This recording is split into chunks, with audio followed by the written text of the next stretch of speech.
Lead attorney here. Hope you guys are doing well. It's Friday. It is Friday. It is 3:06 p.m. on a Friday. I know I told you guys I was going to get you one early. Struggle streaming already. Can you guys hear me, number one? I hope you guys can hear me. Somebody put in the chat. Somebody put in the chat if you could hear me. Because I'm trying something a little bit different with the sound. 3 p.m. on a Friday. I told you guys I was going to get you at least one. Thank you. L2 James says yes. Gregory says yes. Margaret says the audio is fine. Thank you so much. Thank you. And guys, let me tell you something why I love you guys so much. I logged onto this thing to do this, and look what I see. Look what I see. And you guys don't miss anything. When I read this, I was like, what is this? And then I noticed that this is what I say. Do you guys know why I say this? Do you know this? Because it's a habit now, but I don't know how to make it to where you guys are on a delay. All right. So when I'm speaking these words, you guys are not going to hear, you're not going to see these words until 20 seconds later. But when I start the stream up, I don't know how to mute it when I'm looking at the screen. And so the sound comes up twice and then there's this echo. I never found out how to do that. So I still do that to this day. But when my man Most Famous Nobody wrote this, I was like, God, you can't get nothing past you guys at all. It made me crack up. Big shout out to Most Famous Nobody. But yeah, so I told you guys I was going to give you at least one early live stream, because a lot of you guys say, hey man, we can't hang with you 11 o'clock at night, 12 o'clock at night, 1 o'clock. Sometimes, man, we do it rough out here, right? We soldiers. But I missed the last week's one because I got too caught up, so I wasn't able to cut out of the office. But Friday, took a half day, and I'm here with you. Sun so beautiful. I came home, ate lunch, took a walk, got in my sauna, did that for a good 30 minutes, and just chilled. Oh, guys, we are truly blessed. And we're going to talk about something that's going to let you guys know really how blessed we are. We're going to talk about Britney Spears. Now, typically what we generally do, guys, on Fridays, it's a freestyle Friday, right? So we could talk about anything. We could talk about the YouTube Elementary for YouTube creators who want to start a YouTube channel. We talk about the tips, the tricks, things that we've learned. You guys can come on, shout your channel out. Tell us all what's your channel about. We learned a couple of things yesterday, didn't we? With the whole the avatar thing. That was extremely interesting. But yeah, so we're going to do that. I want to keep that going. And we're just freestyling, whatever you guys want to talk about. But first, I want to explain to you this Britney situation, because a lot of you guys have been asking me about it. This has been a highly requested video, interestingly enough. So I'm going to give you my breakdown of it. And there have been some current events, some recent events. So it's looking pretty good for Britney now. It was looking terrible before. Things have started to turn. Things have absolutely started to turn. So I want to shout. So I want to talk about that. Let me shout out, and then I've got a question for you guys. Man, this question is hopefully make you think, because what Britney's caught up, really what she's caught up in is the government. And a lot of our people, a lot of our community are also caught up in the government. And we can kind of think that we're the only ones. And certainly we're more subjective to it, maybe relatively speaking on a proportional basis. But man, anyone who gets caught up in the government can be screwed. I mean, anyone. And we're seeing this with a blonde-haired lady. So it's deep, but I'm going to give you the lawyer's perspective on it. A lot of you guys have heard things about it, but you know, you might not have the lead attorney breakdown on it. So that's what we're going to talk about. After we talk about Britney Spears, I'm going to open it up. You guys can come on the panel. Please call in. I'm going to drop the link. You guys can come on the panel. You guys can talk about whatever you want to talk about. If you got a channel, shout out your channel. Tell us what your channel is about. Drop a link in the chat so everybody can subscribe. And let's get this going. All right. So let me just shout out a few people in the chat first. Again, shout out to Most Famous Nobody. Can't get anything past you guys. Got Trash Can Waves in the house. What does Trash Can Waves says? We're gonna have a photo shoot for the Lead at 30. Yes, I know, guys. Listen, I actually tried to get a photographer. I was actually this week trying to get more photos. You guys caught that too. I'm so bad, I know, but he never responded to me. Probably because, you know, everybody just takes photos of themselves, right? But I don't want to go through the hassle of setting up the tripod, and then I tried to download the app to take the pictures yourself. So I tried to get a photographer to come over. Didn't hurt anything back, but we're gonna do it. It's Trash Can Waves. I'm gonna get some more pictures. Like, share. So thank you so much, Trash Can Waves, for calling me out. We got my man Axel Wheel. I've tried to get on. I've tried too many times. What? I've tried too many times trying to get to speak. I gave up. Yeah, you got to call in quick, guys, because the damn back, it fills up. It absolutely fills up. They only allow 12 to come back. It's like a jury. You only get 12 in the box, right? You only get 12 in the box.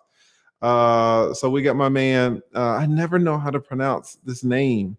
Seem always says yes. He says he can hear me. Thank you guys so much. I really need you to let me know some things. You know, we all learning, man. We are all learning.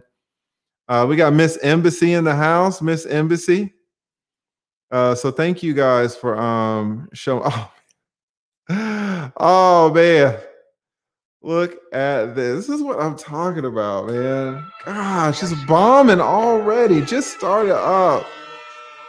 Oh man.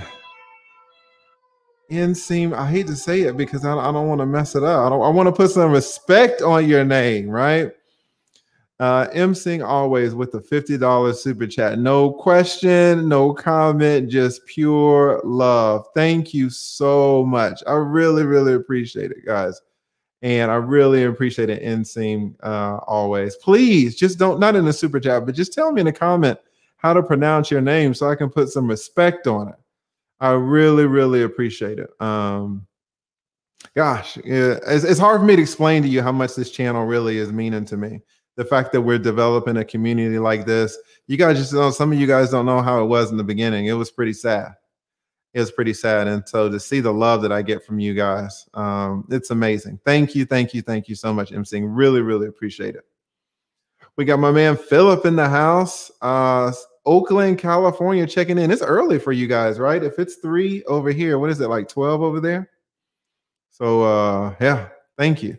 And we got, okay, who do we got? Black girls getting their shift together. Okay, shout out to the black girls becoming a member. All right, perfect. Thank you, thank you, thank you so much. Thank you so much, black girls getting their shift together. That sounds like a website or something, or it might be a YouTube channel.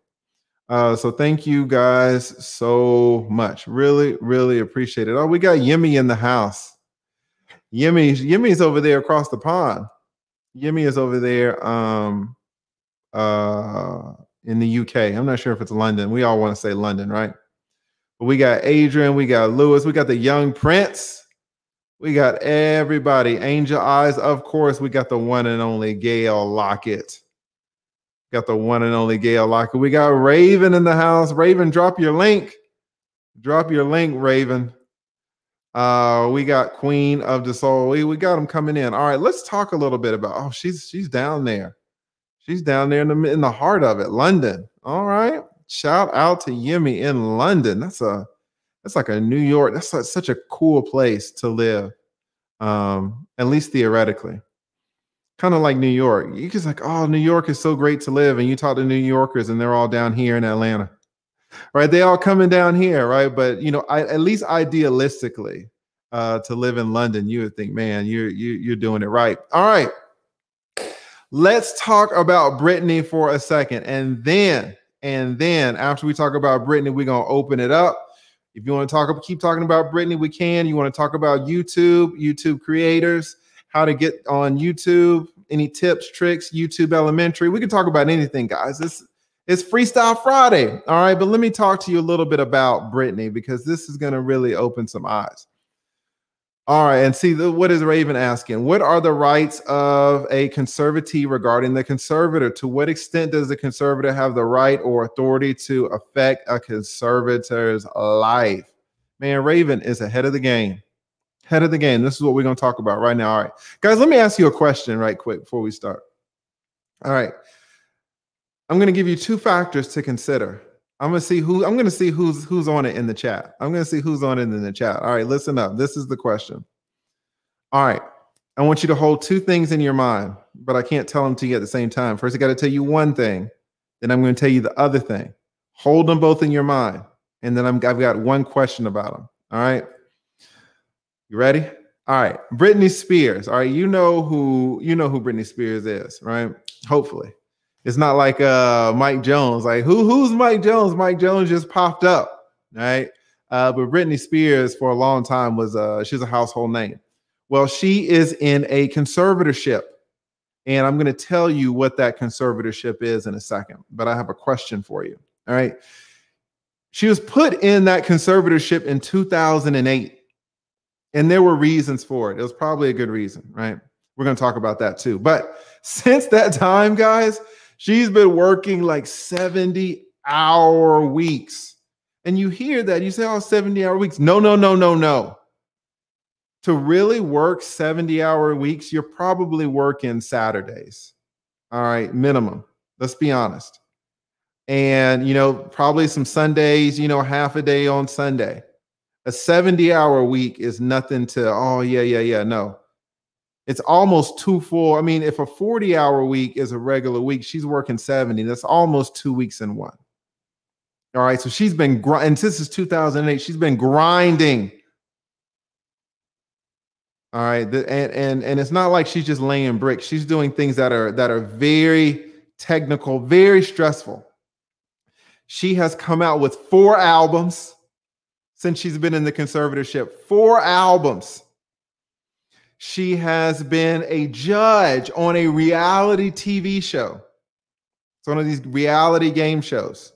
All right. 70-hour weeks, 4 albums, judge reality show. And she has had a residency in Las Vegas.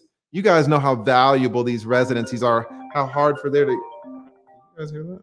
How hard they are to get, right? Cher had a residency, Boys to Men, right? Y'all remember the magician, David, what was his name? David Copperfield. These things are highly coveted. She had a residency for years. All right. She led a group of 16 dancers, choreographed them. She was doing the choreography. She was training them up. Then she would go out there with the dancers. She would dance with the dancers and she would sing. And she did this for years during the residency, selling tickets, $200 tickets, $300 tickets, $600 tickets, $900 backstage tickets. The residency alone grossed like $140 million. She, by herself, she was paying for her family's expenses. She was paying all the salaries for the backup dancers. She was paying for all the buses. Can you imagine putting tens and tens of people into hotels every night? How much she was paying for the food alone, the transport. She was generating. She's generating so much. She's working so hard, guys. All right.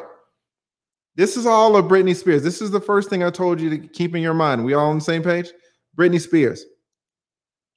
Who's on the other side? Me. All right. I want you to compare something. Let's look at, no, don't even look at me. Look at just this channel that you guys are looking at right now, the Lead Attorney channel. All right. Let's talk a little bit about the Lead Attorney channel. I was monetized in January of this year. All right. Late January of this year. I have 30,000 subscribers. I don't have 100,000. I don't have 150 like O'Shea. I don't have 700,000 like Derek Jackson. Surely don't have 1 million like The Godfather. All right. I got 30,000 subscribers that I love. 30,000 of them.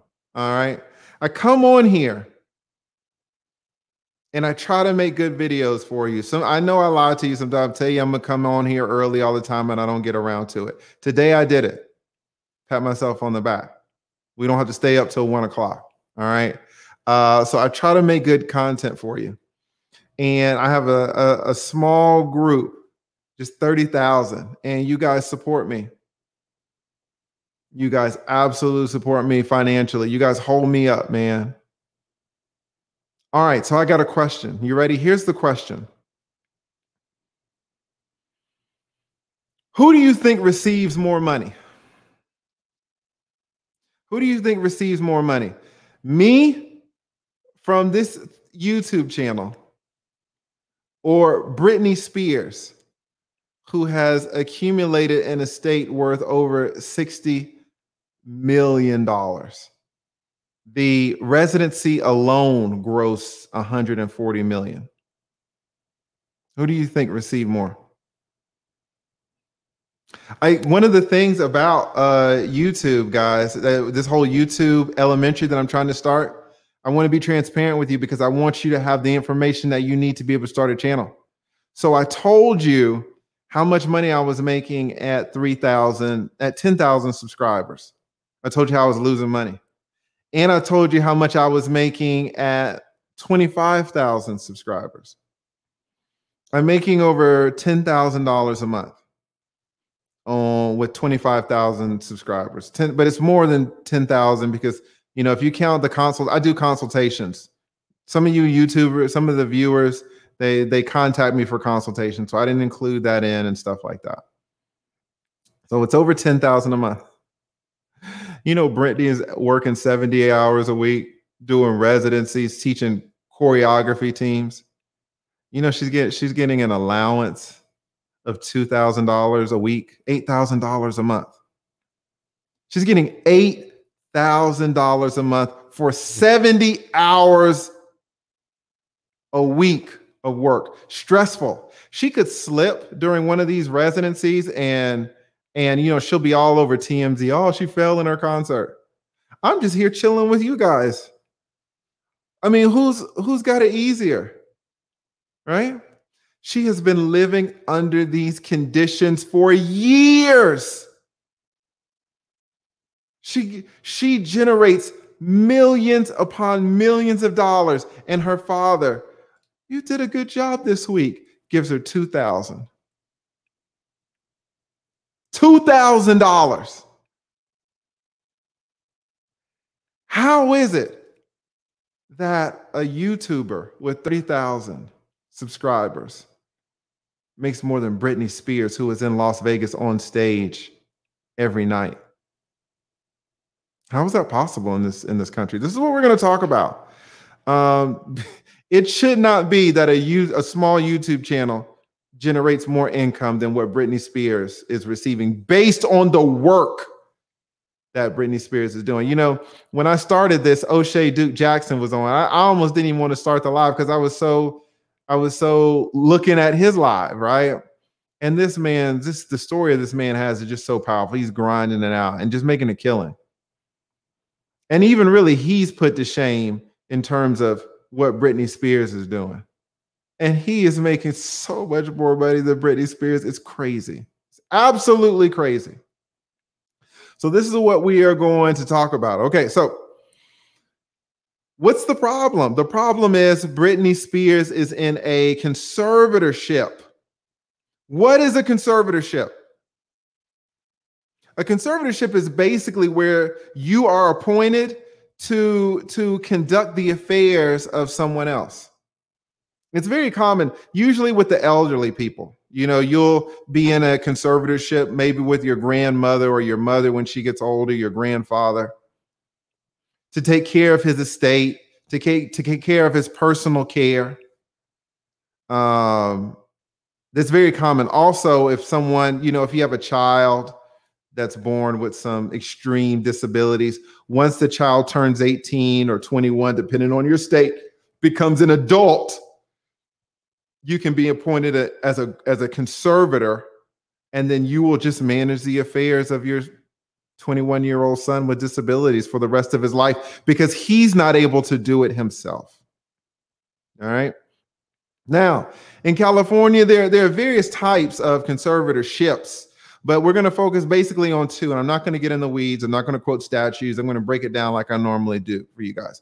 There's two things you need. There's money, and then there's your physical body. All right. There's money, there's financial, and then there's personal care. These are two independent types of conservatorships. For a long time, the father, Jaime, he was both, right? Now, with financial, what are you doing? Let's say you are your mother's conservatorship. Let's say she's 93, right? If she has any stocks or any bonds, you're controlling her investments, you're controlling her budget, right? You're controlling her bills. Maybe she's in a home, so you're paying the home, right? Maybe she wants some food or she's got this going on. You manage your mother's finances because she's in her 90s and maybe, her mind isn't there anymore. It happens, guys. What if you are a conservator in terms of your personal care? What are you talking about? Well, you would decide, for example, where your mother lives. Let's say you wanted your mother to live at home, so she lives at home. Maybe you give her an allowance. Maybe she's 82 and she can still sometimes she's lucid. Maybe you make some health decisions for her. So you are the conservator. You are assigned by a judge. You are appointed to really manage this person's affairs, her personal affairs and her business affairs. When do conservatorships end? That's the problem. There's no expiration date on conservatorships. Why? Because if your mom is 95, can we be honest? When do you think it's going to end? If we can be honest. Right?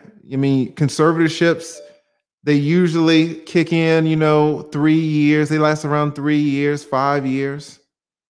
Britney has been in a conservatorship for 13 years. You know a movie that impacted me? This damn movie, I never saw it. I saw a clip of it. I said, I'm never going to watch this movie because it was the first scene of the movie.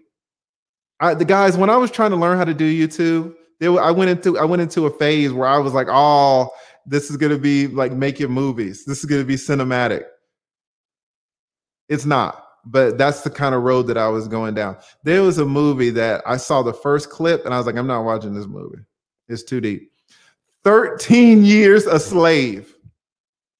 Anybody see that movie? Just the opening clip of 13 Years a Slave lets you know this movie is serious. Britney's been in this conservatorship 13 years. All right. Now, who can file a conservatorship? Really, anyone. And there's a list of priorities. Usually it's family members, but even certain organizations, but usually it's a family member, right?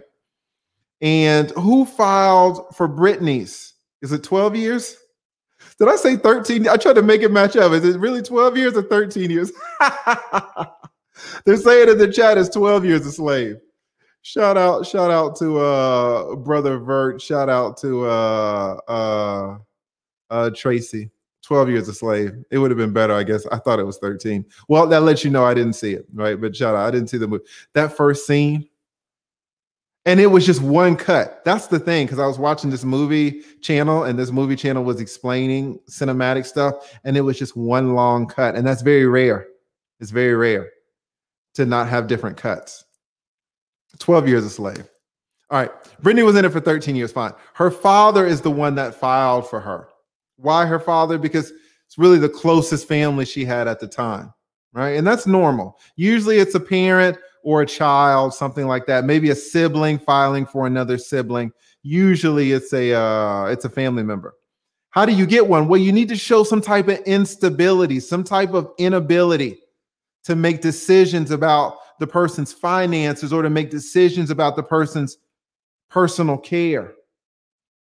Right? Now, guys, this is going to be hard for you to do, to really get into time and to go back to 2008, because people were like, "Oh, why is Britney Spears in this conservatorship?" Honestly, my opinion, she probably needed to be in it. If we can be honest. You guys remember, I don't even have to tell you, you guys remember that photo of her with the damn umbrella with it? Her head looked just like mine. Blonde-haired girl, her head looked just like mine, clean, just like mine. She'd shaved the whole damn thing off. During that time where you guys remember the picture with the umbrella, she's gonna smash the window in of the paparazzi or somebody. You know, her aunt had died, so she was going through that trauma. She was in a divorce. Some of you guys have been through a divorce. You guys have known about that. She was dealing with the death of her aunt. She was dealing with a divorce that included a custody battle, which she lost. She was in a custody battle. During all of this time, she had multiple entrances into rehab.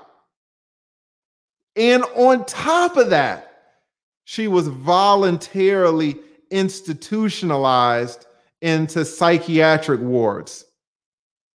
Mentally, during that time, she was gone. She was gone. So you can kind of see, it makes sense.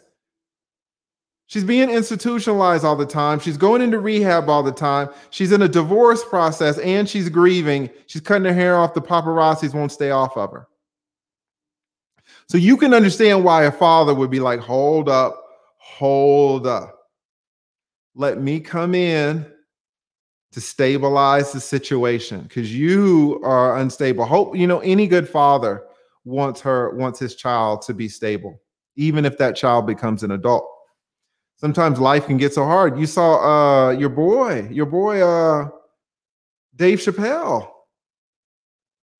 Dave Chappelle was going through it. Y'all remember? He was like, I got to get out of here. He went to Africa, left what, a $60 million deal on the table? So you can keep every dollar that's $60 million. I got to go into hiding. She was in that same Hollywood. She was caught up in that same machine. Her father stepped in, got her into the conservatorship, which isn't too weird because she was already going in and out of rehab. She was already going in and out of the psych ward. Why don't we just go to court too to get some stability? It made sense at the time, guys. Let's be fair. At least that's how I see it. Now, here's the problem.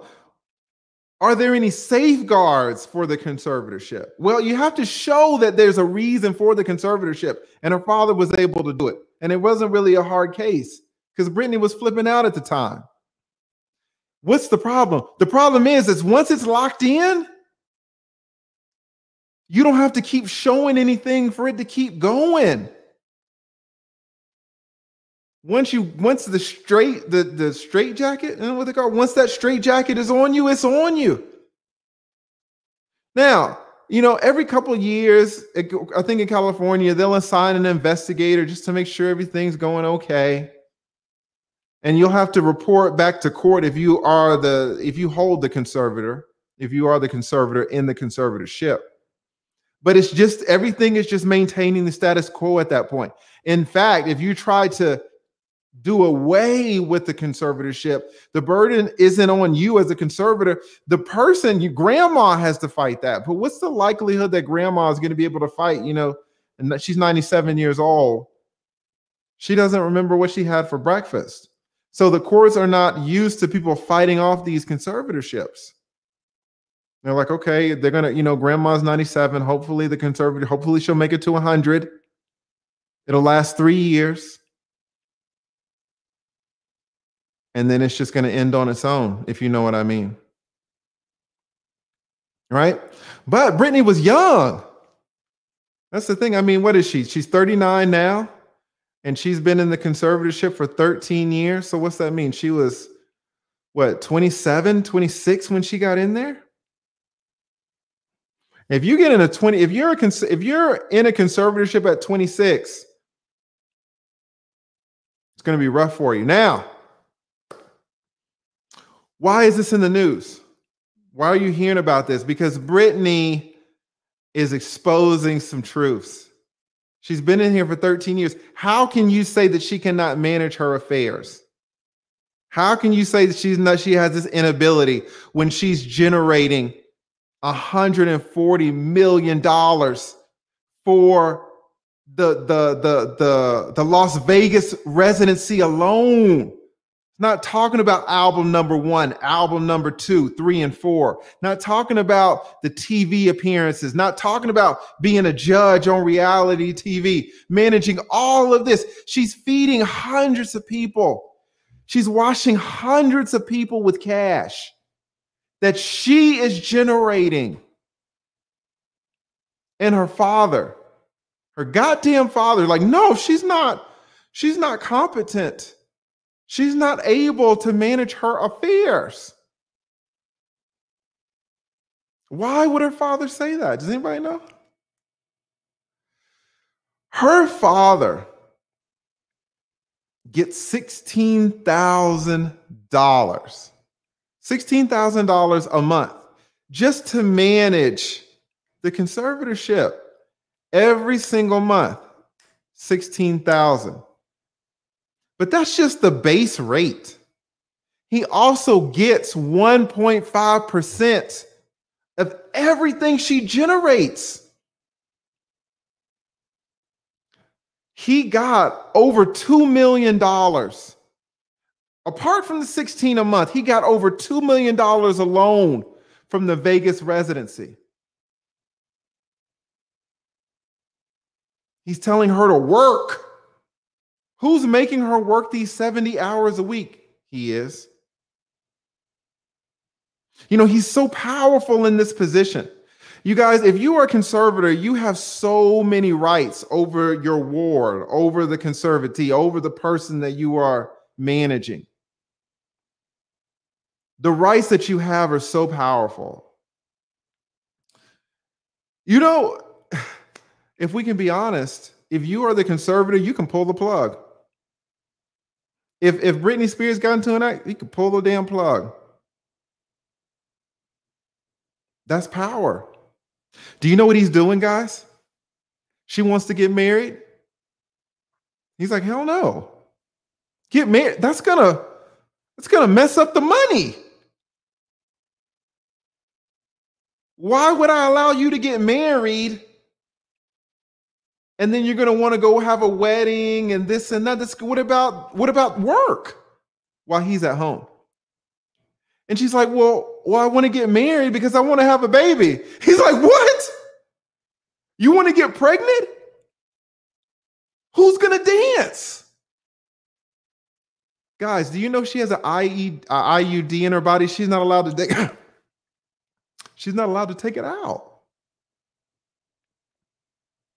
Britney Spears is not allowed to take out her IUD. Listen to what I'm saying. There is a woman in the United States, a white woman, who is not allowed to reproduce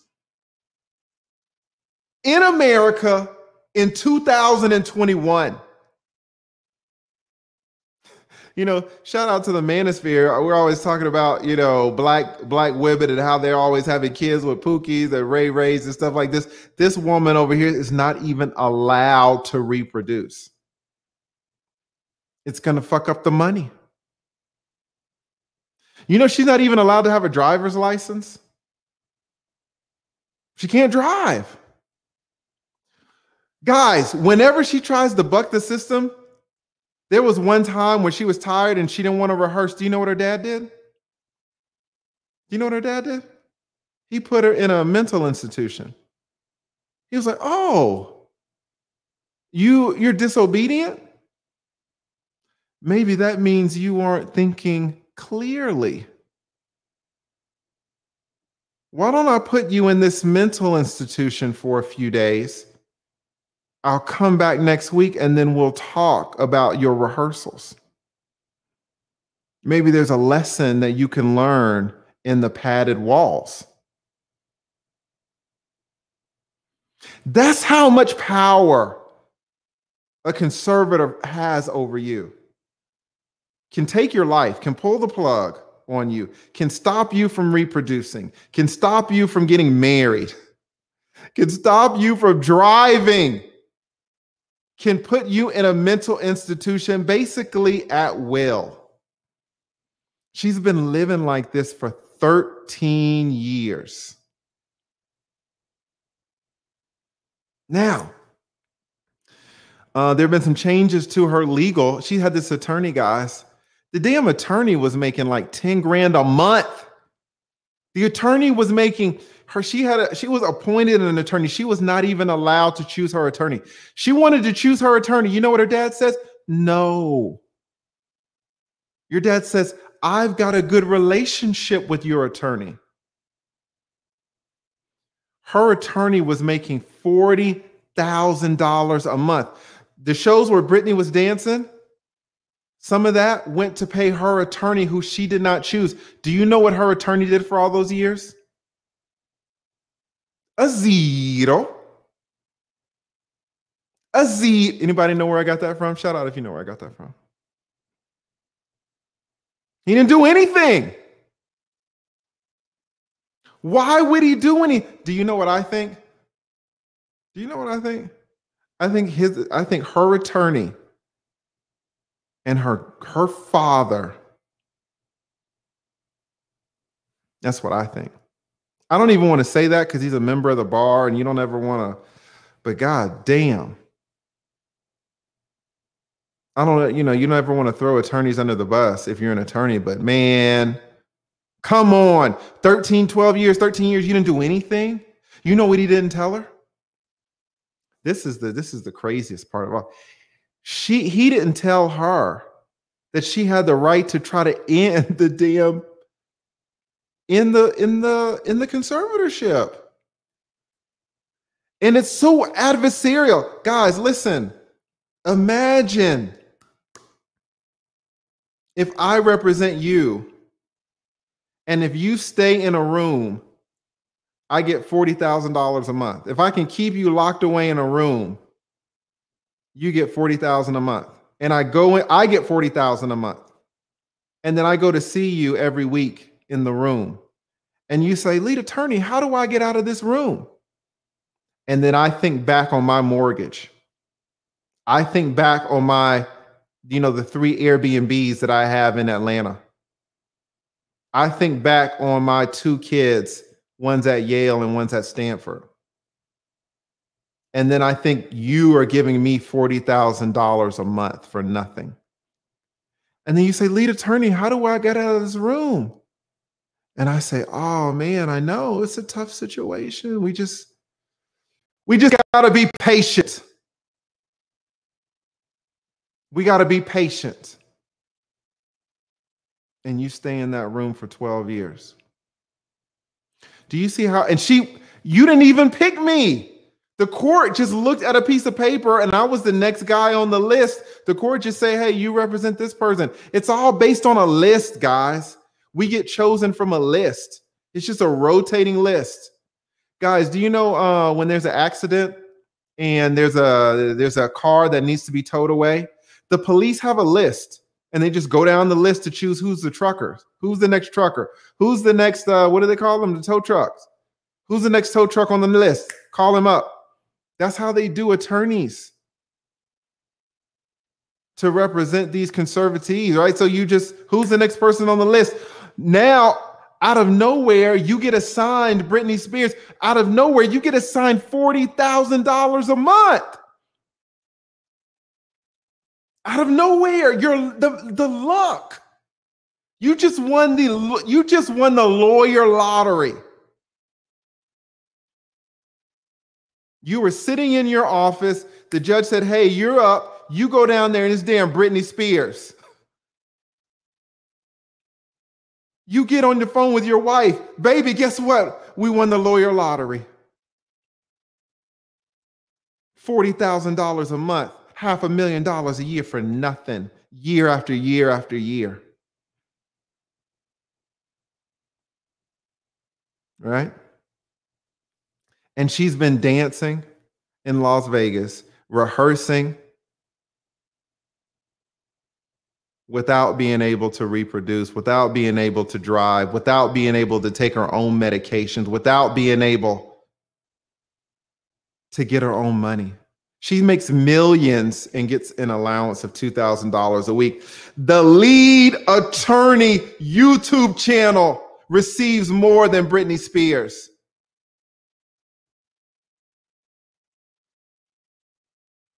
Can you imagine?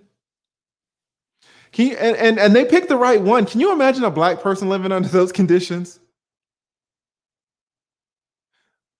Can I be honest? I mean, I represent men who are ordered to pay their wives $5,000 a month in alimony, $7,000 in alimony, and they think about suicide for $5,000 a month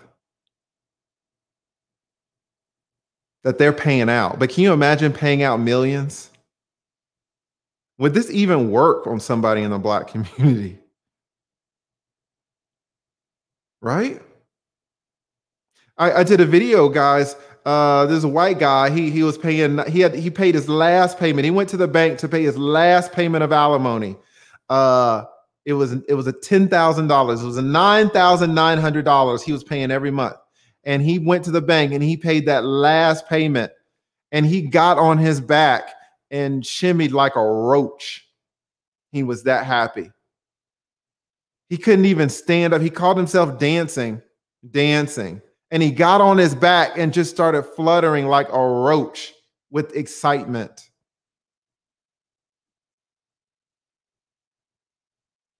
So, you know, there's so much in here. And even for you guys, because sometimes you guys come to me and you're like, how do I choose an attorney? I feel like my attorney isn't working for me. I mean, this exposes so many things. Now, there's been a big change in the case. Gail says a roach. Oh, I missed it. What does 2 Points Diary say? You should go represent her. Please. I would sit Britney right here. It would be me and Britney. It would be Britney on one side and Marcella on the other. Oh my God. Oh my God. That was funny. That was funny, 2 Points. Yeah. That made me lose my concentration. It would be hell to pay. But having said that, she has gotten an attorney. The judge has allowed her after 13 years to choose her own attorney. And she got a heavyweight. She got a man by the name of Matthew Rosegart, who was a federal prosecutor. That might not mean anything to you. Federal prosecutors are legit. They are legit. And he's represented everybody.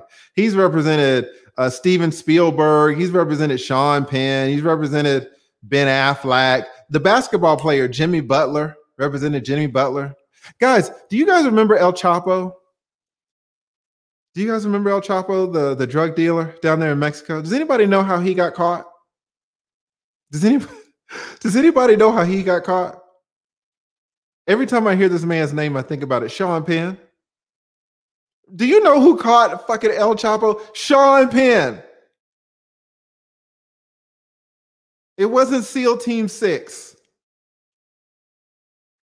This man was hiding in a hole. I don't even want to get down. Every time I think about Sean Penn, I just think about damn Sean. Every time I think about Sean Penn, I think about El Chapo. It was so weird. Talk about simping. Talk about simping. Oh my God, that's an idea. I'm gonna do a video about El Chapo and simping, and then 3 days later, that'll probably be my last video, right? Anyway, she has gotten an excellent A1 attorney. She has gotten herself a lead attorney, and he's already gone to the press and being like, hey dad, you better step off. Because if you don't step off, we are thinking about filing an investigation against you. We are thinking about filing claims against you for conservatorship abuse. And Jesus Christ. If there's any abuse in the world, this has to be abused. This has to be classified as abuse, right? So, and do you know what's messed up? Do you know what's messed up? The worst thing about this? He is fighting. He's holding on to stay on. He wants the 16 grand a month. He wants the 1.5% of everything that enters into the estate. He's made $2 million on that alone, aside from the $16,000 a month allowance that he gets from Britney working. Do you know he has spent over $2 million of Britney's money fighting to stay on as a conservator? He is spending Britney's own money to fight to stay on as conservator so that he can keep taking Britney's money.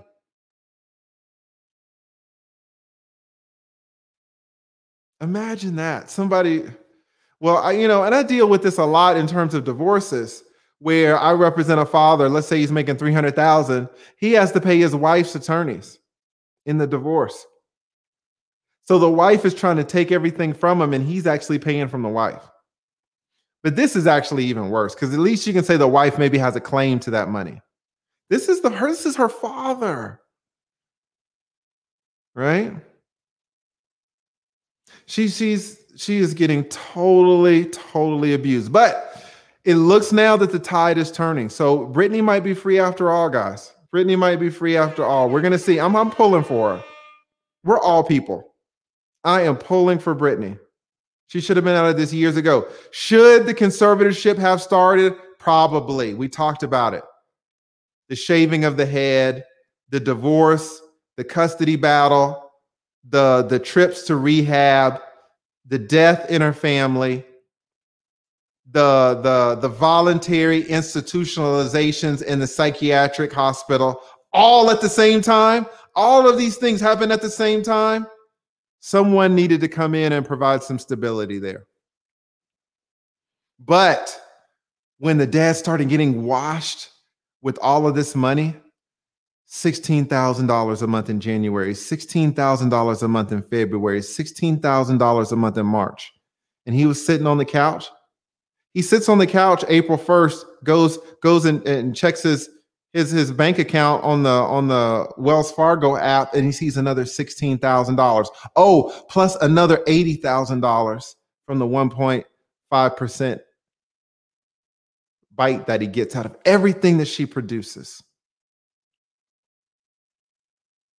This man hasn't worked in years. His work has been taking money from Britney.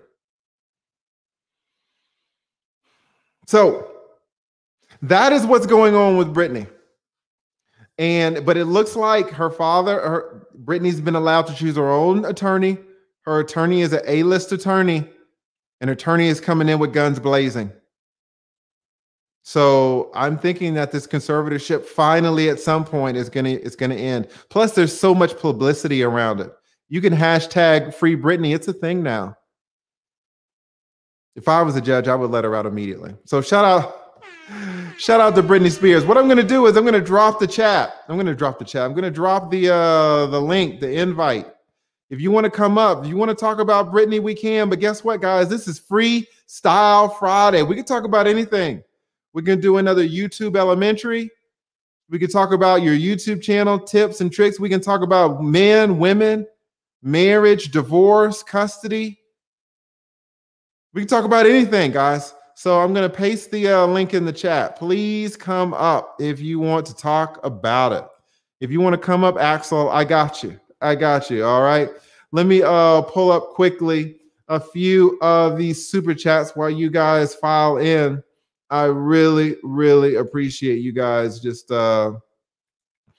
always watching and supporting your boy. It really makes me feel good.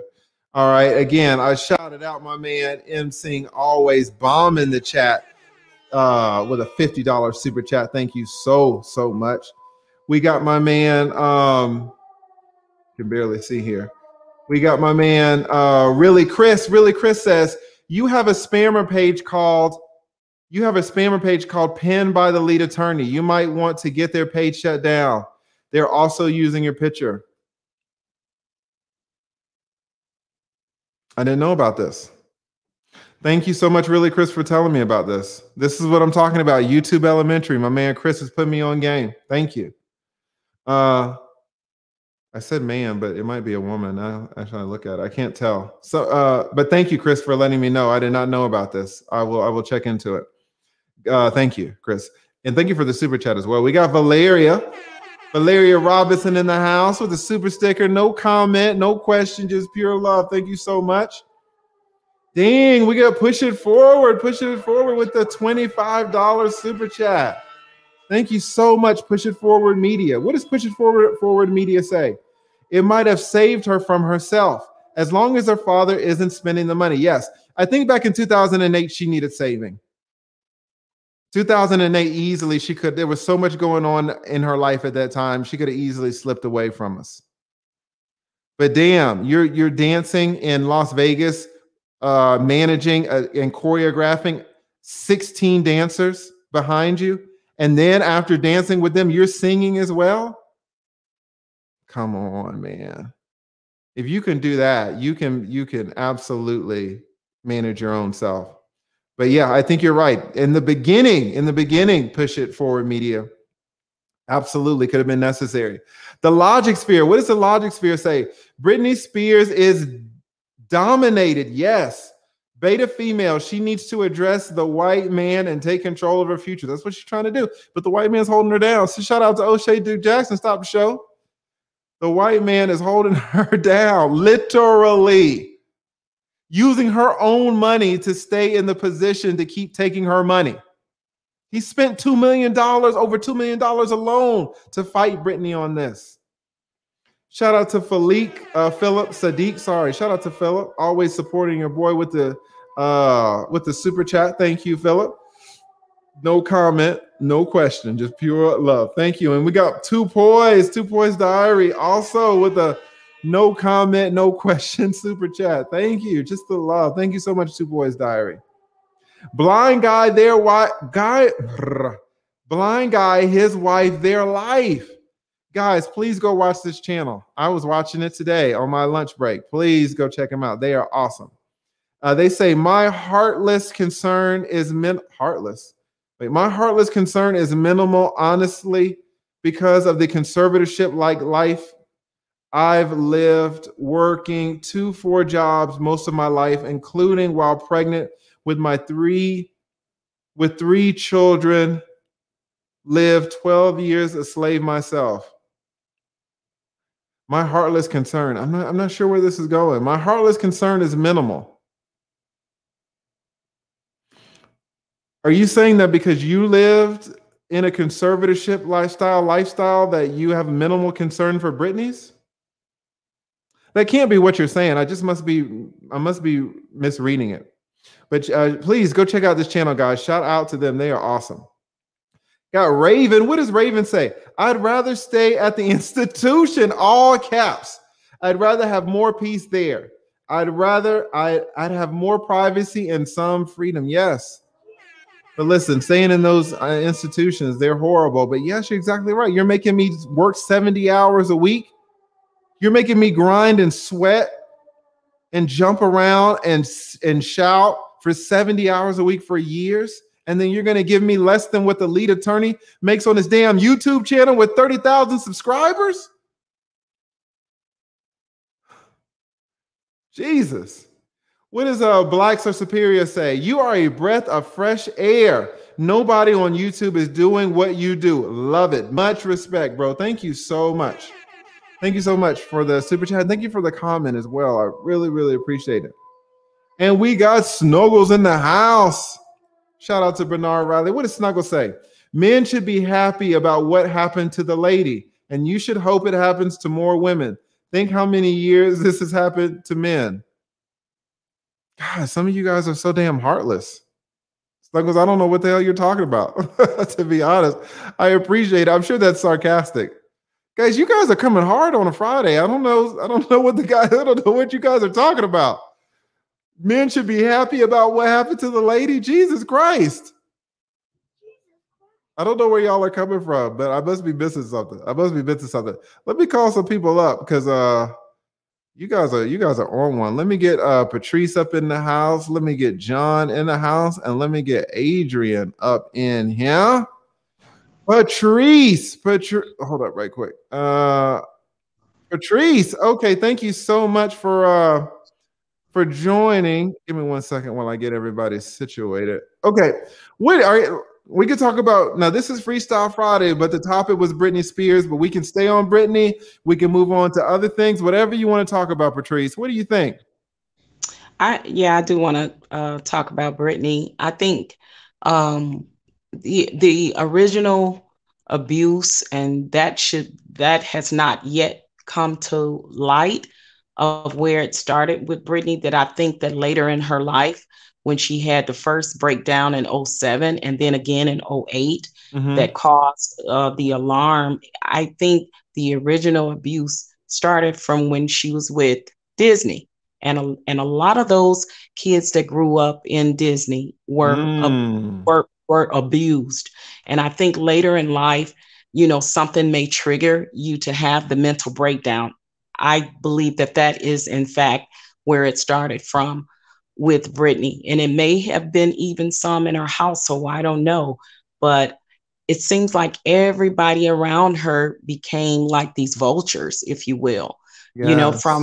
from the guy that alleged it to be her manager. In Brittany in 2019 had to get a restraining order against him because Brittany said that he was drugging her, and this has been rumored to be, and I'm gonna say alleged, but I know personally in some cases, being in entertainment, that has been being true with a lot of these celebrities when they, from the time they were kids up until some of them were even adults, that were being abused by managers, producers, agents, people in the industry.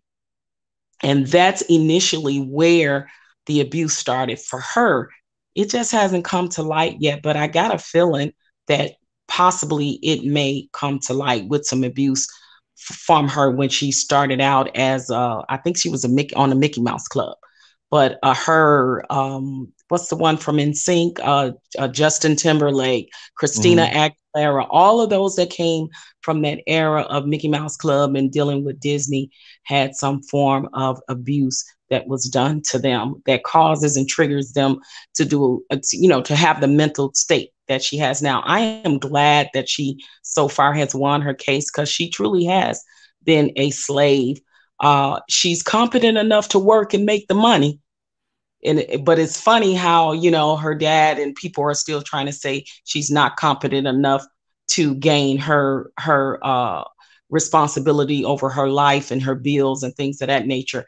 And I think she should continue, like, just as latest as 2019, she signed herself back into the mental institute for more than 30 days. And I think that's good to do that, because and there is clearly issues there, but that doesn't mean that she's not strong enough now at this point after 13 years to not be able to handle her own affairs. And I think that I really, really am pulling for her to go all the way and get total 100% control over her life, because that is definitely a form of slavery, in my humble opinion. And it starts with her dad.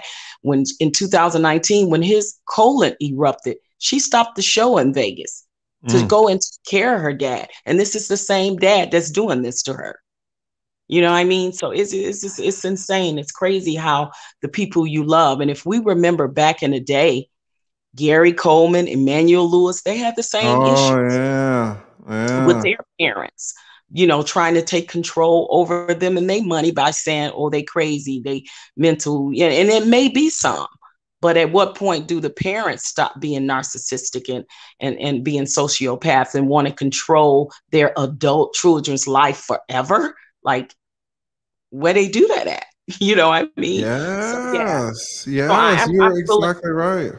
Yeah, I'm pulling for Brittany. I really do hope, she continues to go on and get stronger, get better mentally, because mental health issue is definitely a thing. And there are more celebrities you would not believe that suffers from mental illness, from abuse, especially if you are a child star like she was. A lot Exactly. of abuse happened back there. So I'm pulling for Britney. Yeah, and let's be honest, guys. If we really want to be honest, I mean, children are abused in regular families. So many women were touched as girls, you know, and I see this in my practice all the time. I represent kids, guys. I represent, of course, mothers and fathers and divorces, but I also represent children. And there's always that uncle. There's always that granddad. Why don't you come and sit on granddad's lap? You know, so many, I mean, kids get touched in regular homes. And then, you know, you have these children who are growing up in Hollywood, which is certainly, I think everybody agrees Hollywood is one of the worst places in the country for a mental state. And then you're a child on top of that, and you're producing millions of dollars on top of that. Of course you're going to get taken advantage of, but it's just terrible to see that it's usually, you know, your own family members that get you, right? And, you know, these are so many family members. These are people who are not used to having money themselves. You know, they just happen to have a beautiful child. They just happen to have a talented child. You know, the best child actor, in my opinion, I've ever seen in my life was Raven-Symoné in the damn Cosby Show. I don't know what she did after, and I think she was an actress or something like that. I remember her acting in the Cosby Show. I was like, this kid is crazy talented. Just her face, you know, and maybe that's not an example that you guys are going to resonate with because, you know, it's been so long, but I just remember in my mind how talented she was as a child. But, you know, even if you're talented as a child, you're still a child, right? And if someone wants to take your money and you're 9 years old, right? And then, you know, Britney Spears, I'm not sure how old she was, but they were pushing this narrative of her being, you know, a preteen for so long. Like always putting her in these, you know, schoolgirl outfits and uniforms and stuff. They were trying to milk her being young for as long as they could. Basically pimping her out. Absolutely. There's a form of that pedophilia that goes on in Hollyweird, if you would. That's what I call it, Hollyweird. Yeah. From the time of when Orlando Brown, who was on Raven's show, came forward and talked about his abuse. The guy that's up now on charges for sending what is this? Raven is fully broken. What's wrong with Raven? No, that Raven sent a tweet out to what's his name that played on her show.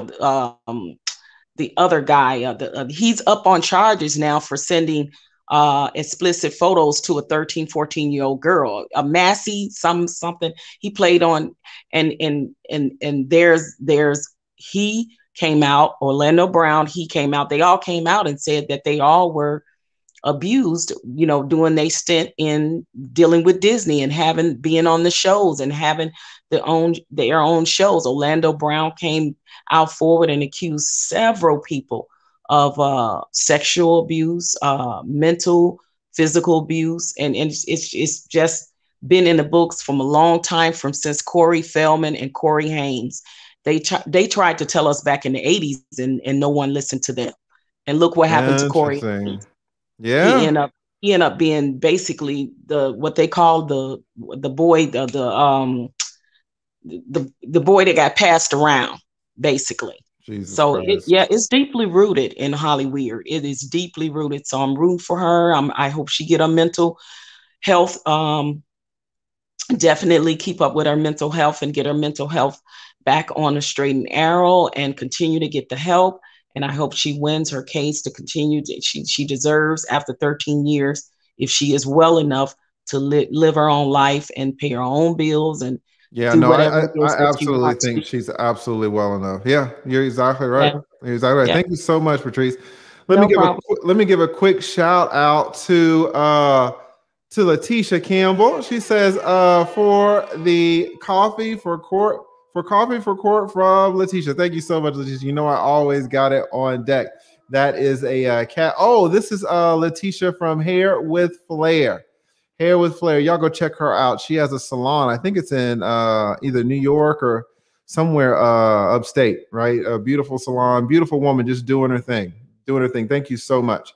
We also got Laura C. Laura C says, I am new to your channel, but I really enjoy your commentary and hearing a lawyer speak on everyday topics. Hashtag free Britney. Yes, absolutely. Thank you so much, Laura. Got Reese Jones says, Heather Van Line gonna poop his pants if she gets control of the money. Yeah, she's gonna have a lot of money to maybe get those kids. But now they've kind of come around. They've settled down a lot. In fact, Kevin has testified on her behalf, trying to get her out of this conservatorship. So I think they're good now. What does Devil's Bane say? That's facts. There have been many child abuse whistleblowers from Disney. Look up Club 33. All right, Club 33. I don't know anything about that. I have to look that up. Alan HB says, we use slavery too loosely. This is clearly abuse, but it's more like indentured servitude than slavery. Respect real slaves. And let's talk about this, for example, guys, for a minute, because what somebody wrote in the chat, I don't know what they wrote, but they said slavery comes in many forms. And that is absolutely true. And I think that this Alan HB, I think his focus is too myopic. His focus is too centered on what his definition of slavery is. And he doesn't realize what the other person realized when they said that slavery comes in many forms. Because the person, now put that on the screen intentionally, because the person who said that is absolutely right.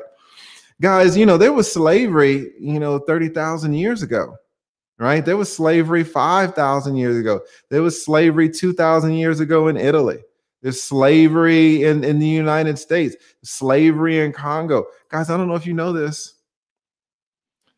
If you go down to Hartsfield-Jackson Airport right now, and you spend 3 days there just chilling. Hartsfield-Jackson Airport is the airport here in Atlanta. It's the busiest airport in the world.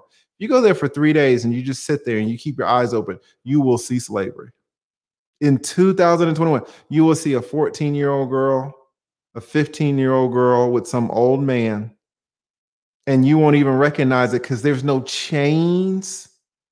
It's absolute slavery. Right. And you don't really hear it when you go to this airport anymore, I guess, because, the technology, they're good at spotting them out. But it used to be the Atlanta Hartsfield-Jackson Airport. It was the hub of the nation for sex trafficking. I don't even want to talk about this too much because in the damn video will get taken down. Right. There's so many types of slavery. But slavery is occurring today in parts of Africa. So I know when we say slavery in this country, we're all thinking, Harriet Tubman, and that's cool because that's certainly a form of slavery. And thank you so much, Alan. I appreciate your super chat. But you have to remember, Alan, that the way you think about slavery, the definition that you have in your head is not the only definition of slavery, especially when it comes to children, right? But some of these definitions, it can get murky, but just saying, let's respect real slaves. Listen, slaves are victims, and you got a lot of victims out here and a lot of victims of situations that look like slavery. What you think of as slavery. All right, John Proctor, can you hear me? Yes, I can. How are you? I am doing well. How are you doing? Give me 1 second. Todd Mitchell, I see you trying to come back here, but it says your device is not connected. But if you unconnect and then reconnect, I'll put you up. All right.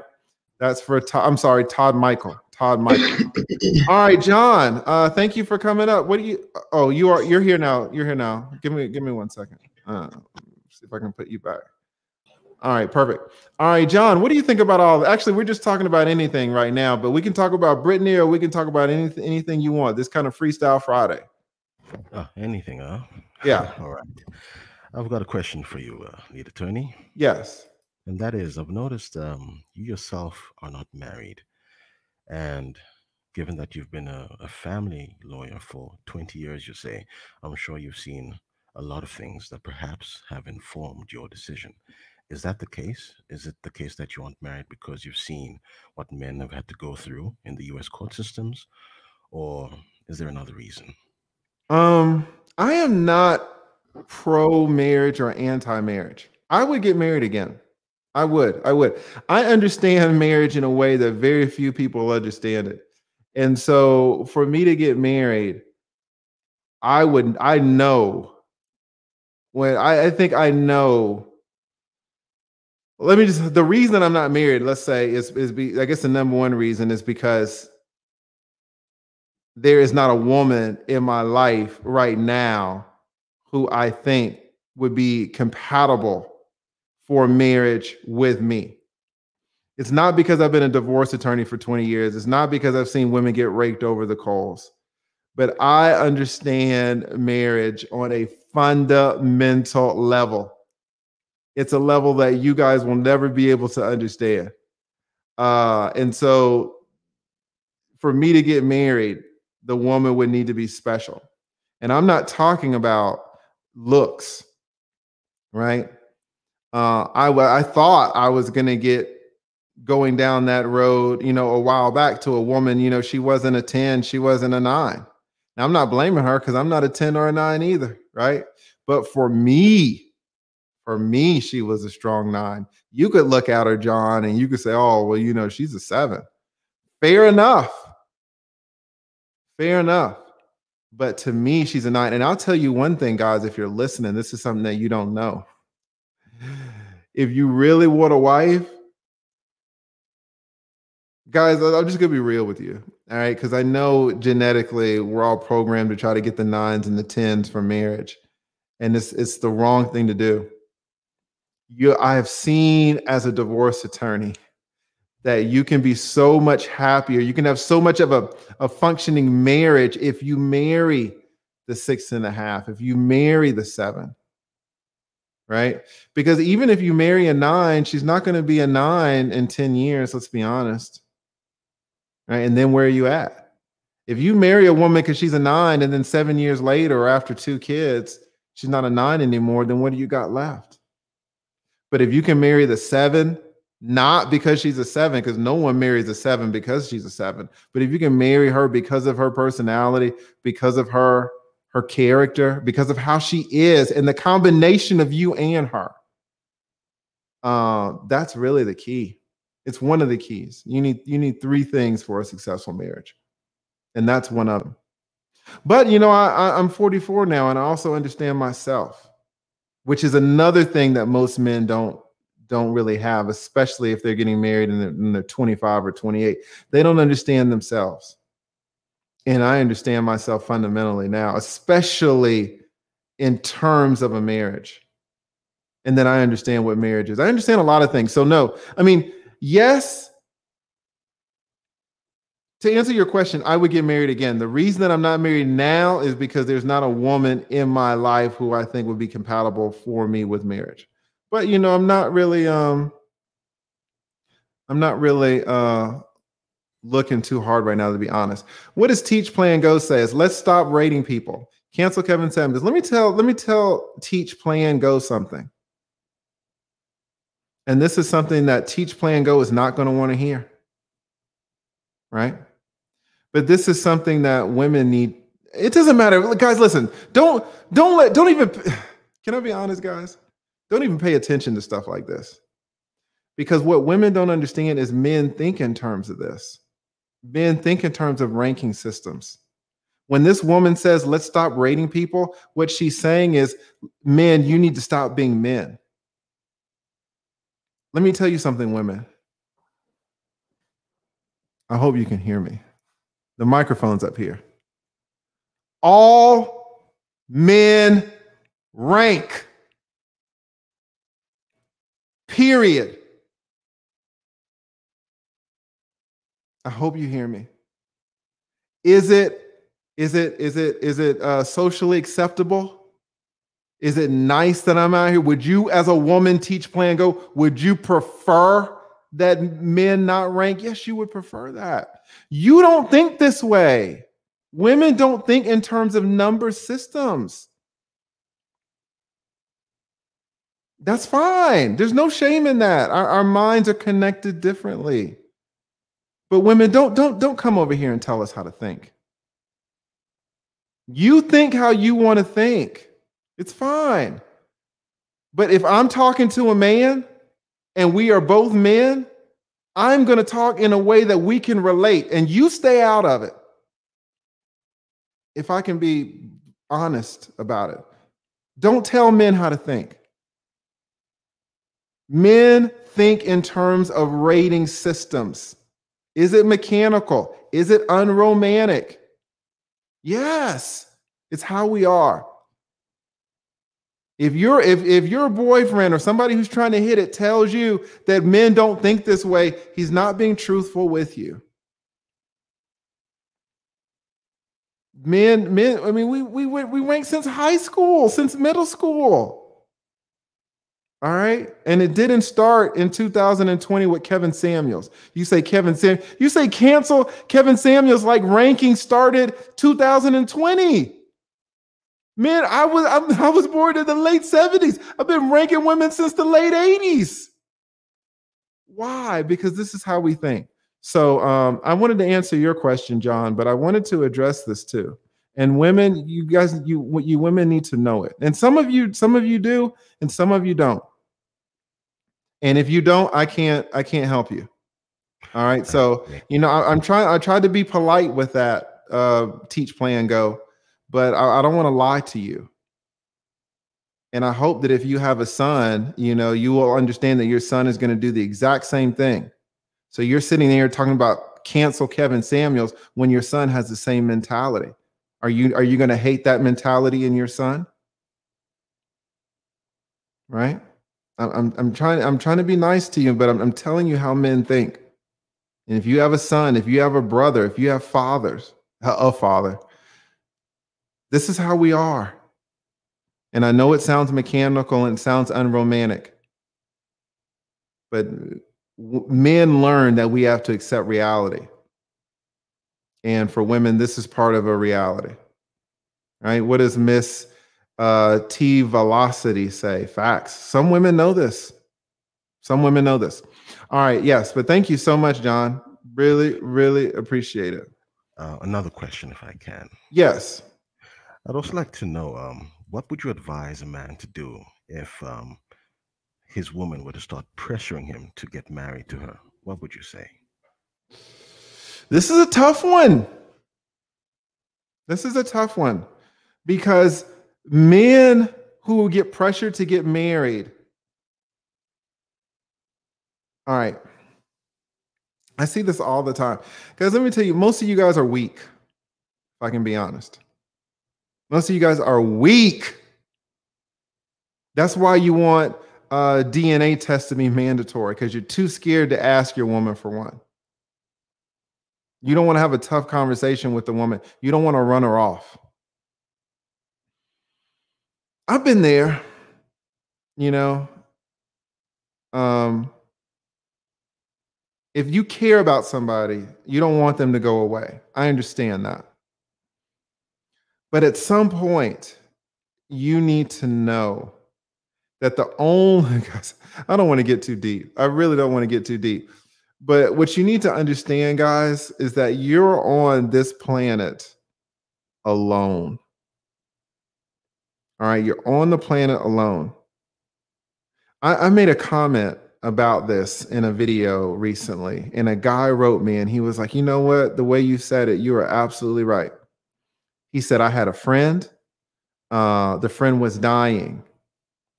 And while he was dying, I noticed something. I noticed that he was dying. And while he was dying, do you know what happened? The world, it kept going. The world didn't stop, and he was dying. The world didn't slow down. Everybody kept going to work. His family kept getting bills to the house. Everything kept going, and he was dying, and he died. All right? And that's fundamental. What you have to know is no one is going to watch out for you but you. And there are going to be things that are going to pressure you for their own reasons. Maybe a salesman at a car dealership tries to pressure you. Maybe a virus tries to pressure you. I mean, that's what viruses do. They pressure your system for their own reasons. Guess what? Maybe a girlfriend pressures you. Am I comparing a girlfriend to a virus? No, but you know what I'm saying. You have external forces that will pressure you. If you were strong enough to fight off a pandemic, to fight off the car dealership, to fight off your girlfriend, then it's fine. The problem is most of you men are so weak when it comes to your girlfriend. I'm not talking about 45-year-olds. 45-year-olds are pretty strong. I'm talking about the 25-year-olds, the 31-year-olds. I see men get married because of ultimatums all the time. You should not do it. The problem is most of you will. Ultimatums work. Women have been knowing this for a long time. And, you know, I don't want to make a whole video. I don't want to make this video. There's so much for me to get into about this. So you're asking a very deep question. No, but the answer is very easy. Generally, guys, if you're being pressured into doing something, generally speaking, the answer should be no anyway. Because if it was in your best interest, you wouldn't need to be pressured to do it. If somebody comes and offers me $50 million, I don't need to be pressured to take it. I'm going to take it. If I am with someone who I consider to be a 9.5, I feel like they're treating me right, I feel like I'm attracted to them, you're not going to have to force me to marry that person. So the fact that you are giving me an ultimatum means that I believe that at this moment, you don't qualify for me, for marriage. Maybe you qualify for sex. Maybe you qualify for a short or long-term relationship. But because you do not qualify for the institution of marriage for me at this moment, maybe in 6 months you will. Maybe in 2 years you will. Right now, you don't. The woman will say, well, listen, we've been together 2 years already. Maybe you're not married right now. Maybe you're not ready right now, but you will be in 6 months. We can get married now, and then in 6 months, you'll be ready, and then we're married already. An ultimatum is forcing you to go faster than you really want to go. There have been relationships that have started out with an ultimatum, and it works out. It's not optimal. You would really want, for marriage, you would really want to, something that important, you really want to make it on your own timetable. I was thinking about getting ribs last night. I was like, I don't really want ribs. Maybe I want them this weekend. If I had gotten ribs last night, oh, forget it. I'll just get the ribs. It's not a big deal. I would have preferred the ribs on Saturday, but I got them on Thursday, fine. Marriage is not like that. You cannot get married today hoping that in 6 months you'll be ready for it. It's too big of a commitment. So if you are not jumping at the chance to get married to this woman, it means that this woman is not marriage material for you right now. That could be her fault. It could be your fault. It could be nobody's fault. It could be both of y'all's fault. Life is so complex. I've seen it all ways. Every way you can think of, I've seen it. But the bottom line is, if a woman is pressuring you to get married, there's a reason for it. It means that she wants to get married sooner than you think that you are ready for it. So why would you say yes if you're not ready for it? You're actually doing her a disservice in one way. If she wants to marry you because of love. If she wants to marry you for financial reasons, then she doesn't care whether you're ready or not emotionally now, does she? If she was marrying you for love and you told her you weren't ready, no woman should want to be in a marriage for love to a man who's not ready. That's how you get cheated on. But if she's marrying you because she's financially dependent or socially dependent or otherwise dependent, or there's nobody else and she doesn't want to die alone, she's not going to really be concerned if you are ready on this particular day. I don't want to get too far into this, John, because again, your questions are so, I mean, those are deep questions and I can do whole videos on them. I've got a lot of beliefs, guys, about relationships that have been, like you say, John, been informed by my career. And I see things in a way that you guys don't. But that's what I would say about ultimatums. Give me 1 second. Shout out to Raven. What does Raven say? Is Britney even allowed to have her own therapist? No, she's not even allowed to get pregnant. She's not even allowed to get a driver's license. She's not even allowed to choose her own lawyer. Up until a couple of days ago, she couldn't choose her own lawyer. Britney couldn't choose shit. She couldn't even choose to stop working. She had no choice in anything. She was totally screwed. Come on, man. Jay Rizzle in the house. Shout out to Jay Rizzle, man. Says, preach, lead attorney. Folks out here want a world that suits them. The concept of ranking will always exist. It's true. It's true. But again, guys, this is what kind of, that woman, whatever her name was, and what John's question is, it goes in hand. People will pressure you. What does this woman say? Stop thinking like a man. Fine. But who is she talking to? She's talking to men. How in the hell are you going to tell a man to stop thinking like a man? It's external pressure.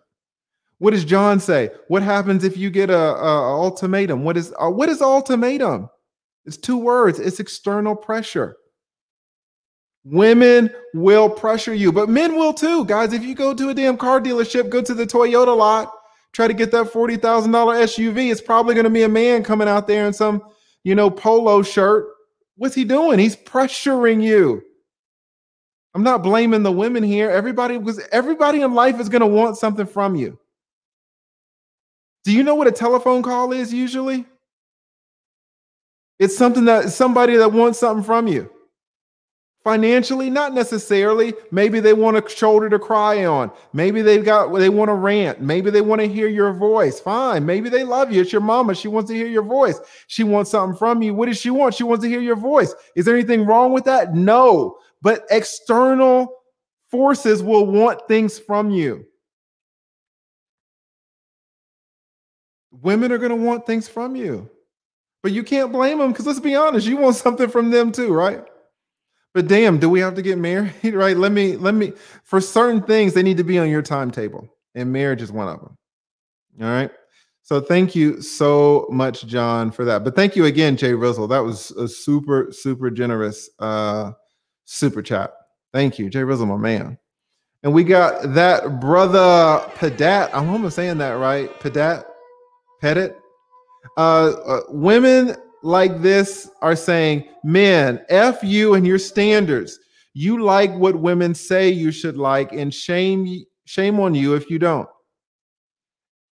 As if they are the arbiters of what we consider virtuous. Women will try to decide for you. What did that woman say? Stop. She basically said, stop thinking like a man. And then the silliness of it is she says, cancel Kevin Samuels. Why are you going to cancel Kevin Samuels when we were talking like this in the 80s?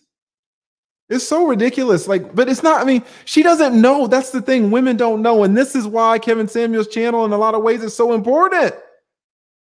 Maybe a woman will wake up and be like, oh my God, this is how men think, and I'm not going to be able to change it. Maybe this is a part of masculinity, the same masculinity that my brother had, the same masculinity that my father had. Oh my God, the same masculinity that my 10-year son will have. How does my brother have it? My father has it. My son has it. But you're talking about canceling Kevin Samuels. It's ridiculous. It's not a shot at you. Eat, love, pray. I don't remember what your name was, but it's an explanation of why you don't need to cancel Kevin Samuels. Because he's telling you things that some men won't, because they're too scared, because they want something from you and they don't want to run you off. Right? But thank you so much, brother. I hope I'm saying that right. Pettit. I know I mispronounced it, so I apologize for that. All right, we got Greg. Oh, what does Greg O say? The lead attorney is not purchasing the cow when he can get the fresh milk every day minus the headache. Yeah, marriages come with headaches. It's true. But there are some beautiful marriages out there, guys. I never want to be anti-marriage. but I am anti getting married without it being an informed decision. And one of the points of this whole channel is to give men information that they can use to then decide if they want to get married or not. If you consume my videos and say, okay, lead attorney, I got everything, I want to get married, I'll show up to your wedding. Like, I really will wish you good luck. It can happen, guys. There are successful marriages out there. I just did a damn video on the Tabitha Brown where she retired her husband. It can absolutely happen, but it's not guaranteed. That's the biggest thing. Thank you so much, Grego. It is not guaranteed. What does Darius Ritchie say? Amen. Don't tell men how to think. How else are we supposed to evaluate looks? We've done this since Adam. Yeah, I pegged it to the 80s because that's when I was growing up. But I mean, this is exactly right.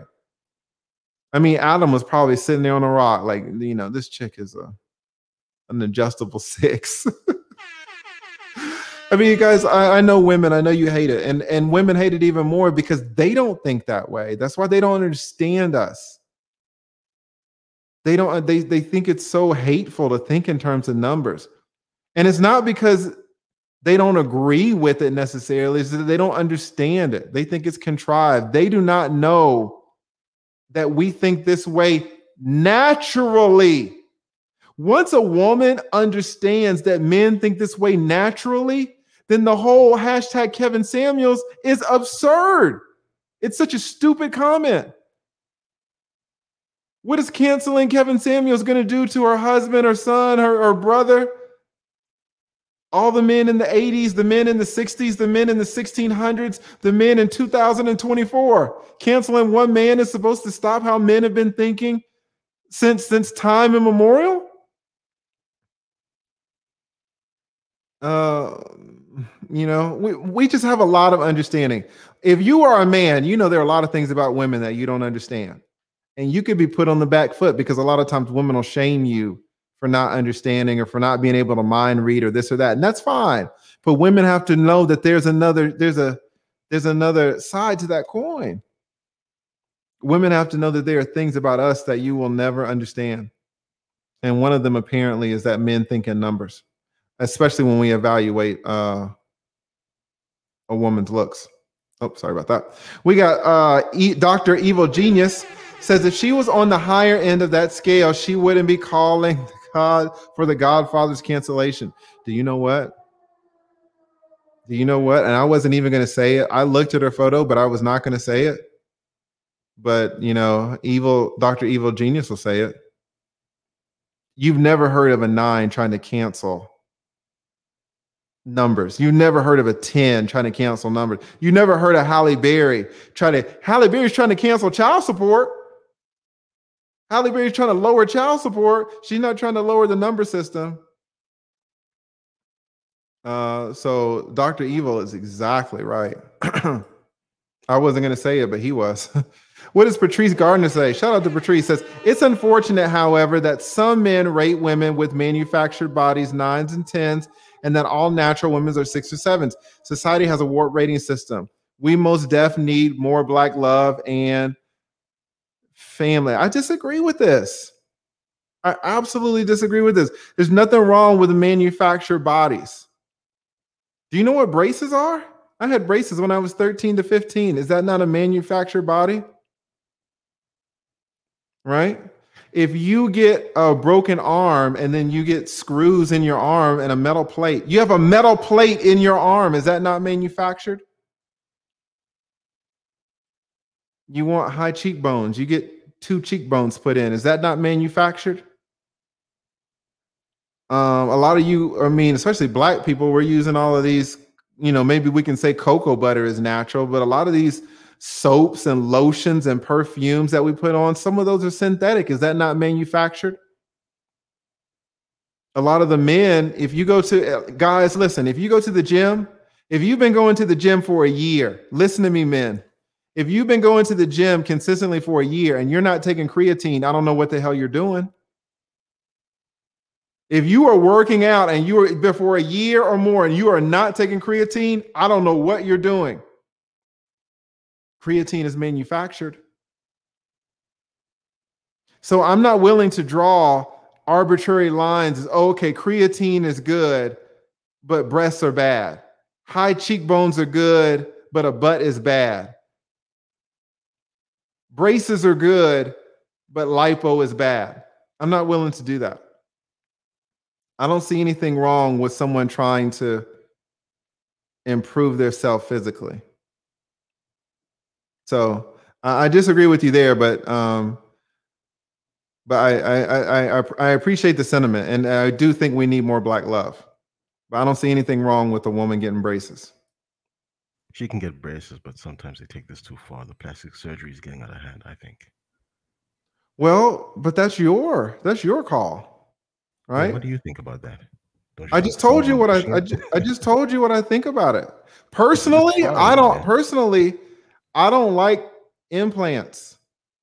But you take a stripper with bees, you send her down here to Atlanta across the street from the immigration court. Anybody know what's across the street from immigration court here in Atlanta? Anybody know? No. Across the street from immigration court is Magic City. Has anybody heard of Magic City? No. All right. You take a woman. Magic City is a famous strip club, maybe one of the most famous strip clubs in the nation. Certainly was in the 90s. And it's still going, still generating cash. Take a woman with bees, small bees, send her to Magic City. She's going to make $3,000 a week. Get her breast implant, send her right back. Now she's making $10,000 a week. So, John, some people don't agree with you. Hey, look, some people don't agree with me. That's what I'm saying. You're asking me, oh, lead attorney, how do you feel about breast implants? You know, I prefer them natural, but some people don't care. This woman is making way more money with her double D's, her E's.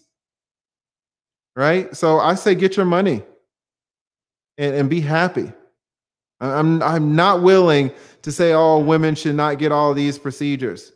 Get all the procedures that you want and then cross your damn fingers and hope it looks good. That's where I come from. What does RWP say? I got liposuction, AKA mommy makeover, and my husband loves it. Shout out to RWP. Don't let men or women, don't even let Patrice tell you that a manufactured body is worth less. Don't even say that. You know, what does Spencer say? Spencer says natural is better, definitely. He forgot 2 words. He forgot 2 words. He said natural is better, definitely. What are the 2 words he forgot? He said natural is better for me. Guys, you guys hate it when women try to speak for all of us, but then we turn around and do the same thing. You know, speak for yourself. Natural is better, definitely, for me. Period. Go to the strip clubs and see the women that are making the most money and then talk about natural is better. You're wrong. You're wrong. Okay, we had John dropped off. He said it's not. Okay. All right, we got Todd Michael in the house. Todd Michael, Blue Flame. Shout out to Blue Flame. Nails W Hope knows about the lifestyle. Says Blue Flame is fire in Georgia and diamonds in Florida. All right. I don't know about Florida. I'm gonna have to check out diamonds. All right, sorry that I muted you, Todd. What do you think about this, Todd? We're just talking, man. Men are weak as hell in this day and age. It's like it's an epidemic of weakness in terms of like society. Twitter tells you what to think, what to do, what not to say, and you do it. You get canceled if you don't, right? Mm-hmm. It's definitely, you know, I really commend. I don't even agree with everything you've said, but I agree that you've effectively said do what you want to do, and men have got to realize that no one's going to let them do what they want to do. So you've got to just do it. You know? Yeah, I totally agree. I totally agree. I have a legal question, actually. It's kind of out there as far as legalities go, but if you want to hear it. Yeah. So I don't know, have you ever taken the reCAPTCHA, which is the I am not a robot sort of quiz to sort of block out bots? Yes. Okay. So were you aware, this is a question about fraud. Were you aware of the fact that they use those puzzles that you do in those things to build an AI program? Yes. You were aware? Yes. Now, okay, what is the threshold for fraud in the case of where I'm making a claim that the fact that is the main, that is at least like half of the reason why they have it, right? Is to build the AI. It's a huge money making program for them called OCR. But I'm making the claim in my own right as a human man, as a citizen of America, that like they defrauded people. That company, reCAPTCHA, defrauded people by not doing more diligence to disclose their gains on the back end of that program, which ostensibly and overtly seems like just a way to weed out robots, right? Give me 1 second. Give me 1 second, because I missed my man Neil Stewart's super chat. What did Neil? I'm sorry about that, Neil. And guys, let me do this. Let me do this because I've been thinking about this too. For all my moderators, you guys love me so much, and a lot of times you guys put a lot of please like and all this stuff, which I really appreciate. But the problem is, every time you put a comment to say please like or subscribe or this or that, it pushes the damn super chat up one time. And if I have 4 moderators and they're all saying please like, please subscribe, then all the super chats, they just take off on me. So if we could limit those to about half, then that would be great, because then that would hopefully, let's try that to see if we can have more time with the super chats. So I'm sorry I missed your super chat, Neil, but I did see this one. You said, the lead attorney, keep repping Black excellence. I ship you and Jessica X. Yes, I said ship. Thank you so much, Neil Stewart. And I apologize for missing your last super chat. When you say you don't want to cause drama, I don't know what you mean by that. I missed what you said that was causing drama. I hope you don't think that because I missed your super chat, I thought you were causing drama. I do unfortunately miss super chats, guys, because these things go fast sometimes. The fact that I miss your super chat does not mean that I think you're causing drama. I don't intentionally miss super chats. I don't. I always try to get them. I think there have been 2 super chats in this entire channel that I haven't read, but I even shouted the person out. But the things that were said were so ugly, I didn't want to read them. But I generally read all super chats. So the fact that I missed your super chat, Neil, does not mean I thought you were starting drama. It just means that it went up too fast. So I apologize for that. But I definitely read it and I appreciate it. You say keep repping Black excellence, and I'm trying. And as you see, a lot of people don't agree with me, but I've got a perspective that I have obtained based on my years in my profession as an attorney, divorce attorney down here in Atlanta.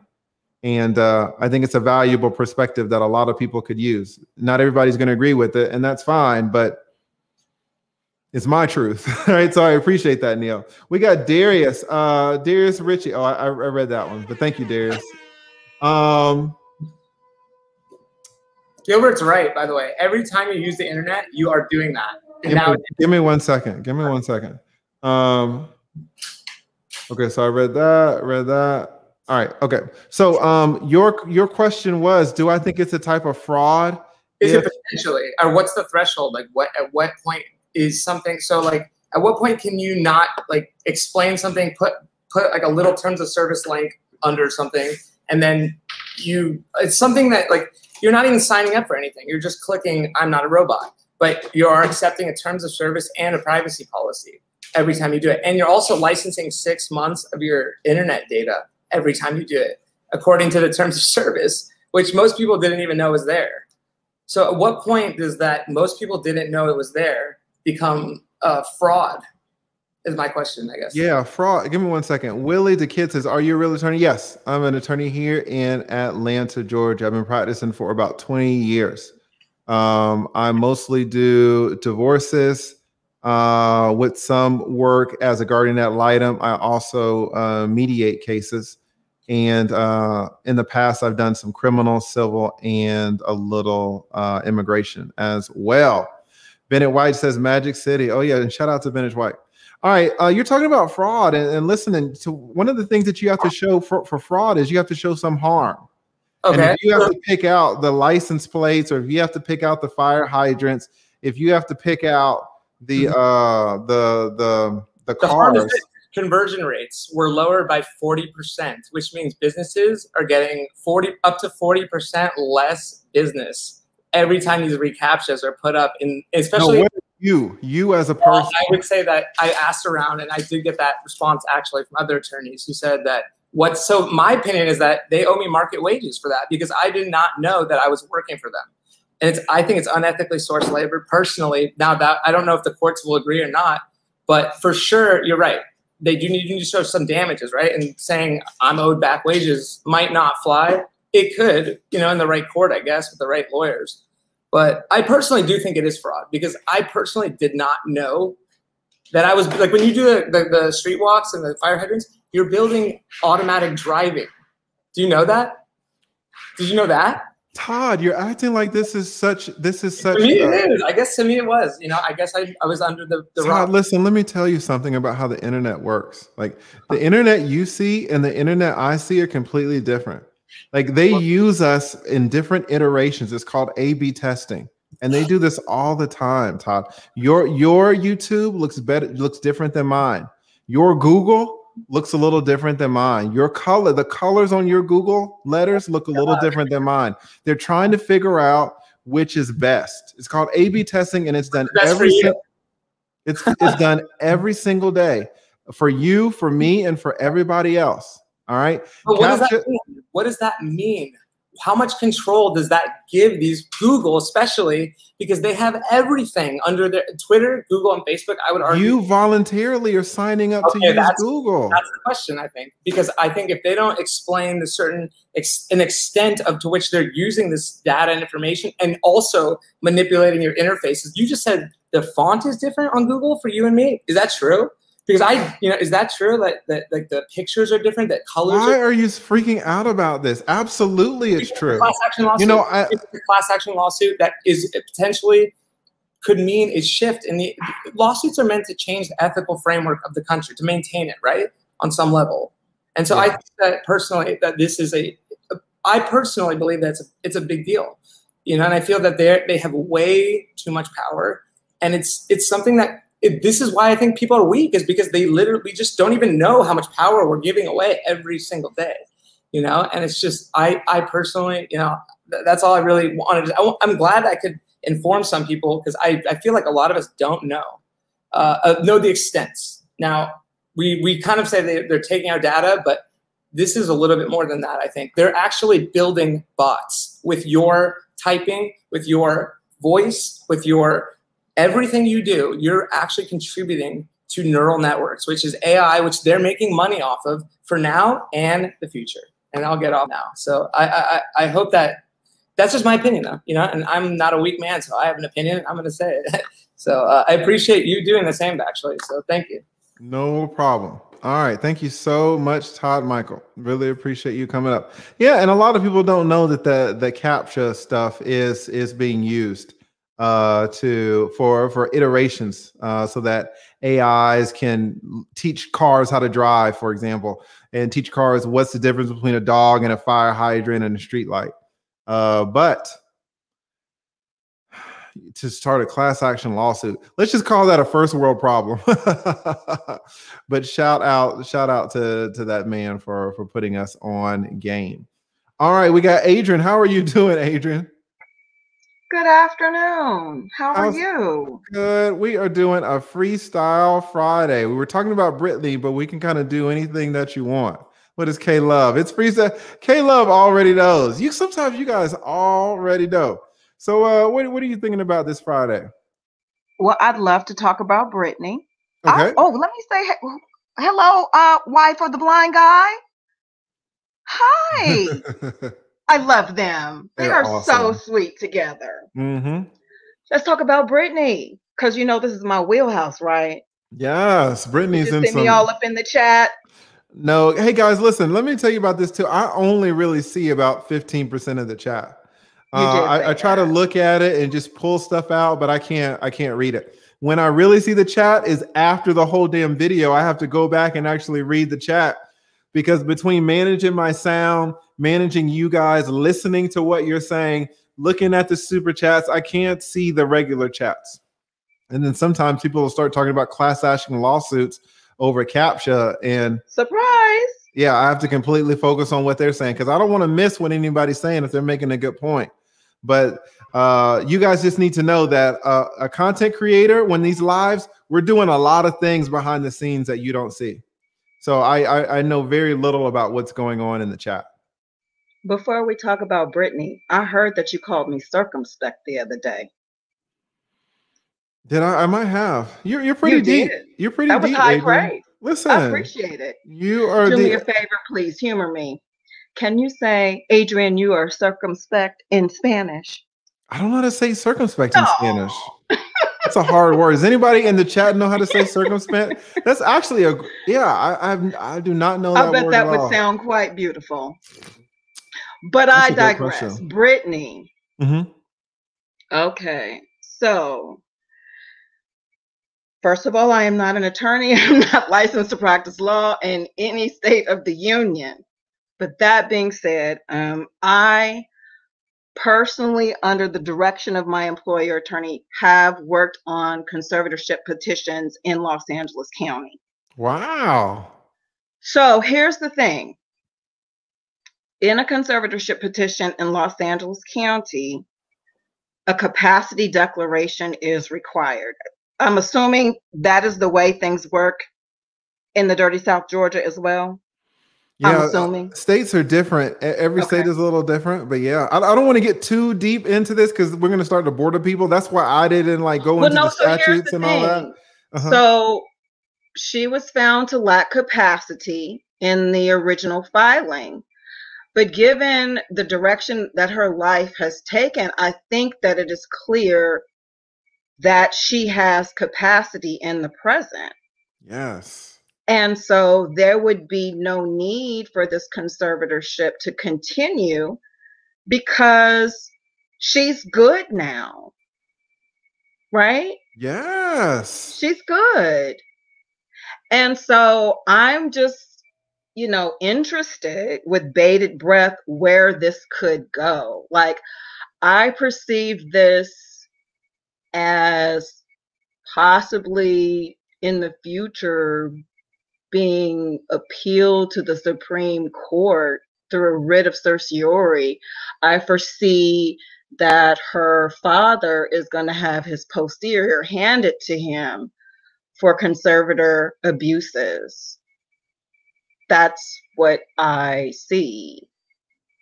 What do you think? It could be because here's what I think. I think that if the father just steps down, I think they're going to end it. But if the father fights, they are absolutely going to try to press for conservatorship abuse. Yeah. They've kind of threatened that. So, I don't know.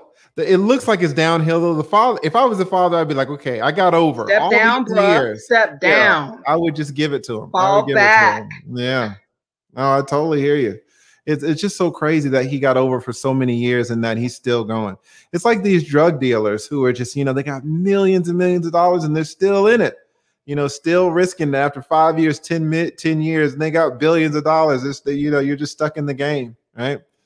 So, it seems like he's just, he's locked in there. He's entrenched and because let's be honest, it's not like he's going to go get a job. Right. So he needs that $16,000 a month to keep coming in. But he's also got lifestyle creep. Houses in California, he's probably living in a very expensive house. The property taxes alone, the state tax alone. Yeah. He doesn't have a job. Britney was his job. And so he's got some money in the bank that'll probably last him 3 years, 4 years. But what happens in 7 years? Is he going to have to get a job? Brittany's not going to give him any money. Out. Just like when that child support stops on the baby mamas, you better figure it out. That is exactly. Don't be stupid, Right. Yeah. Well, I hear you. I hear you. And what does JD say? JD says, Adrian, no cam. I guess JT Pocket Watcher isn't on today. Oh, come on. I'm sitting in the kitchen as usual, but I'll cam up. Well, listen, you don't have to put your bra on for us. Listen, it's all good. Well, you're gonna want me to do that. It's all good. No, thank you so much. You can stay up. You can stay up here for a while, Adrian. Thank you so much. Okay, sure. All right, let's get more, but I'll turn. Yeah, it's just full back here. All right, let's get Blacks Are Superior up here. How are you doing? Let me. How are you, sir? I am good. You were in that video with my brother, bro Clarence, weren't you? Yes, I was. Yes, shout out to you. That was hilarious, man. Yes, you got caught up in that. And listen, shout out to brother Clarence. Let me just say, let me issue a formal apology to brother Clarence. You know, listen, I'm gonna issue an apology. What happened? I was having a show saying, hey, if you want to defend backsliding boys, come on up. That was the whole theme of the show. But the show lasted 4 hours. 2 hours into the show, brother Clarence comes up and he starts kind of defending Boyce Watkins, but he didn't know the point of the show. So he was just saying, let me show you some inaccuracies that you were talking about. But I thought he had come up there to defend backsliding boys. So I treated him like he was defending backsliding boys because I thought he was. It kind of sounded like he was defending, but it did. But he says he wasn't. Then fair enough. So I apologize to him for that. But yeah, but I recognize you. So thank you so much for coming up on the show. I don't know if you ever got to speak on that one because we were going for so long. Yeah, I'm here in Florida. It was during the time we had that little tropical storm / hurricane, so my Wi-Fi had cut out. Yeah, I was kind of pissed because I was waiting for a minute. You were waiting for a minute. What part of Florida are you in? Jacksonville. Jacksonville. Okay. Shout out to, I got a cousin down there. Hopefully she can do some guys, I don't have a logo. So I actually talked to my cousin earlier this week. She's a graphic designer. Hopefully she can do something so your boy can get a logo. I'm gonna try to step it up every little bit. I'm gonna try to make it better for you guys. All right, so Blacks Are Superior. And thank you so much for your super chat. I appreciate that. What are you thinking on a Freestyle Friday? What's on your mind? Okay, I'm going to make this very brief because I don't want to take up too much of your time. No problem. Of course, I love, first and foremost, I want to say I love your channel. Like I said, it seems like there's nobody else on YouTube doing what you do, and it's very refreshing because within the Black YouTube, Peter, you have like people kind of doing the same thing, mimicking off each other. So, but you're doing something totally different I've never seen, and especially coming from a very intelligent attorney. Like, we need this on YouTube. We really do. So I just want to applaud you and thank you for that. Thank you so much for that, saying that. I also want to, like, again, nobody's doing what you do because you're giving people advice. You're letting them come up here to promote their channel and also to help them, spread their channel and everything like that. So, which is why I'm here. I'm starting my YouTube channel, and I actually, just a quick story. It's this guy by the name of Hassan Campbell on YouTube. He's like trying to be all big, tough, and gangster and everything like that. It's promoting all types of violence and saying he caught bodies. So one of my first videos was I posted a video exposing his official criminal record, showing that he's never murdered anybody, anything like that. So, but when I did it on a StreamYard, and I made a good 14-15 minute video, and it was no sound. I'm like, oh my God, there's no sound, but it's like everybody could see, the proof and the evidence of what I was displaying. So my question is, you don't have to answer right now because it's not like I want a tutorial, but I wonder if I could email you possibly, and if you can answer the question of how to get the audio working on the StreamYard to have it presented and heard on YouTube. I'm dealing with that too. I was like, I can't figure it out. I see Jessica X knows how to do it to where on StreamYard, you can have the sound come in. I have actually done whole live streams where I had it all set up, all the videos that I want to play. And then I start the live stream and I press play and people are like, we can't hear anything. And it ruins the whole thing. It was like I was giving such vital information. And then when I go back to replay it to see how it came out, it was totally muted. I'm like, what the hell?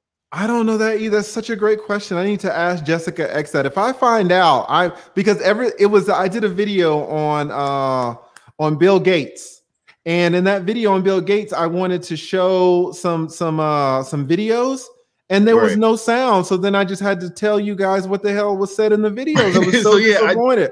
I did it. So I'm sorry, guys. No, I'm just saying it happened to me too. And you're asking such a good question. I don't know what the answer is. And I'm thinking, honestly, I thought it was a dumb question. I'm like, he's probably gonna think this is a dumb question because I don't know how to work the audio. I'm in the same boat. I could have been asking you. I have no idea how to do this. No idea. What does Girl Behind the Mic say? Girl Behind the Mic says, try OBS. It's free with much more flexibility. It is free, and it's much more flexibility. It's so complicated. Like, listen, StreamYard is so easy. OBS, if you compare the complexity of OBS to StreamYard, I think you have to admit, Girl Behind the Mic, that there's no contest. StreamYard is so easy, and OBS has a huge learning curve. It is free and it's flexible. You're absolutely right. You can do so many things on OBS, but goddamn it, it's going to take you 2 months to figure it out. I'm going to have to Google OBS because I never even heard of that, but thank you for that. You might like OBS, but I'm too old for it. Okay, and lastly, before I go, sir, I just wanted to kind of promote my channel a little bit because what I'm trying to do, I don't see anybody else on YouTube doing. And the premise and the basis is of this. Of course, Black men as a whole, we never had any type of mainstream platform on regular TV to, you know, express our views, anything like that. Hence why the manosphere is so big right now on YouTube, and we're pretty much, you know, controlling the social diaspora. So I just want all the men to know that what I'm trying to do is, being that we've heard, you know, the views and the gripes from females for decades and decades, I want to dedicate my platform to them, especially single fathers, so they can come on to my platform, tell the story as to why their relationship broke up or why their marriage broke up and everything like that, because I want to get those stories out there from their point of view, because we just never hear those type of stories at all. You know, we always hear from the women's point of view, which is always, you know, he cheated or it was financial or whatever, but we never ever hear those stories from men. So I want to kind of devote my platform to single fathers or men who, you know, marriages have dissolved for whatever reason, so they can come up there and tell the story. So if people want to go YouTube my profile name, Black So Superior, click like, subscribe, and send me an email or comment so I can, you know, if anyone has a story that can come on, I can interview them and we can just get things cracking and rolling from there. Sounds perfect. And if you can please drop the link to your channel in the chat, that'd be great. Give me 1 second. Hold up right quick. Hey, sure. Rebuilding Black Wall Street, do you still want to come up? I see you got some things going on. All right, I'll pull you up. I'll pull you up right now. I'm going to pull up Rebuilding Black Wall Street right quick because he says he knows the answer to your question and my question about how to get sound on StreamYard. Yes, we are all ears. Rebuilding Black Wall Street. Well, what do you think about this? How do you get sound on it? Yeah, when you want to do it like a video, you have to go into your share, and you're going to share screen. But you have to make sure you go to Chrome, and at the bottom you're going to see audio. Go to your Chrome. You can go to it now. When you go to share screen, it don't go to Chrome tab, and you don't even have to go to Chrome tab. You can stay in title, but you see down the bottom where it says share audio at the very bottom, when you check it at, look at the bottom of your screen, the left hand side. I believe I did see that when I went on there. That was the thing. I clicked it, and for some reason, I'm not positively sure, but I could have sworn I did. So I will next time. You have to click it, but no, you have to go to Chrome tab. You don't have to for the actually show for the audio to play. You got to go to your Chrome tab, hit share audio, and then you select the video you want to play, and then so they'll get the sound. Gotcha. So you go to Chrome tab, you do the audio, and then you share audio. Then you select the video. Don't select the video before you select the share audio, and then you'll get sound. Gotcha. Then you can play video, because the only person can hear it is you. If you don't check that box, the only people can hear it. But if you want your audience to hear it, you have to select that share box in Chrome tab. You have to go to the Chrome tab and do it. Chrome tab. Okay. I'm taking a note of that now. Thank you. And I mean, that's pretty much all I have, sir. I don't want to take up much of your time. I love your channel. I was actually going to do something before you came up. Well, as soon as you came on, went live, I was like, oh, I had to stop everything because like you were like one of the best on YouTube in my opinion. Oh, well, thank you so much. I really appreciate that. And listen, thank you for coming on and asking this question, because I had the exact same question, and it gave us an opportunity to talk to brother Rebuilding Black Wall Street, and he helped us out. Because you know, there are questions in my head. I'm just like, okay, that's just another question. I'll figure it out at some point. But it's important, it was important for me to know. So the fact that you asked that, really, it really helped me out. So I'm super appreciative of you coming up. And thank you for and thank you for being in the background of that video with brother Clarence. I focused in on you a lot. A lot of people enjoyed your reactions to that. So thank you so much. Thank you, sir. Have a good one. No problem. You too. And thank you, Rebuilding Black Wall Street, for answering that. I got you, Black girls. I'm gonna get you in 1 second. Okay, I'm gonna bring you up. You next in line. You next in line. I'm gonna leave you up here, Black. Rebuilding Black Wall Street. Okay. All right. Okay, Black girls. I'm gonna bring you up, but I'm gonna talk to one person before then. But I'm gonna bring you up now. All right. Let's see here. Give me 1 second. All right, you guys don't have your name up. Is it blind guy, his wife, their life? Guys, if you can, put your name on the thing so people can see your channel. Are you guys ready? We're ready. You know what? I changed my name and I don't know how to, I can't put it up right now. You can adjust my name, but for some reason, because I use StreamYard too, and once I'm in the studio, I can't change it. And it's fine. We don't have. I can't put your name up. I didn't know that. So it's blind guy. His wife. Their life. THEIR. Their life. I'll send you the what you call it, Corey, when you send somebody no, when I send him a bill for teaching him how to do that.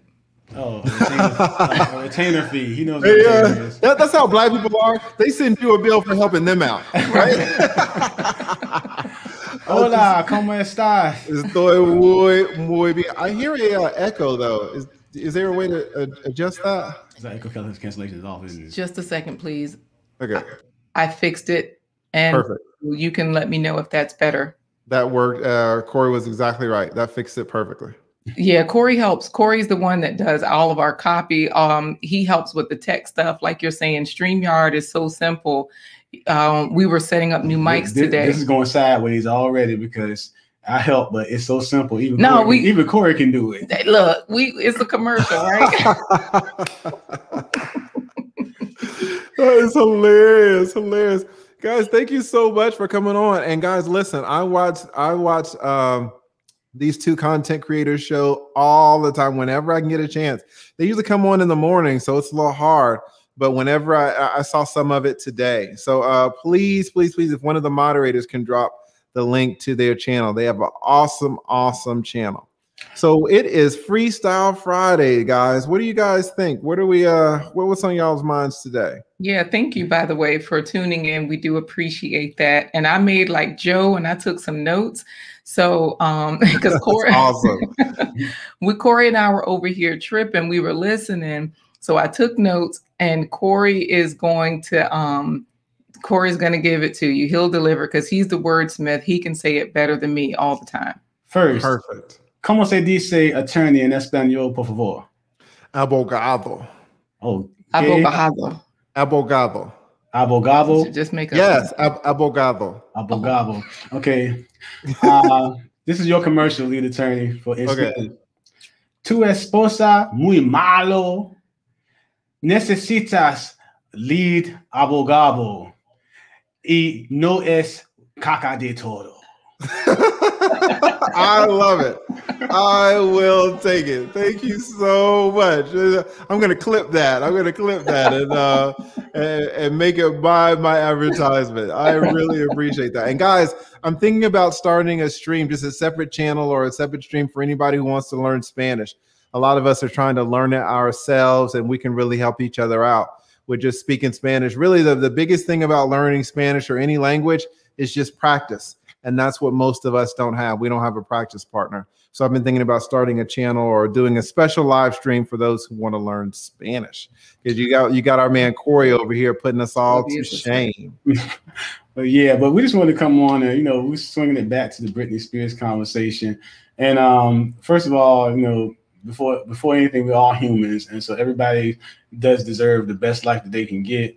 But you know, what Britney Spears is going through now is not is something that we've experienced as Laquita, as a couple, as individuals. We've been together all of our lives, so I think everything we've done together. Right. And so we suffer together. And like I said, just as, you know, Black people in general, and like I said, just seeing different experiences of, you know, even within my family, you know, people, you know, getting the what is it, conservatorship.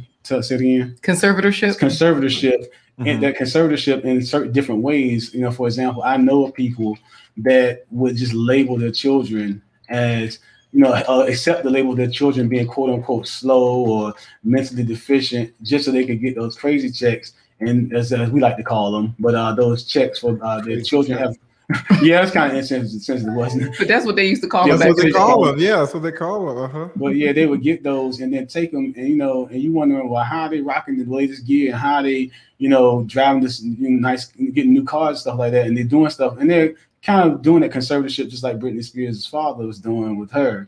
And then even in our world of being professional performers, I'm a playwright and a script writer. Laquita's a director and choreographer, and we've been commissioned by lots of different theater companies to do work. And we got these big art commissions. I'm pretty sure Atlanta has a big art commission. You know, in our hometown, we have a big art commission, and they give these tens and hundreds of thousands of dollars to the primarily white companies. And then those companies then turn around and do productions, and then Black productions, and then give people a pittance for their pay.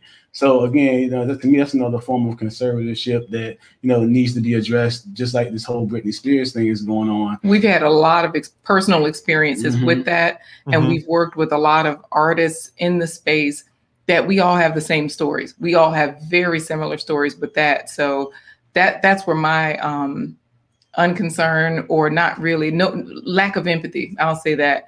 But did you need the next note, Corey? Mental health. Wait, let me just understand this though. Okay. Yes. Because I didn't really. It was the last sentence when you say your lack of empathy, and I don't really understand the lack of. I understand that you guys are well acquainted with the system of conservatorships. How does that translate to a lack of empathy for Britney's situation again? I think instead of saying a lack of empathy, I think what it is that it's, you know, I think we just need more emphasis on how those things shake down in all levels of community, because Britney Spears is getting the attention about this because she is a celebrity. She's been a celebrity for years, and despite her track record of her personal behaviors, she still has that celebrity status. Whether it's helping her out right now or not is to be determined, because of course she's not reaping the financial benefits. But I'm thinking, well, instead, what we're saying is, you know, it happens on so many different levels, especially in our community. We just need to spend time definitely addressing those things in our community and saying, okay, Britney Spears has her problems. She's a human. She deserves to be happy. She deserves to deliver life like we all do. But again, it's kind of like, you know, we definitely have experienced those things, and let's address it on all levels, because a lot of people don't know that those things are going on. I personally didn't know all that was going on with Britney Spears because I don't follow celebrity news, but I do know from our standpoint, and knowing that it's a big thing, especially in the world of performing arts, that people are getting the shaft like that, basically on a different form of conservatorship. And we don't have the platform or necessarily the means of the platforms to address it as a Britney Spears would. So, and not just as from the performing arts, but being a nurse. I've been a nurse for a long time. And I used to take care of children who had like ventilators and trachs, and I was a primary caregiver for them and whatnot. And I've seen this because, like you were saying, these children, they get to be 18 years old, and now the parents are their guardians and whatnot. So I understand that you have different situations where even now there's this direct care network where parents are signing their children up at a young age so that the parent can be a benefactor starting from their child's age of 3 years old. And I don't know when that ends, because when you get into the direct care network, you might end up a patient, so to speak, or a client for life, because then it follows you into adulthood. And the idea for direct care is to keep you out of facilities like a nursing home or a group home.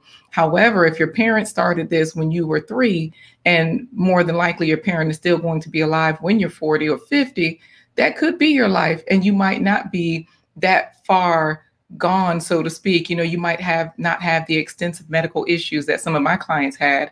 You might be somebody that could really function and could really be free to marry, to have children, which from my understanding, Britney, she's got some kids, she's been married, and a lot of us have been in that situation where we've had marriages that didn't work out, we've had children that were taken away and whatnot. And so it's not lack of empathy, but it's not, I kind of feel like, I kind of liken it to unto that AI guy that came up just a second ago, when you were like, dude, they've been collecting our info. That's how I feel with that whole Edward Snowden thing. You know, it's like Edward Snowden is a whistleblower down there in Elizabeth City, North Carolina.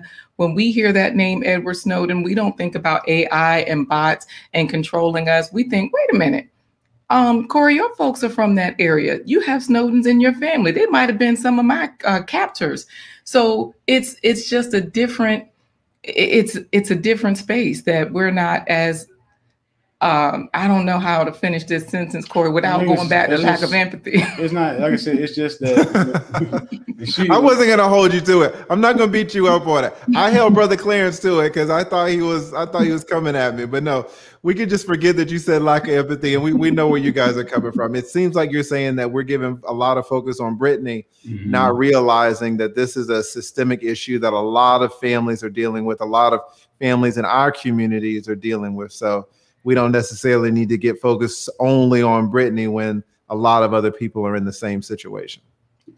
Right. And that's something we're saying. And like I said, of course, we understood that was the topic that you took. We're not saying that about you, but just in general, you know, a lot of times the media just discredits, you know, the experience of the average everyday person that's going through similar situations. Golly, like I was trying to help, but you guys are doubling down, huh? You guys are really like, here's the thing, guys. Here's the thing. All right, listen, I am all about, you know, everybody's equal and all this and all that. All right, let me tell you where I'm coming from for a second. I understand it. But I do think that Britney Spears, it's just like Usain Bolt. You know, it's like you can say, oh, well, everybody runs. Yeah, everybody runs. Usain Bolt is a little different. All right. You know, Usain Bolt is the fastest man in the world. Like, he deserves recognition for that. Over and above what the average runner can run. Right? This is my feeling anyway. Maybe this isn't socially acceptable, but when somebody is world class, I like to acknowledge it, because to be able to get to on a world class level takes extraordinary effort and dedication and consistency. Britney Spears has done things in her life that, you know, almost no one will do. I'm talking about all of these albums, the residency in Las Vegas. She's generated generational wealth. And to have that taken away, do other people get money taken away? Yeah. Do people get their, you know, $300 checks taken away, their $500 checks taken away? Absolutely. But to lump everybody in the same pot, not acknowledging, you know, that Britney Spears is in that pot, but she's a little bit elite. You know, I don't necessarily. I think there's something a little different. I don't know. I get you, because it's basically, the bottom line is it's something that it's a rare occurrence that, you know, people see the celebrity life. They say, oh, they got it good. You know, she's working in Vegas, she's cutting all these albums, but they don't get to see the dirt and the grind behind it until, you know, these types of stories are told.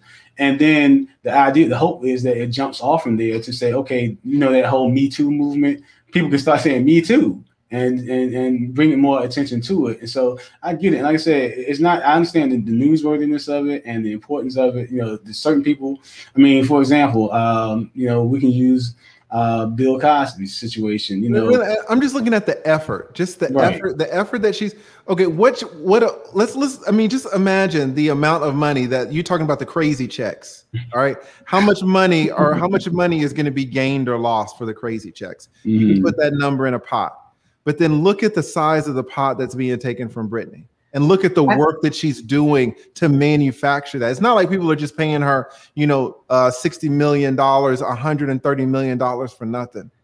I wanna add something here though. Like hers is documented, it's recorded. Let's just say, for example, two personal examples to give you that happened to us in the same year, 2018. We had two different theater companies that pimped us out literally, where we were working like slaves at harvest. It felt like 12 years. They were disrespecting us. They underpaid us. They lied at the end. And we had a cast of people. Of course, it was on their billboard because they quote unquote hired us on as a director, the producer, the writer. We had to gather the talent. We had to do the directing, bring in choreographers. I felt like Britney Spears out there, but there's no microphone for me. There's no place. And that's what I'm saying. Like a lot of us are putting in a lot of effort for things that we're producing and have produced, but there is not on record. It's not documented. So I'm not minimalizing her as much as what we're saying. And I say we because we've experienced this so much together. Oh my goodness, I can't even get into it. Man, the list of so many times I've been cussed out because of what them folks did. It's like I ain't even do nothing. Listen, I hear you guys have a much more intimate relationship with that system than I do. So I'll certainly admit that. So I definitely respect your opinion on that. I do want to just clarify something, because Mama Bear Blues, like they literally pimped you. No.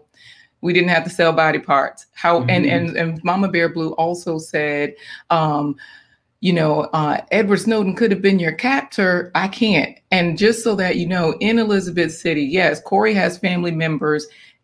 He has family names that are the white people in that city have the same names. We all know what that means if we know any history in America. Corey and I are historians. And so the history is that if there's a name in your area and the white people have it as well as the black people, those black people were more than likely enslaved. Corey's grandmother talks about her lineage and her family, and she's told them. So we know for ourselves. But again, those are things that are not documented. And these are things that are way more common amongst a lot of us. We know things that we just don't speak about publicly. We don't document it, and it's not tracked. Why? Maybe we don't have the publishing capital. Maybe we don't have the publishing and printing capacity. Maybe we are the ones working hard like Britney Spears so that we can't even document our own stuff sufficiently. Yeah, we all need the lead attorney. Boom. We got to send him a retainer, right? Yeah, we had to pay him a retainer. It's pro bono for you guys. That's all on the house. All of the house. No, Thank you for having us. I appreciate the time. No problem. And again, just tell everybody quickly what your channel is about, please. And if one of the moderators can please drop the link. We always say The Blind Guy, His Wife, Their Life is a channel. We have a live broadcast every Wednesday, Thursday, and Friday. You can see Hump Day to Friday. Oh, we got new merch. Yeah, so that's excellent. Hump Day to Friday. We count down the weekend with people, and our mission is to change the narrative of people's normal expectations about what it means to be a person with a different ability like me. Whether it's because Corey can't see. People see blind guy, and they do ask us if he puts up many blinds, or they think I'm just saying he's a blind guy because he's a husband, and people say, oh, he can't see, but Corey's blind. And look to change the narrative of people's occupations, like people need to know about the lead attorney. The level of compassion and concern for humans is not just that ambulance chasing, smart mouth, smackdown attorney that you see on TV. It's it's a real person out here with compassion for other people that's in the courtrooms fighting for people every day. Then we change the narrative of people about gender. So our mission is just to get people out of thinking about their normal expectations by learning through other people's story sharing through our platform. And so we expose people to different people, different occupations, different backgrounds every day. And every Wednesday, Thursday, and Friday, 11:15 a.m. Eastern Standard Time. We have fun. We read all the comments. We engage with our audience. And we're even looking forward to having a Rebuilding Black Wall Street up there. And one day we'll get the lead attorney when he's got that case where he's getting that $40,000 a month, because he's actually got the, what do you call it, the attorney's lottery that he hit. But that's exactly right. That is exactly right. That's exactly right. For one case and then do no work. That's the thing. You know, as an attorney, you can get $40,000 a month, but man, you are really humping it. To get $40,000 a month every month for 12 years and not have to work at all, that is absolutely the lottery. That is absolutely right. So thank you guys so much. Please go check out their channel, Blind Guy, His Wife, Their Life. I check them out every chance I get. So thank you so much, guys, for coming on. Yes, thanks for having us. Thank you. No problem. Good channel. Thank you. Oh, that's your man, Corey. Rebuilding Black Wall Street. All right. We are going to go to, give me 1 second. 1 second. Let me shout out my man, Omar Trujillo, talking about Spanish. Says, ¿Qué pasa, bato? That's my homeboy right there. Shout out to Omar and to his lovely wife. You know, I'll be sliding in her DMs. He don't know nothing about it. She does, though. Shout out to my man, Omar. And then Felicia Hill, I see you in the back. I wrote you a chat, Felicia. I don't know if you are in, I don't know if you can see the private chat, but I don't know if you're in Atlanta. I don't know if I know you or not. All right, because I think I might know you. I just recognized a name. All right, we got Black girls getting their shift together. Black girls getting their shift together. You're like, finally, right? How are you doing? I'm well. How are you? I am doing fantastic. Thank you so much for being so patient. Really, really appreciate it. I have nowhere to be until Monday. I'm good. I'm fine. Excellent. So it's Freestyle Friday. What do you what's on your mind? What do you think? Well, first on my mind, I just want to say thank you for having this channel. It's so good to see a brother coming with some solid facts from your profession, and it's very enlightening. And I'm your neighbor. I live in DeKalb County. Oh, that's awesome. Are you from DeKalb? No, actually, I'm from Massachusetts. That's what I'm saying. That's what I said in the beginning. All you guys, you New York people, everybody just comes from the north. Everybody's like, oh, houses are free down here in Georgia, right? I love Atlanta now. I've been here for a while, but I love Atlanta. Excellent. Well, thank you so much for the kind words. What's on your mind this beautiful Friday? Well, what's on my mind? I'd love to promote my podcast / YouTube channel. Yeah, let's take a look at it. Black girls getting their shift together. I love it. What's it about? So it's about mental health and wellness in the Black community. And what I do, I'd love to promote destigmatizing mental health disparities in our Black community. Oh, thank you, Sophia. But yeah, that's what my main mission has been, because I grew up not knowing that I grew up in an abusive home, because I've never been touched. I've never been physically hit, but it was the emotional abuse.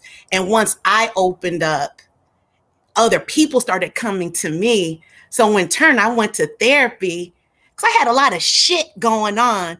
But in turn, I got my shift together. And that's where the name came from. Love it. Love it. And so on that channel, go ahead. I'm sorry. I didn't mean to. Oh, no, I'm listening. What was your question? No, I'm just saying. So on the channel, you talk about mental health related issues and things like that to help women. I do. And man, it's just so happened that most of my listeners are women. I looked at the analytics, is 90% women. Gotcha. Yeah. And I've been told that I've been a shark underwater. You know, when a shark is coming, how all the fish get out the way. So I know this is something big. Just a side note, about a month ago, MTV had been following me. Wow. Yes. And I do not have that many subscribers on my YouTube, but my podcast is growing. I have, last time I looked, I had people in 37 different countries tuning in and downloading, and then 25 states have been tuning in. So I know, so I am going to be contacting you so that I can build up my subscribers, preferably organically. But I know I have something good going on because it's so needed in our Black community. That is awesome. Well, it sounds like you don't need me at all. I mean, MTV is watching you. You got your stuff going. That's fantastic. I was just talking to Rebuilding Black Wall Street the other day. He was telling me about Google ads and things like that. He might be a really good person to talk to as well about how to grow your channel fast, because he knows a lot about that. I don't know anything about Google ads or how it works. I would love to talk to you for sure. Yeah. Building Black Wall Street. He knows a lot about that. But yeah, I mean, MTV and all these other places, they got your eye on you. I mean, you're really doing big things. You don't need my help at all. Having said that, I'm so happy that you came on and talked about your channel, because mental health is definitely an issue in our community, a big issue. It really is. And some of us go around and we don't know that we may have an issue. And I wouldn't even say issue, just a circumstance, because depression, anxiety, stress, it can look like this, but people always think that you're actually down and, you're destitute and you're drinking and you're drugging. But depression, anxiety, stress, abuse have many faces. Faces, different facets for sure. So my question to you is, as an attorney, a family attorney, are you able to recognize a narcissist parent or a narcissistic spouse? Because I grew up in a narcissistic home, which is what the abuse was. And outside looking in, you would see this 3-family home, both parents in the home, going to church, deacon in the church, wife always in the church. But inside looking out, it was severe mental, emotional, verbal abuse. And that comes with the covert narcissist. You don't see them coming. So that's why I was wondering, as an attorney, are you able to eyeball and you can see where it's a spouse is a covert narcissist and they're trying to get over? Because usually they do, because they're that good. Yeah. Let me say this. All right. I have some opinions about narcissism and emotional trauma and things of that nature. I really do. But I also acknowledge my limitations. And I have some personal opinions on it, but I'm not a therapist. I'm not a trained therapist. I'm not a trained doctor. So I'm not a trained psychiatrist. So I kind of keep my opinions to myself, because they're not very socially acceptable, let's say. But when you ask the question, can you recognize a covert narcissist? I think 90% of the people probably could be labeled at one point or another in their life as a covert narcissist. I really do think that some of these labels, they get used so much that anyone in a custody battle could be labeled as a covert narcissist. I don't think there are very defined lines. It seems to me, especially this year and last year, the word narcissism was just being thrown around. And it didn't seem like anybody was saying, no, you're not a narcissist, or this person's not a narcissist because of this and this and this. It seemed like everybody had their own definition. It was almost kind of like Christianity. You could line 10 people up, ask each one of them, are you a Christian? Everyone says yes. And then you say, okay, how do you feel about homosexuality? How do you feel about the Old Testament? How do you feel about this or that? And then everybody's Christianity is different, but then they're all saying that they're a Christian, right? And it's the same way it seems about narcissism. You line 10 people up and say, define a narcissist. Everyone is going to give a different opinion. And then you say a covert narcissist, they're like, man, who can call it, right? So I've definitely seen people act selfish, and I've seen people act self-interested. But I don't like to label people with labels where they can kind of mean anything. And if you are looking at someone who's going through a divorce, someone who's angry, someone who's going to lose a lot, maybe they're going to lose custody of their kids, maybe they're going to lose half their 401k and they're angry about it. Who am I to say if they're a covert narcissist or not? You know, let me just say, I don't really know what covert narcissism means. I think if I ask you, you're going to give me a definition. And then if I ask the next person, they're going to give me a different definition. And then if I ask the person after that, they're going to give me a different definition. So who's right? Right. Well, you know, I know coming from that type of household and going through therapy, I never heard of the word covert, overt.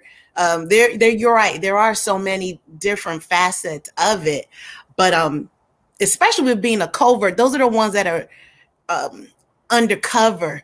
You don't see them coming. Then you have someone in overt who was like our past president. You can see their insecurities and loudness and their selfishness, but the covert, you know, they mirror, they know what to say, how to say it. But I was just always curious as an attorney, like, how can you all, because unless a person is being recorded, that's the only way that it can be proved, at least from my experience, because none of my family ever believed the emotional and verbal abuse was going on until I recorded it. I was a teenager. And yeah, so I can see in a courtroom, like you said, if there's children at risk and monies and homes, you'll do what you say. But I always wondered, were there any specialties that attorneys would have coaches so that you all can pinpoint? And I'm asking more of on the other side, because I don't have kids. I haven't been married, but I have been in a narcissistic home. Yeah. Did I say that everybody was a narcissist? Oh, no, not at all. Not at all. I didn't think I say that because someone said everybody is not a narcissist. It's obvious that everyone's not a narcissist. That's obvious. What I'm saying is it's so easy to label people as a narcissist. It's so easy to label. Just like, you know, a lot of white people complain about this, especially maybe not now so much, but back in the day, it was like, you black people are calling everybody a racist, right? Or homophobe. Or you take the Republican Party, everybody's a fascist, everybody's a communist, right? The problem is not that everybody is a narcissist. The problem is in the labels. And, you know, when labels get tossed around, you know, it seems like everybody can be labeled so easily a narcissist. Does this mean that everybody is a narcissist? No, obviously. Come on, guys. Come on. Right? Come on. And that comes with education as well. Yes. Oh, this is a good one. What does Jan say? It says toxic, narcissist, simp. Jesus Christ. I didn't even think of that. Go in the guys. Do you know how many times I've been called a simp? I'm just trying to stand up for you guys. I've been called a simp. Go into the manosphere and see how many people are called a simp. Does that mean that everybody's a simp? No. Jan J is exactly right. Toxic, narcissist, simp, pick me. These are all words that are they're thrown around. They're thrown around. So when you ask me, I mean, you got a good question. You ask me, you're like, well, can you know, have you seen a covert narcissist? It's like, have you seen a Christian? Like, well, whose definition am I going by? If you don't believe in the Old Testament, are you a Christian? If you believe in slavery, if you believe in corporal punishment, if you don't like homosexuality, if you do like homosexuality, what the hell does a Christian even mean? Right? I mean, I don't know. So your point is well taken, but I don't even, guys, a lot of you will not agree with my personal feelings about therapy and things of that nature, because I subscribe to a very evolutionary thinking when it comes to this. You know, a lot of you, I don't even want to go down this road, but I know a lot of you, especially you women, you know, you've been touched. You know, is grandpa behind the goddamn barn down here in Georgia, or, you know, it was your stepbrother or it was your uncle. And you will absolutely go into a woman's office and she will sit you down every Tuesday and she will get you to talk about what your uncle did. and she's going to charge you $250. And you're going to go in that fourth time and she's going to start talking about your uncle. And you're going to say, by the way, how many times are we going to talk about my uncle? Oh, for the next 70 sessions. For the next 70 sessions, we're going to talk about what the hell happened with you and your uncle. And it's like you're being re-traumatized all over again for $250 a pop for 2 years, every goddamn Tuesday for $250. And then, you know, this lady, her kid's in college, she's paying her mortgage. And you're talking about your uncle again.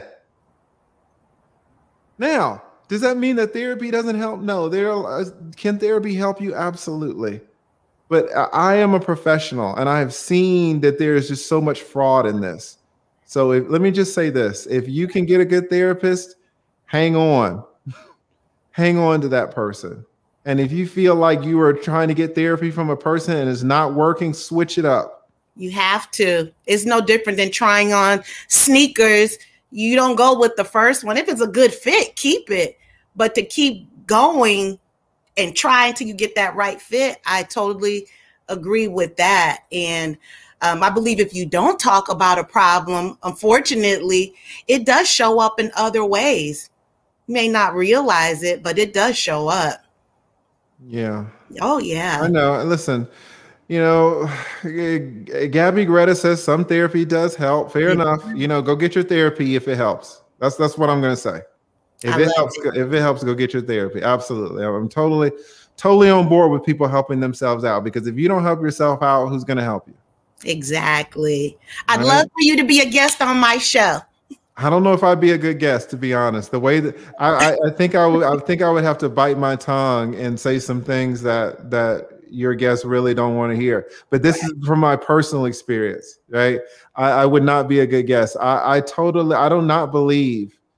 See, here we go, right? I really believe in a more evolutionary based type of therapy, not in this cognitive behavioral therapy. I don't really believe in it. I can respect that. Having said that, I'm not a doctor or a psychiatrist, so it could very well be that I don't know what the fuck I'm talking about. But I don't need to be on your platform telling people my personal beliefs. But they're my beliefs, and I do not believe I don't believe in CBT. I really don't. Respectfully. But having said that, yes. Has CBT help people? Yes. So, you know, if whatever helps you guys, whether it's CBT, whether it's weed, whether it's marijuana, whatever helps you get through the next day. Life is very difficult for so many of us. Yeah, it really is. So, yeah, I don't think I would be a good guest for you, because I would have to be. I would not be able to be myself. Having said that, I do support you. And so let me get your name up here again. Black girls getting their shift together. Yes, please, someone drop the link, and please go check her channel out. She's trying to help, and we absolutely need a lot of our brothers and sisters. You know what they need is therapy. You know what they're at? They're in jail. Yeah. Right, they're in prison. Right. Or re-traumatizing other people doing the same things what's happened to them. Yeah, let's say hurt people, right? So you're absolutely right. So please go check out this beautiful, beautiful young lady's channel. Pretty Black girls getting their shift together. And I love that name too. That's awesome. Thank you. Thank you for having me. No problem. Thank you so much. Thank you guys for being patient too. I know it takes a while to get up here. All right, we got Miss Diane. First, it's gonna be Miss Diane, then Rebuilding Black Wall Street, then Miss B Finesse. I don't know if you can make it that long, Miss B Finesse, but you're on the list. You're on the waiting list. You're 2 people away. You're 2 people away. All right. We got Miss Diane. No, I'm sorry. I said Miss Diane. You get 3 people away, because we got DG Caldwell in the house. I'm sorry. DG Caldwell, can you hear me? DG Caldwell? All right, I'll come back to you. I know you guys wait a long time.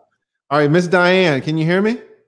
Yes. Am I clear? I got my headphones on today. I was doing some stuff. You are pretty clear. Give me 1 second. Give me 1 second. Okay. Some of you guys are so generous. I really, really appreciate all of y'all's support. Let me give a quick shout out to I read Neil Stewart. We got Doug in the house talking about the man code. Shout out to Doug. We got RWP talking about she's got the liposuction, aka mommy makeover, and her husband loves it. Awesome. Let me mute you right quick for a second, Miss Diane. We got what's that? We got Phyllis Allen Davenport says you have a captivating show. Keep saying what you mean and mean what you say. I'm trying. Sometimes it's hard. I want to bite my tongue to help people out, but also I want to give you guys at least what I feel is true, right? So thank you so much for saying that, especially even though you made your super chat so late, so early, so long ago, it was really present right now because I really want to come on this beautiful lady's channel. I want to support her, but I do not feel like I think I need to feel in order to support her message, right? So I don't want to be fake either. I am not a big believer in CBT, to be honest, even though supposedly it helps people. Does it help people? Probably. I don't believe in it. But so thank you for saying that. And listen, guys, I might be wrong. All right. About these books right here, I'm not wrong. But whenever you get me, when you get me outside of these books, you know, when I'm over here with the books, I'm good. You get me outside of these books, I could be wrong, right? I'm just a guy like you, girl. I'm not a girl, but just a person just like you, right? So thank you for acknowledging that. We got Laura C in the house. Thank you. Says, I think that there are many who are taking advantage of the system to get a check, whether it be the parents or the schools. However, many of us Black people refuse to believe that we have a problem. Absolutely. Absolutely. And I think Blind Guy, his wife, their life was right on board with you. Absolutely. We got Jerry Meyer, Fashion Entertainment. I think that's entertainment. I can't see the whole thing.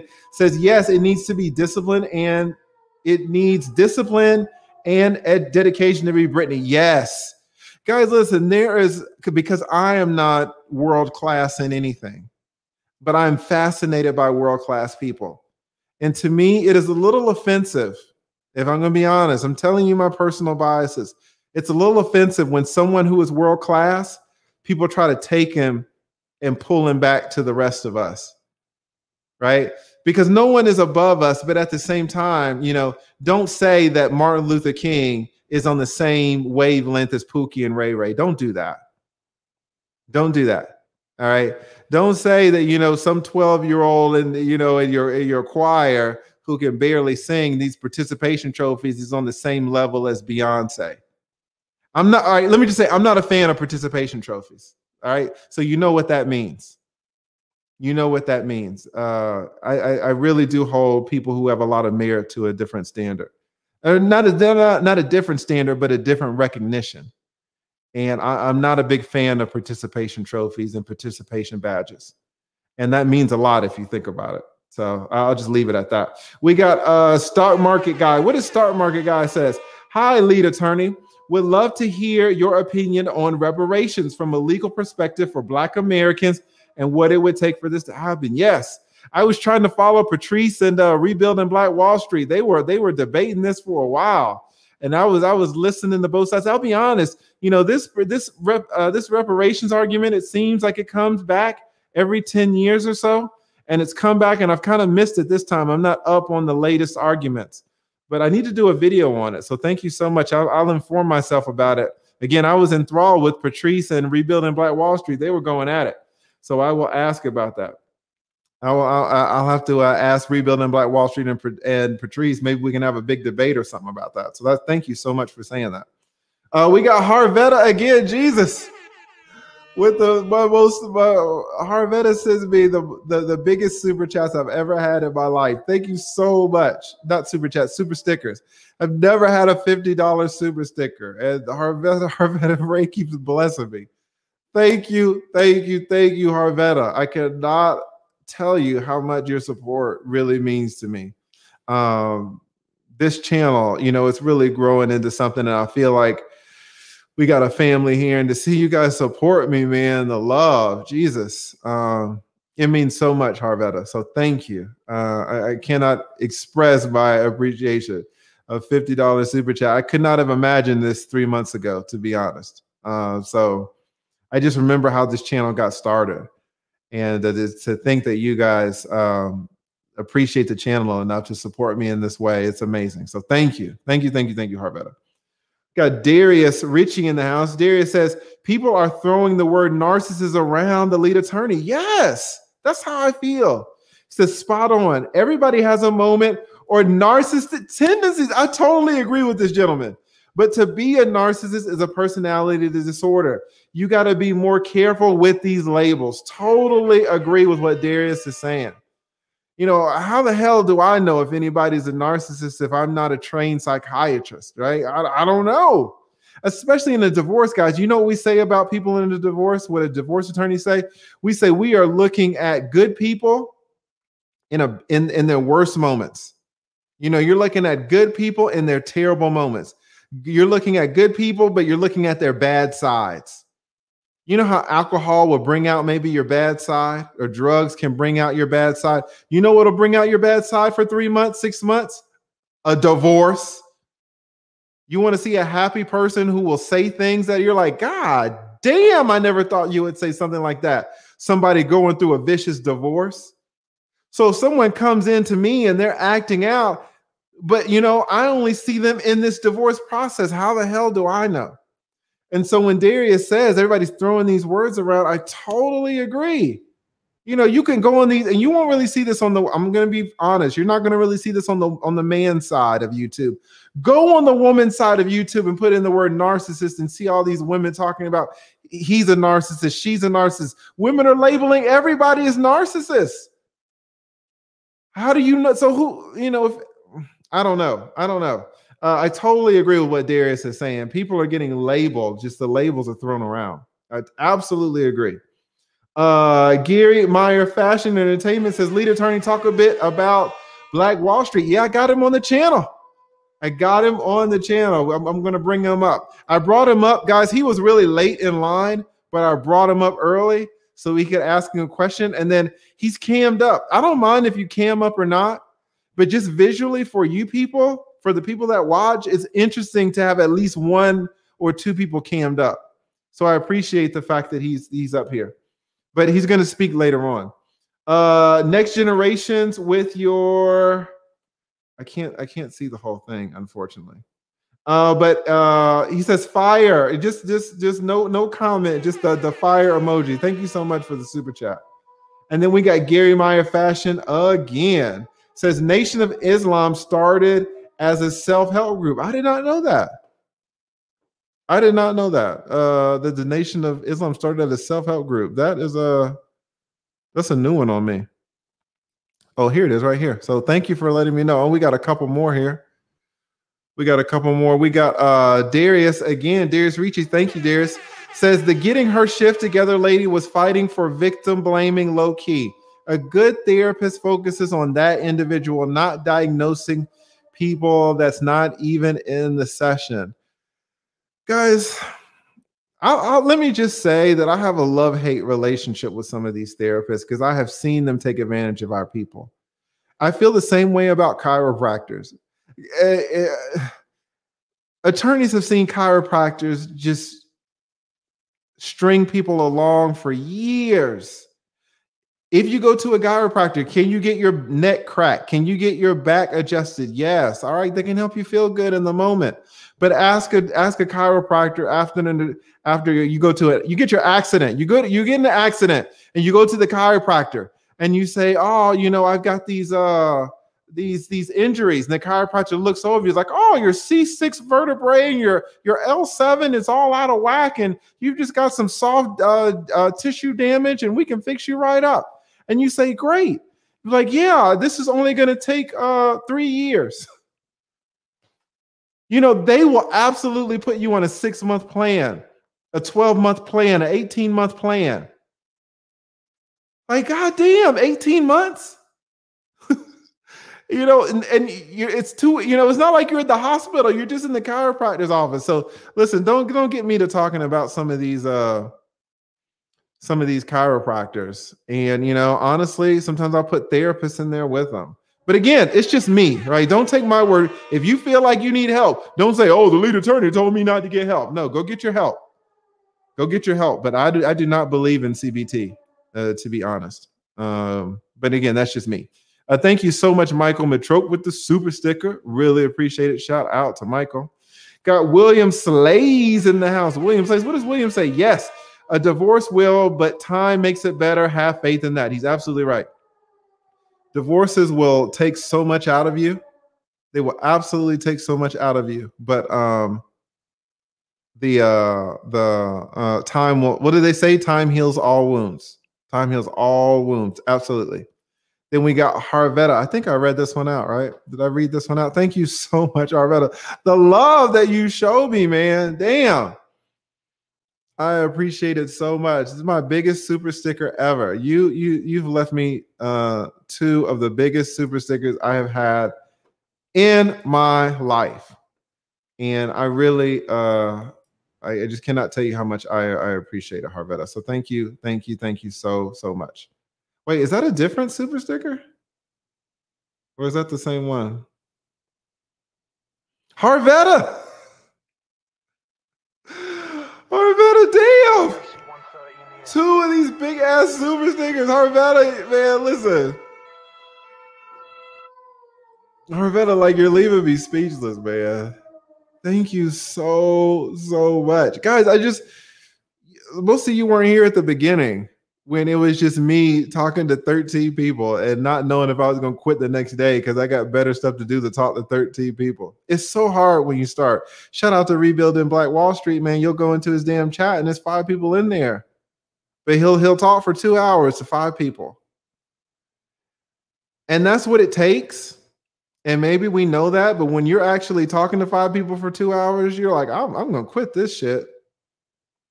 And it's so hard to see where you can get, where people actually support you like this. Harvetta, man, thank you so much. I cannot express to you my gratitude. I really can't. Really, to express it, I'll have to take my mind and put it in yours so you can see how I felt about this damn YouTube journey. It's been a journey. And let's be honest, I haven't been on here that long. But, you know, it's been 15 months and some of it was such a grind. If I told you this, you guys would laugh at me, all the mistakes that I made.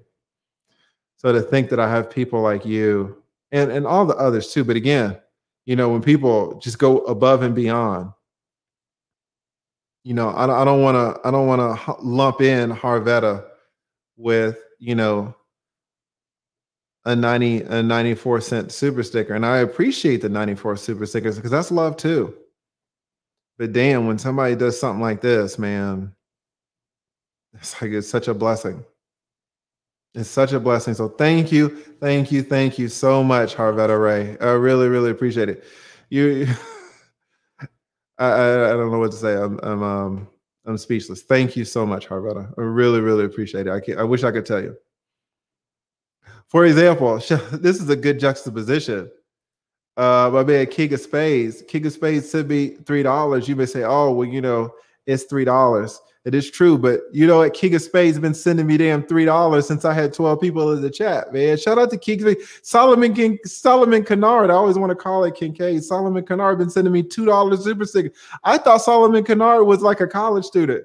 Way back in the day when I first started, he would just send me $2, but he would send me $2 every single video, man. Come to find out, he's a baller over in Silicon Valley, a black man. So few of us black men in Silicon Valley, Facebook and Google doing the damn thing, right? And so the love that you guys support me, the people who have been supporting me for so long, gosh, and then the people like Harvetta Ray who are new, but man, they just come out and they bless me so much. I just can't tell you how I feel. Listen, Rebuilding Black Wall Street, you're going to be here one day, man, where the people, they hold you up. They hold you up and support you, and it just feels so good. It feels so good.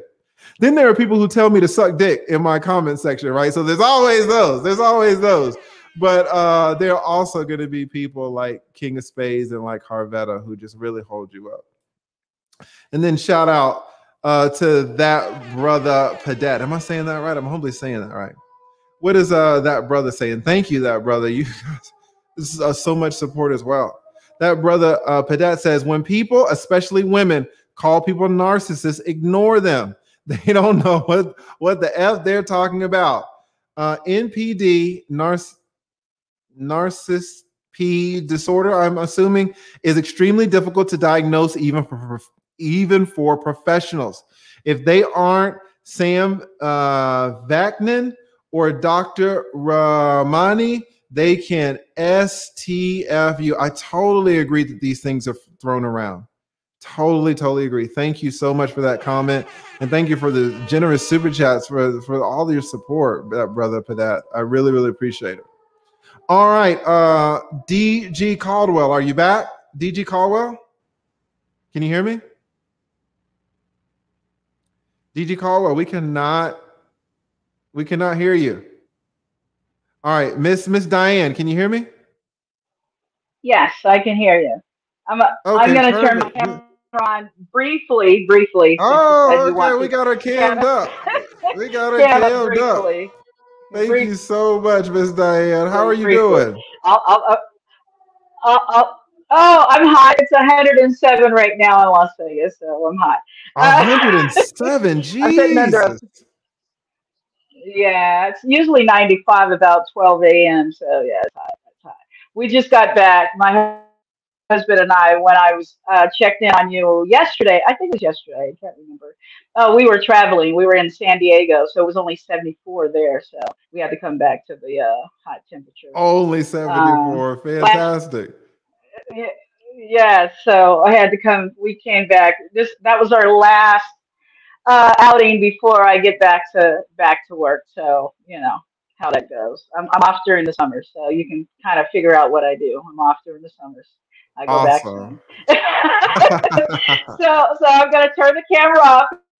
Perfect. Well, thank you for camming up. I was being obedient. I'm a kid.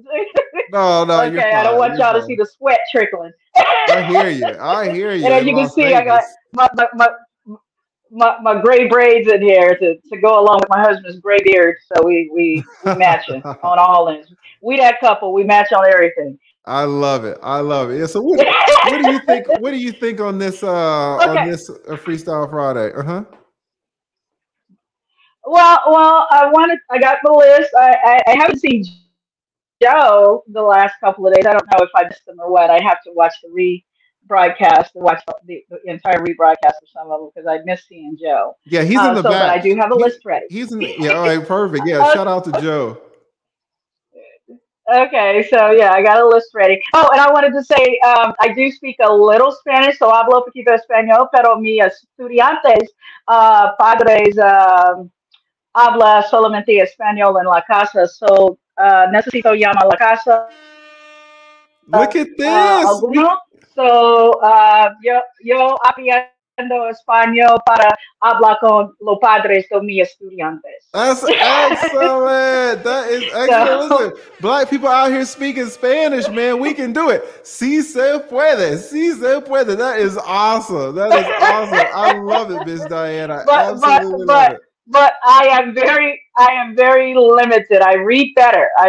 So I often have my parents to write things down because I read Spanish better than I can speak it. Because as you know, I with Spanish and the dialects, different dialects. I learned Spanish, but then there's the Mexican dialect, then there's Cuban, and so there's a lot of things that I learned that I say that is more proper. That I have to say, okay, what does this mean in your culture? You know what I mean? So writing it down helps me a lot better. So yeah, definitely that. But I wanted to talk about Britney's conservatorship. I do have something that's kind of funny. You said either CBT or CBD. So it's a little the cognitive behavior therapy. Yes, it could be either one. I'm going to talk about either one. And I'm like you. I believe CBD is better. I had a bad experience with the CBT, I had my daughter going to counseling for an issue. It was a female, and a little bit after going, Listen, I wanted to say 3 weeks into this. Miss Diane, I really want to hear counselor. this, Miss Diane, but there's something wrong with your audio. It sounds very staticky. I was trying to put up with it, but it's not getting any better. Okay, give me a second. Give me a second. I'm gonna give me a second. Okay. I'm gonna turn my earphones off. All right. I'm gonna Okay, turn them off. Okay, can you hear me now? Yeah, but I still hear the static. Okay, give me a second. I'm gonna walk into the. All right. While you figure that out, let me see if my man DG Caldwell. DG Caldwell, can you hear me? Earphones away. DG Caldwell? DG Caldwell. All right, we can't get DG Caldwell either. We're struggling on the audio, guys. All right, let's go to Miss B Finesse. Miss B Finesse. Look, you just got moved up super quick. You got lucky, Miss B Finesse. How are you doing? Hola, ¿cómo está? Meet another Maz. Listen, we are rising as a people. Okay, Black people in the house. Mi nombre es Miss B Finesse. Miss B Finesse, me encanta ver gente negra, digamos, pero gente de aquí que sí habla español, o sea, es impresionante, es algo que no se ve comúnmente, pero sí, pues aquí estamos, ¿verdad? That's excellent, Miss B Finesse. Where did you learn Spanish? Guess what? Sesame Street. Sesame Street. That is awesome. The more fluid Miss B Finesse, listen, your audio isn't great either. It sounds like you're in a box or something. You said I don't? Yeah, your sound it doesn't sound great. Look at look at Rebuilding Black Wall Street. He's agreeing. Your sound It sounds really low. It sounds like you're back far away. Okay. Let me get my headphones. Okay, so am I? Okay, let's try Miss Diane. Miss Diane, can you hear me? Yes. Am I better now? Yeah, that sounds better. Okay, Miss B Finesse, we're gonna get you in a second. All right, Miss Diane, sorry about that. Okay. I was saying I had a bad experience with one of the CBT therapists. My daughter, I had sent her to therapy, and it was about 3 weeks in that this therapist started kind of, to me, controlling things, my daughter's way of thinking. When I saw this change, one of the things my daughter said to me is that she shouldn't have to do chores. And I'm like, what the heck? Where'd that come from? You know? Right. So what I did is I immediately switched her over to another therapist. And thank goodness I was able to, I had the resources to do that. But when I saw her entire demeanor change, I mean, of course, she had some things going on she needed to discuss. But once that her entire demeanor changed, that made me say, okay, look, this lady's not going to control her mind and have her over here saying all kinds of crazy stuff in the next few weeks or whatever. I need to move her. So I just want to say, as a parent, be aware of those things. You have to know your children. The other part is the Britney conservatorship. The blind guy and his wife, I agree with them that there are conservatorships that people, take advantage of, especially in our community and especially in education. You see it all the time. But I get bringing her conservatorship to attention kind of makes people think about those. To me, it kind of puts the spotlights not just on Britney and how she was abused because of her fame and her position. I mean, just to imagine all the things, like you said, she's accomplished, making 100 Yeah, she was like 140 million just on the the Las Vegas residency alone. I mean, my daughter's 32 years old, and Britney Spears was her idol. Britney was on the Musketeers before they finally closed it out. She was on there with Justin Bieber, and I mean, so this is not Justin Bieber. What's the other guys? Bringing sexy back. Timberlake. She was on Timberlake. And so she's been around a long time. And just to think that all of that money she made was really being taken from her. And she was being treated like a slave. And that is for a parent to take advantage of. And I hope that she's able to not only take control of her own life, but in some respect, kind of do what Gary Coleman did, sue the father for some refund or some type of monetary gain back, because it seems like it was all about money and not really about her care. And they kind of answered my question on how, I think it was Andrea answered the question on how a parent was able to gain control, because I was thinking, because here in Nevada, you have to prove that a person is cognitive, they're not mentally capable of taking care of themselves. And you show receipts. So I was like wondering, how was it possible for the father to do this and to think that he may have been defrauding this system? And hopefully he has to pay for that. I hope he does, because that's very sad for her. Almost 20 years of being taken advantage of, Absolutely. Yeah, there's not a lot of supervision that's court mandated after a conservatorship is set up, right? And so usually the effort is trying to get the conservatorship established. Once it's established, normally that's it, because usually the person dies, right? If you're talking about someone old, or if you're talking about like a 25-year-old who has mental incapacities, they're not going to get usually any better. So it's not really set up for it to be taken off so much. And she got caught up in that. And I think that's from the blind guy, their life, and I mean his wife and their life. I think from what you're saying, basically what I get from your channel is, and I want to thank you for doing what you're doing. I know it's geared toward the manosphere, but I learned so much from you. Just basically looking at what we're doing, looking at these documents we're signing. I know your area of expertise is divorce and things like that, but what it made me think about is every time I look at a document now, because of your show, I'm looking at, okay, what is this really saying to me? What am I signing? What am I really getting into? I just had the experience. I think I shared before, we have a small business, my husband and I just had that experience where I'm trying to get documents done.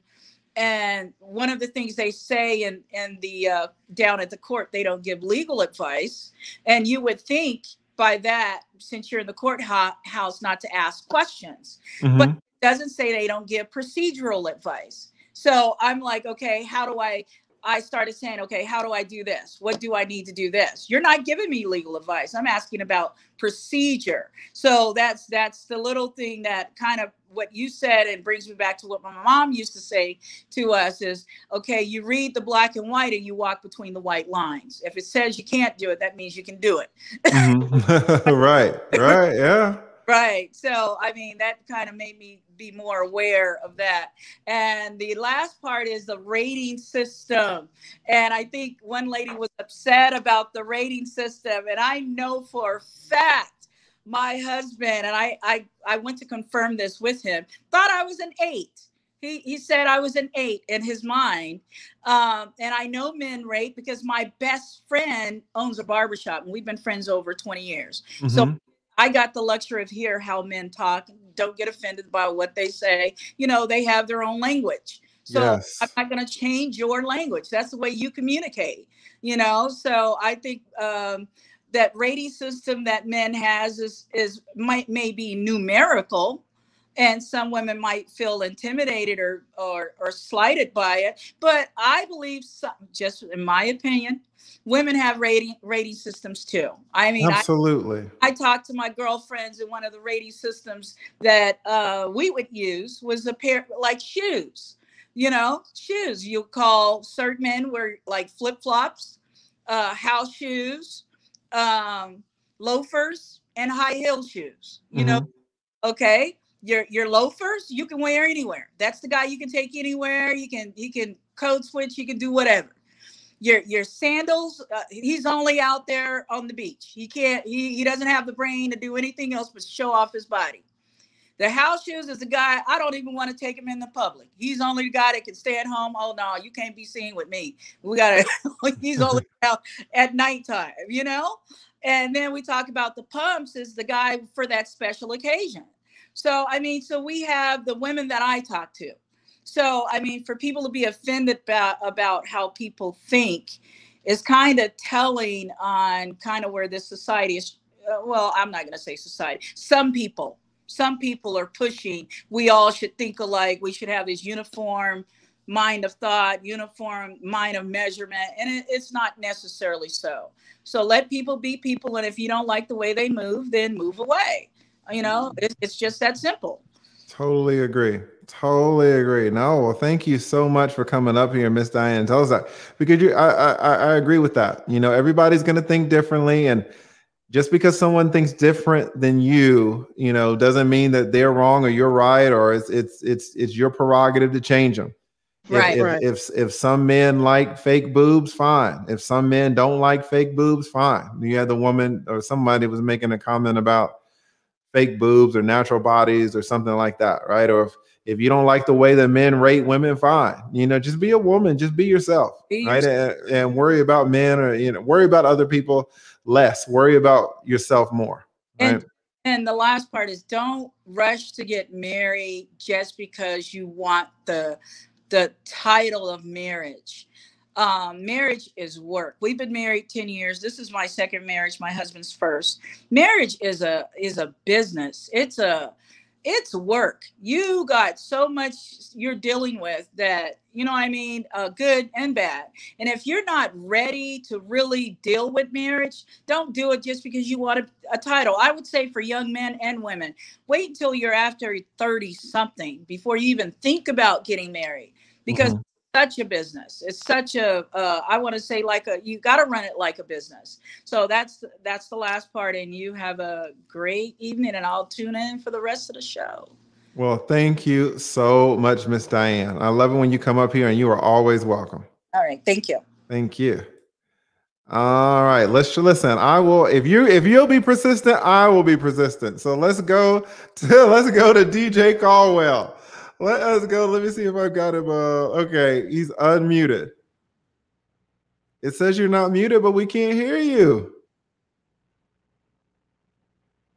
We can't hear. No problem. Listen, I've been in that situation. Shout out to bro Clarence. He helped me out when no one could hear me. I have absolutely been in a situation where everybody could hear me, but I couldn't hear them. And so, yeah, we can't hear you. But if you come back, I'll pull you back up. All right. Thank you so much, DJ Caldwell. Really appreciate it, brother. I like the setup that you got too. All right, no problem. All right, and speaking of persistence, let's hit Miss B Finesse back up. Miss B Finesse, can you hear me? Yeah, can you hear me? Yes, you sound so much better. So much better. Yeah, it was weird. It kept kind of jumping in and out, so I couldn't hear like you further stream for about a good 15 minutes, but I digress. Wait, hold up, before you speak, let me just get what is Kayla Kimble-Leal? That's a name right there. I like that. Kayla Kimble-Leal. I like that. I recently found your channel and am quickly turning into a big fan. I was born and raised in Northwest Georgia, by the way. Shout out to the Georgia folks. I just wanted to say thank you. Hashtag free Britney. Yes, let Britney go. Thank you so much, Kayla Kimble-Leal. I love that name. I really, really appreciate you saying that. Thank you for your super chat, but also thank you for your comment. Really, really appreciate that. Thank you. All right, Miss B Finesse. Sorry about that. What were you saying? And you have a YouTube channel, is that right? Yeah. It's Millennial Finesse Mindset. And I got up more videos since the last time I talked to you. So excellent. And being consistent. I love your comments too. Sometimes I can't read all the comments, guys, that you guys put because some of you are so ruthless that I can't make it through all of them. But some of the comments that you leave, Miss B Finesse, I love them. They are excellent. So thank you so much for that. What's that? I see you pinned one of my comments.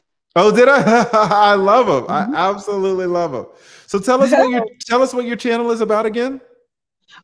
It's a Millennial Finesse Mindset. So it's my millennial mindset on different topics, kind of what's trending, my ideals on different things dealing with education, family finance. So it's kind of like a smorgasbord of different things, and fitness too. So I'm just kind of expressing my mindset on different things. So I'm gonna move real quick, Miss Lead Attorney, because it looks like my battery's going dead. Well, I'm glad you were able to come up here. If you have enough batteries, please write your channel in the chat, or if you can't, someone will write the link for you. Can I speak on the topic though before I get off? Absolutely. Oh, I'm sorry. Yeah, I thought you were leaving. Yeah, absolutely. No, not yet. Oh, okay. Now I want to speak on the topic and kind of hear what you or the viewers had to say about it. I just put up a video, and when you get a chance, Lead Attorney, watch it and let me know what you think. I wanted to know, it was a lady called, and I hadn't seen this, so I guess it went viral a couple of times, but I didn't see it. It's a lady called, her name is Kayla Kimble-Leal, and she did this poem or spoken word over, I think she called it white privilege or whatever. And I had looked through a couple reports on it, and I listened to it, and it was pretty interesting to me, and I wanted to know your view on what you felt about them talking about kind of white privilege or the critical race theory. Like, what did you think about that? Because I gave my synopsis and opinion about it. Just me personally, I know that I actually kind of did a topic on that when I was working in the classroom with the high schoolers. And you'd be really shocked and surprised. A lot of the kids, even the quote unquote ones you would call white or redneck or whatever you want to call it, the ideal of us bringing up the topic and letting them openly talk about it, they actually feel really safe talking about those things in front of somebody that will allow them to kind of express what they feel. So I find that it is really important, like, for us to have a conversation about tough topics, because if you don't give that, just like you do, you give a platform for people to kind of discuss what they feel or view, but you also are human too. So you have your own opinion about it. And I think dialogue is important. I don't think there's anything wrong with having a certain view or opinion. It's your view. But for you to understand and change, we have to hear what we all have to say, or we have to hear what each other's ideals are. So I know just my experience, like I said, working with those students in that predominantly white area, a lot of them were really open for that discussion. And they expressed like, yeah, my parents or even my grandparents, they feel this way about racism or race issues, but I don't feel that way. And I find they're very open to not be ignorant, I guess you could say. So I just wanted to hear what you had to say about that. And check it out too, Lead Attorney. Go check my channel. I added more videos since. Excellent. So you've got a video on this topic? Yeah, just put it up. Is your latest video? You put it up today? Yeah, I called it critical race theory, and I said I called it critical race theory. White teacher gets fired. So basically, that's what I'm talking about. A white teacher thought it was important to talk about her poem, and he talked about what Ta-Nehisi Coates, I think he wrote an article about it, and he got fired from a school in Tennessee or something. So I talked about that and analyzed it and kind of put my view on it. So, but I was just wondering what you thought about that. Perfect. I will watch your video tonight. Thank you so much for coming on and letting me know. What's that? Subscribe too. I'm gonna subscribe right now. Can someone drop the link? It's Millennial Finesse Mindset. Millennial Finesse Mindset. Millennial Finesse Mindset. If someone, what's that? I'm gonna subscribe right now. But just from your history and your practice, I know you don't deal directly with it, but what is your view on that? What do you think, just off the top of your head on that? Well, let me watch the video first. You know, I'll say something off the top of my head, and then you people will be like, and then I don't know what I'm talking about. Listen, I'm not the one lead attorney. I told you I'm a teacher, so I'm very diverse in listening. I have good coping and listening skills, and I'm actually like you. I need to hear what you're saying first. I'm not going to dissect you, and I'm not going to say you're wrong. I want to hear how you're saying it in your view, and then from then I can analyze where you're coming from. And I think we all need to use those skills when we're listening to people. Don't be so quick to jump and say something. Listen to their perception and their perspective. Then you can get a better understanding of like who they are. And then at that point, you can get a rapport with the person, and then they might listen to what you're saying. So absolutely. That's it, guys. I hope everybody's having a great day. And that's it. I'm glad to be back on, Lead Attorney. You're doing awesome. I appreciate the platform and what you're doing. Thank you so much. And let me thank Gail Lockett, who just dropped your link. And I have just subscribed, and I'm going to watch your video about this, so I'm informed about it. And then I'll have an opinion on it. All right. Thank you, Lead Attorney. Everybody have a great day. Thank you so much. All right. Sorry about that. I'm going to try again. My man, DG Caldwell. Let's see if we got any sound. I got you muted. It says I can't. Oh, okay. We can hear you now. All right. All these technical difficulties. Hey, thank you so much, Lead Attorney, for having a brother on. I always visit your chats. I'm in the middle of moving right now, but about the Britney Spears deal.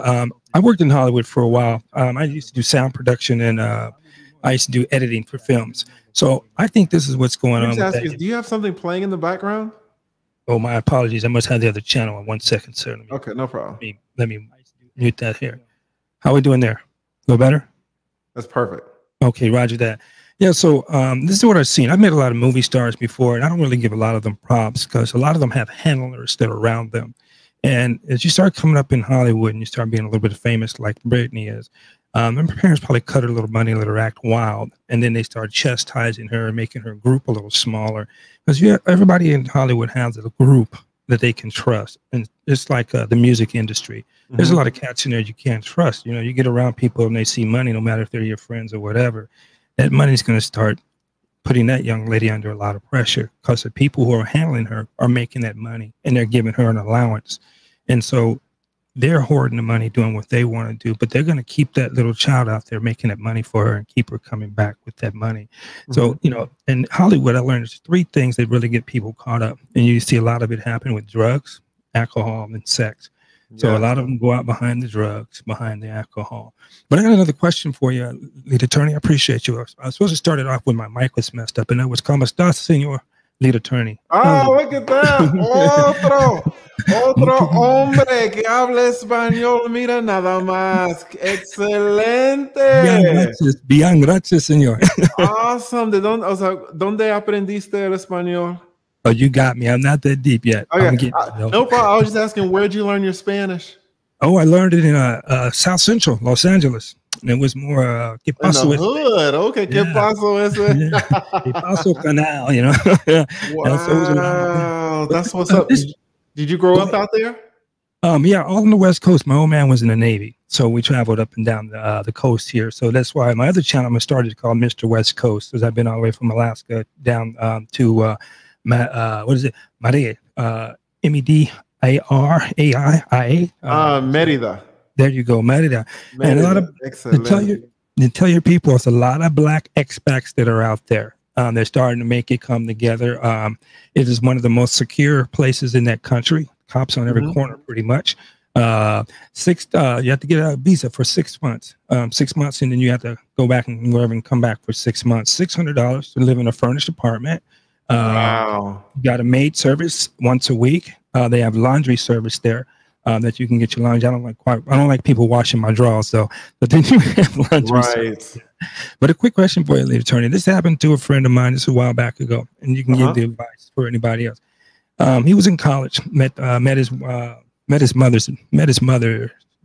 daughter's mother. He met her. They got together and had a baby.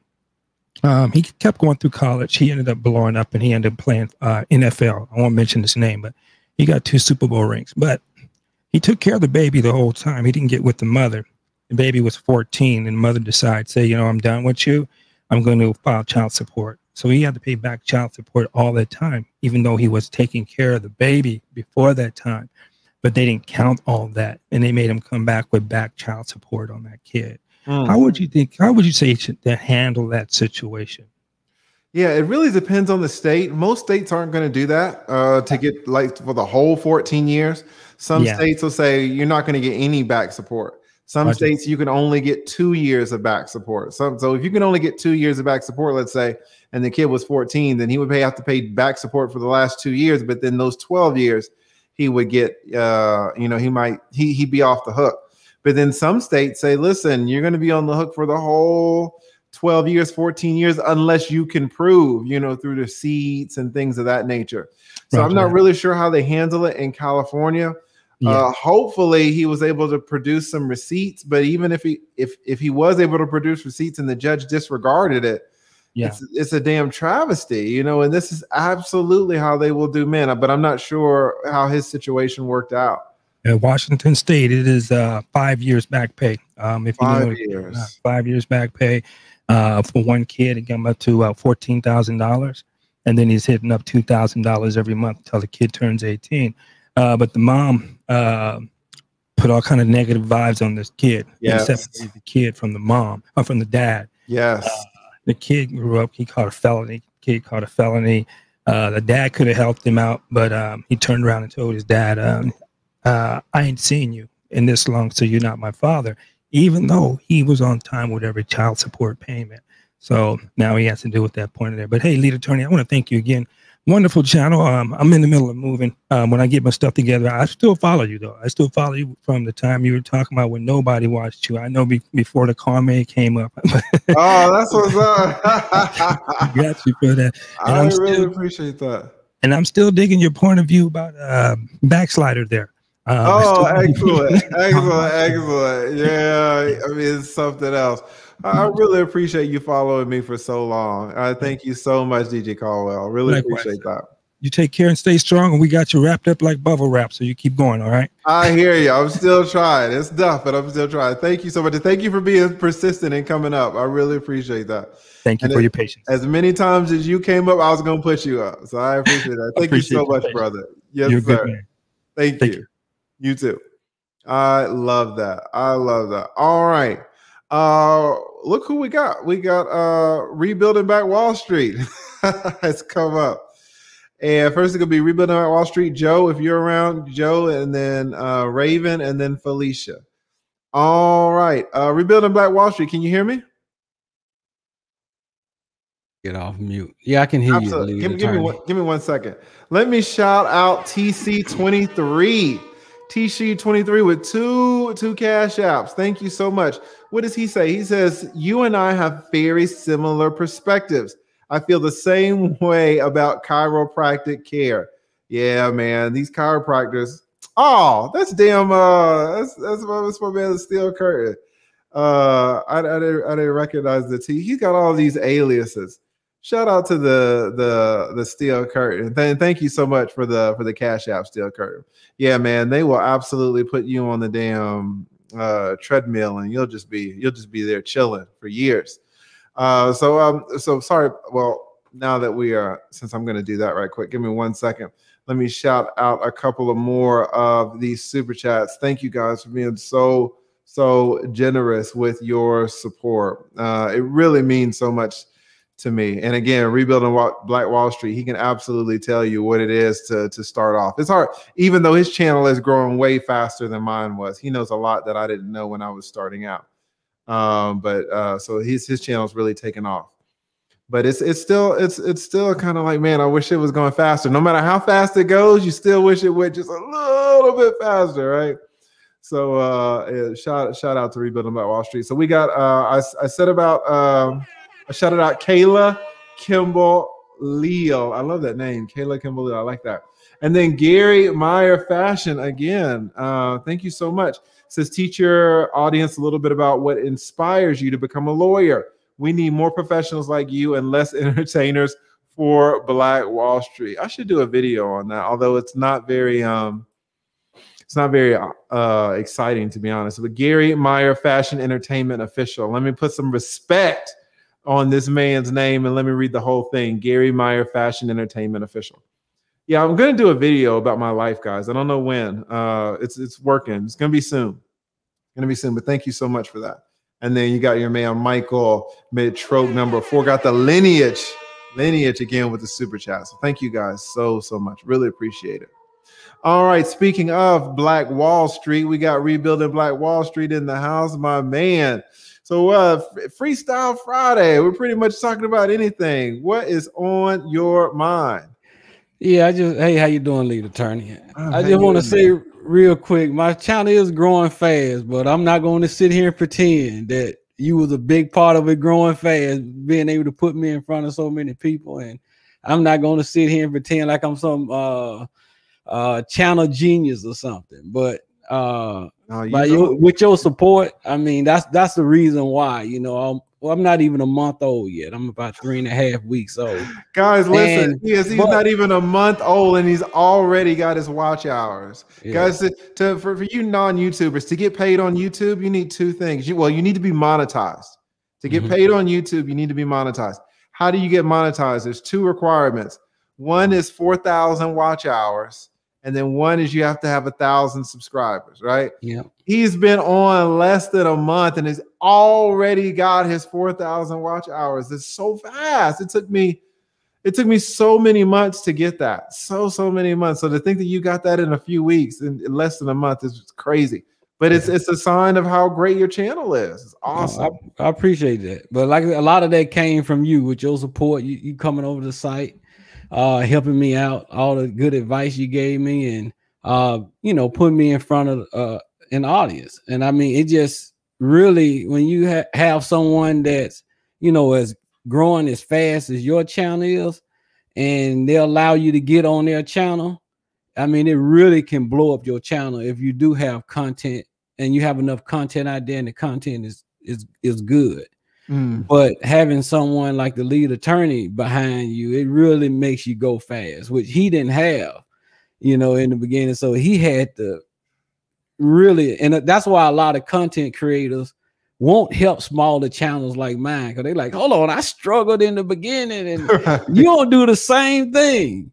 Yeah. So I mean, lead attorney is very, very rare. Very rare. If anybody try to start a channel, you'll know what I'm talking about. Go out there, try to start a channel, and ask anybody that's on the lead attorney level to even mention your name and see what happened. It's not going to happen. It's very rare. And so I think a lot of people out there don't even understand how rare that is for you to shout out these smaller channel names, let them come up here and say what they have to say and advertise their channels.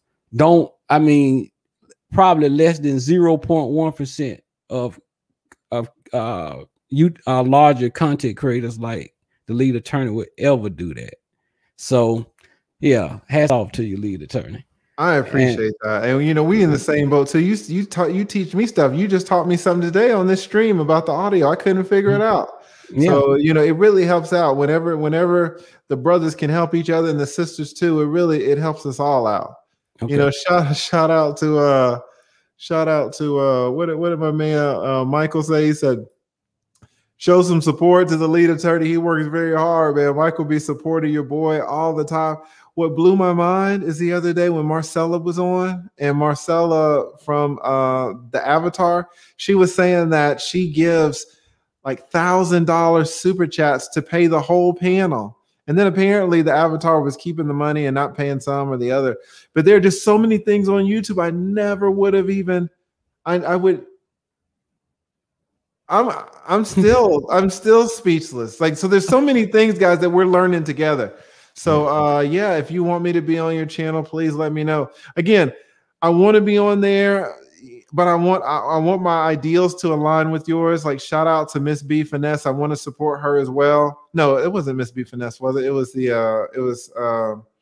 the Shift, Black Girl Shift. I want to support her message as well, but you know, I have a difference of opinion. But if I share even somewhat of a similar opinion, please let me know and let me come on your channel so that we can try to get you more support, because it really helps up. You just need some momentum. I had O'Shea Duke Jackson. He helped me out after when I had like 1,000 subscribers, 1,500 subscribers. He really helped me out by doing some work with me. So I want to do the same thing with you guys. My channel is small, so you're not going to get 500 or 700 subscribers in one day like I did.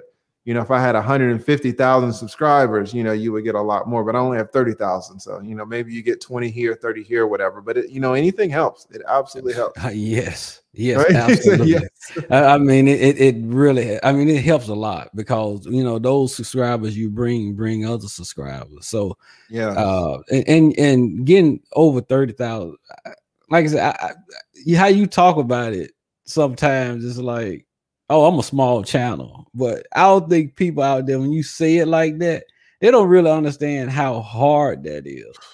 I mean, to get 1,000 subscribers is extremely hard. I mean, to get 30,000 is like climbing Mount Everest. So that's hard. But yeah. I wanted to say about the other lady that we're talking about, Counsel Kevin Samuels. And before you do that, let me just, because I wanted to mention this, but it slipped my mind. I pulled it, I had it in my head, but then other people kept talking. Let me shout out. Let me shout out my man's channel. Let's talk to the better Black life. I sent you a Cash App. I don't know if you saw it. I Cash Apped you this morning. I love your content. The lead attorney is the truth. His support is magical to your channel, guys. Let me tell you who this is. This is Brother Clarence. And Brother Clarence, I don't know if you were here in the beginning earlier in the stream, but I apologize to you. I apologize to you. Why did I apologize to Brother Clarence? Because again, I had a show about people defending backsliding boys. And he, you know, it was a 4-hour show, and he showed up like in hour number 2, and he showed up to give his opinion, not to necessarily defend boys. He showed up to kind of he came up on the panel to clear up some inaccuracies that I had. But since the show was about defending boys, when he came up, I'm like, oh, okay.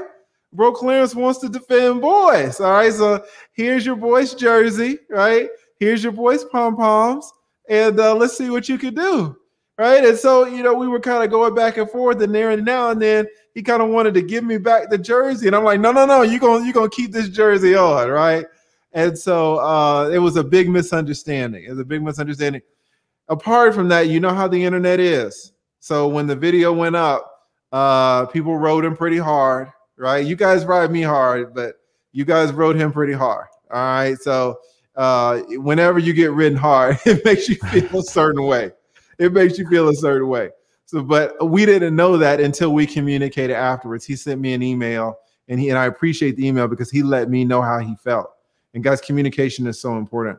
And so I sent him an email, and I apologized in the email. And I told him, please come on the show that I was having that day. And I would give him an apology if he showed. I was going to apologize to him anyway, but I told him to come on the show and I would apologize to him. He came on the show, and then I apologized to him on the show. I had to take that video down, so it's not up, but I do apologize. I took the video down for other reasons. But I really do feel bad about brother Clarence. He got caught up in some blue on blue, same team action, right? Because Brother Clarence, he really helped me out. Always a brother to the channel, and so I just wanted to make sure that we got everything smooth. You know, I thought he was coming on for one reason when he was really coming on for another, and you know, he got caught up in the crossfire. It was me and boys, and then your man slid up and he got shot up a little bit. So shout out to Brother Clarence, and I apologize for that. All right, so sorry about that, Rebuilding Black Wall Street. You said that you were going to talk about the comment that the lady made about canceling Kevin Samuels? Mm-hmm. Yeah. Okay. When you said that women don't sometimes understand, men rating systems when it comes to, how we rate a woman a 6 or 8 or 9 or 10, that kind of stuff. Mm-hmm. But women do understand that, because why I know that they understand it to an extent as to we understand their rating system, because they also have a rating system. It's called a financial standing rating system. So women will rate men usually by their financial standing in society. So if you're a guy making $20,000 a year, a guy making $50,000 a year, a guy making over 6 figures, so they rate those men because majority of the women want men that make over $100,000 a year. We know that. But if you remember, I don't know, it was an older show that we had, and you remember, I think the lady name was Janice, and you remember she was talking about she was in California, and she was saying I can't date a man that's make $40,000 a year and I make $100,000 a year because we can't live off of that. And I kept telling her, I said, well, if you put your 100 and his 40, now you got $140,000 a year. But she was like, oh, but we're in California. And she just kept pushing back against what I was saying. So as a man, I didn't understand that because as men, it's normal for us to get if we make $100,000 to get a woman making $40,000. It's not a big deal for a man to get a woman that making half of what he's making. So we don't make a big deal out of that. But so I didn't understand what she was saying. And because I kept saying, okay, but if you put your money together, you still making more money. I think what you're saying I think what you're saying now contradicts your earlier statement. No, what I'm saying, she understands it because she didn't understand. That's the whole point. What you're saying, I think I don't think she was. I'm not going to call her a liar, but I think she's being dishonest.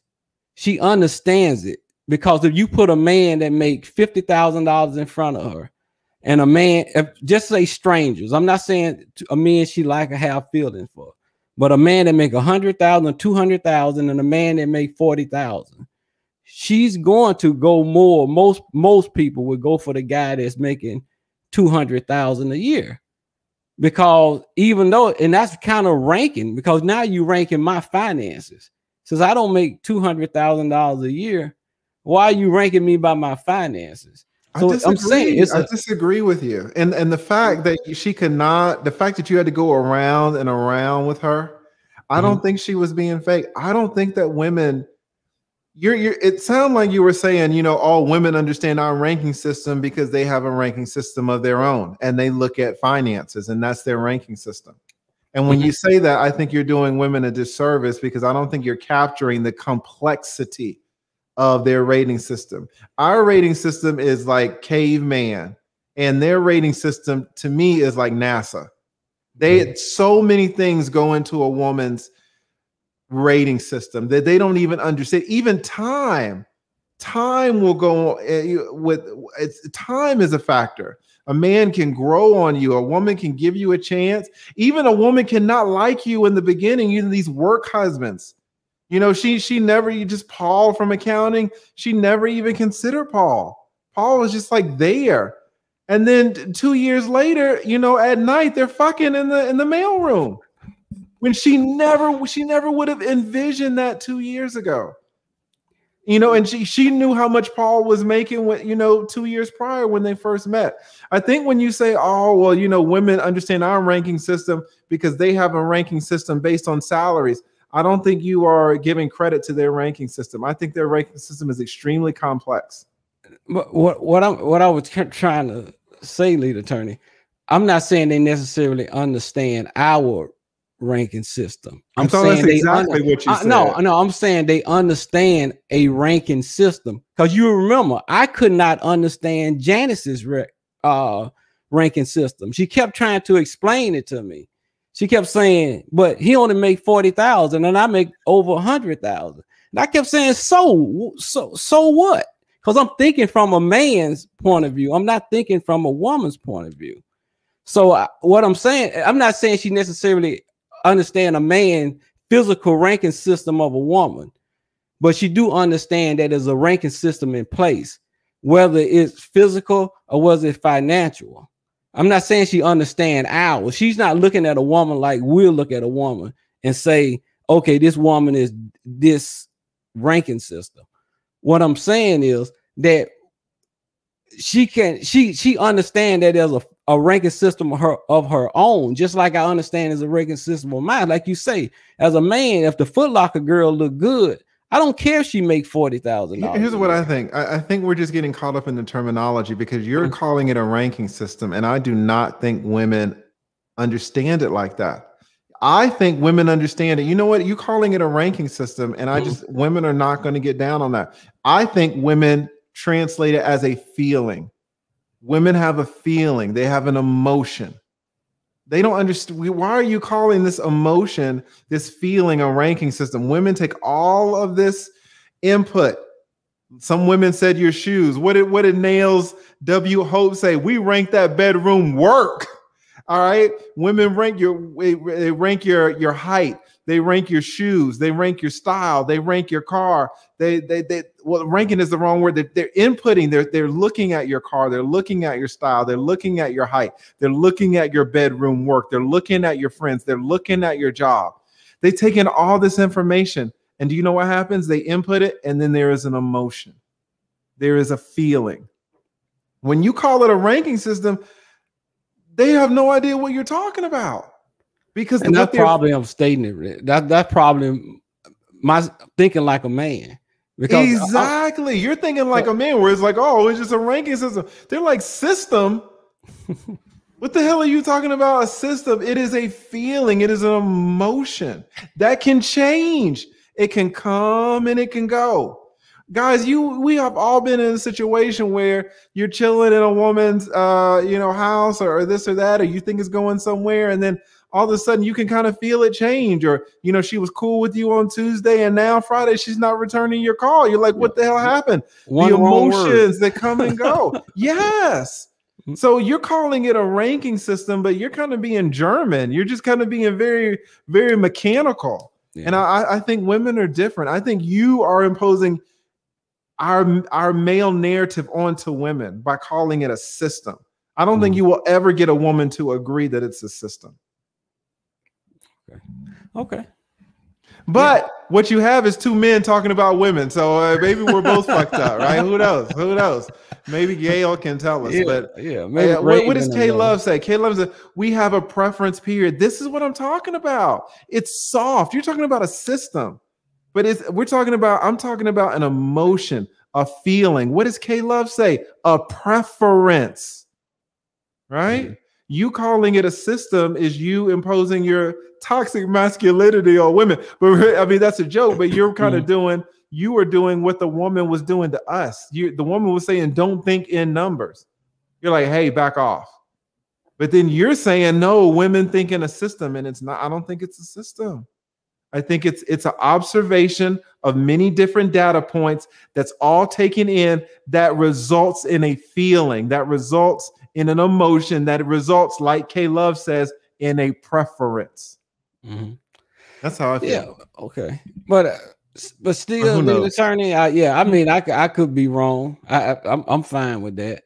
But it still came back to me, it came back to numbers. And I mean, a lot of times it's like a man have to make this amount of money to even get in the door. Just like a woman have to look this kind of way to even get in the door.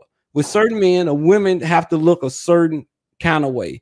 With certain women, a man has to make a certain amount of money to get in the door. So all of the emotional stuff don't matter until first I have to be able to accept your advances. And if you don't have the finances, I'm not going to even accept your advances. So I won't even get to know any emotional feeling to you. The same way with a man saying, if this woman don't look this way, like you said, don't worry about the 9 and 10s. You could be happier with a 6 or 7. But how am I ever going to be happy with a 6 or 7 if I won't even talk to a 6 or 7? Listen, you're right. There are women who are like that. There are women who listen. You don't make $300,000. Why are you within 10 feet of me? You're right. Just like you got Leonardo DiCaprio that says, oh, you're 27. You are way too old. Yeah. Right. So listen, but that's not the people that we see at the mall. All right. I'm talking about the people at the mall. I'm not talking about the IG models. I'm not talking about Kim Kardashian. I'm not talking about the #1 draft pick in the NFL 3 years ago. Right? I'm talking about us. If we can talk about the IG models who, if you take all their clothes off, they are flawless, butt naked, flawless. But if you're not making 400,000, I don't know what you're doing. I don't know why you're trying to talk to them. Right? Absolutely. Yeah. So yeah, there are women who have this type of number system, but it's not regular women, guys. Don't get caught up in this. If you go to the mall, you're going to see a lot of couples. You're going to see a lot of married couples, and very few of them have a man. You're going to see a lot of married women walking around with men, and very few of those men relatively are making 100,000. So don't let women sell you on this whole 100,000 thing. You're hearing this from a 20-year divorce attorney. Most women are not married to men who make 100,000. Period. What women want and what women will marry are two different things. What they say they will marry and what they actually marry are two different things. And you're hearing it from a divorce attorney who's been practicing for 2 decades. So don't be like, oh, I don't make 107,000. She ain't gonna marry me. Now, if you're making $9 an hour, you might be screwed. All right. So let's be honest. Yeah. If you're making $9 an hour, you might be screwed. But don't get stuck on this $100,000. I mean, it's not true, except for the few IG models where it is absolutely true. If you don't have a yacht, I don't know why you're there. But yeah, you agree? Right. Yep, I agree. I mean, I don't disagree with anything you just said. But perfect. Yep, we agree. All right. Is you got anything else for Freestyle Friday? No, that was pretty much it, lead attorney. I just want to come up here and I see Raven been waiting patiently, so I don't want to sit there and hold up too much time. So I want her to get on here and say what she have to say, and I continue listening. No problem. Thank you so much, Rebuilding Black Wall Street. I'll leave you up here if you want. But first, let me get this. Joe, are you here? Joe, I've had you up for like 30 minutes, Joe. All right, I'm going to take you off, Joe. I think Felicia Hill was next, but then I'm going to go to Felicia Hill, and then I'm going to go to Raven. Felicia, can you hear me? Yes, I can hear you. Can you hear me? Yes, Felicia, how are you doing? I'm great. How are you guys? We are doing great. Thank you for your patience. It does take a while to come up here, so definitely appreciate that. Yeah, sure, no problem. I was just recently introduced to your channel, watching Marcella the other night. I never knew anything about your channel prior to then. But Shout out to Marcella. I never knew anything about Marcella until she came over here. That was an experience. I never knew that side of YouTube existed. Yeah. So anyhow, I thought it was great because I have a question that I've been trying to get an answer to forever. Yes. The past 10 years. So I am over 10 years divorced. Okay.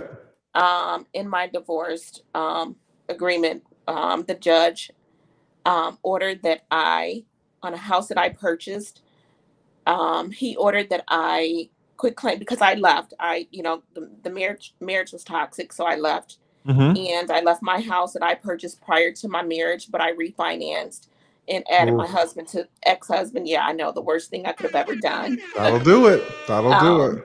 But anyhow, I refinanced, adding him to, well, then years later, and we're now getting a divorce. And judge ordered me to quit claim the house over to him because I didn't want anything to do with it, and I left.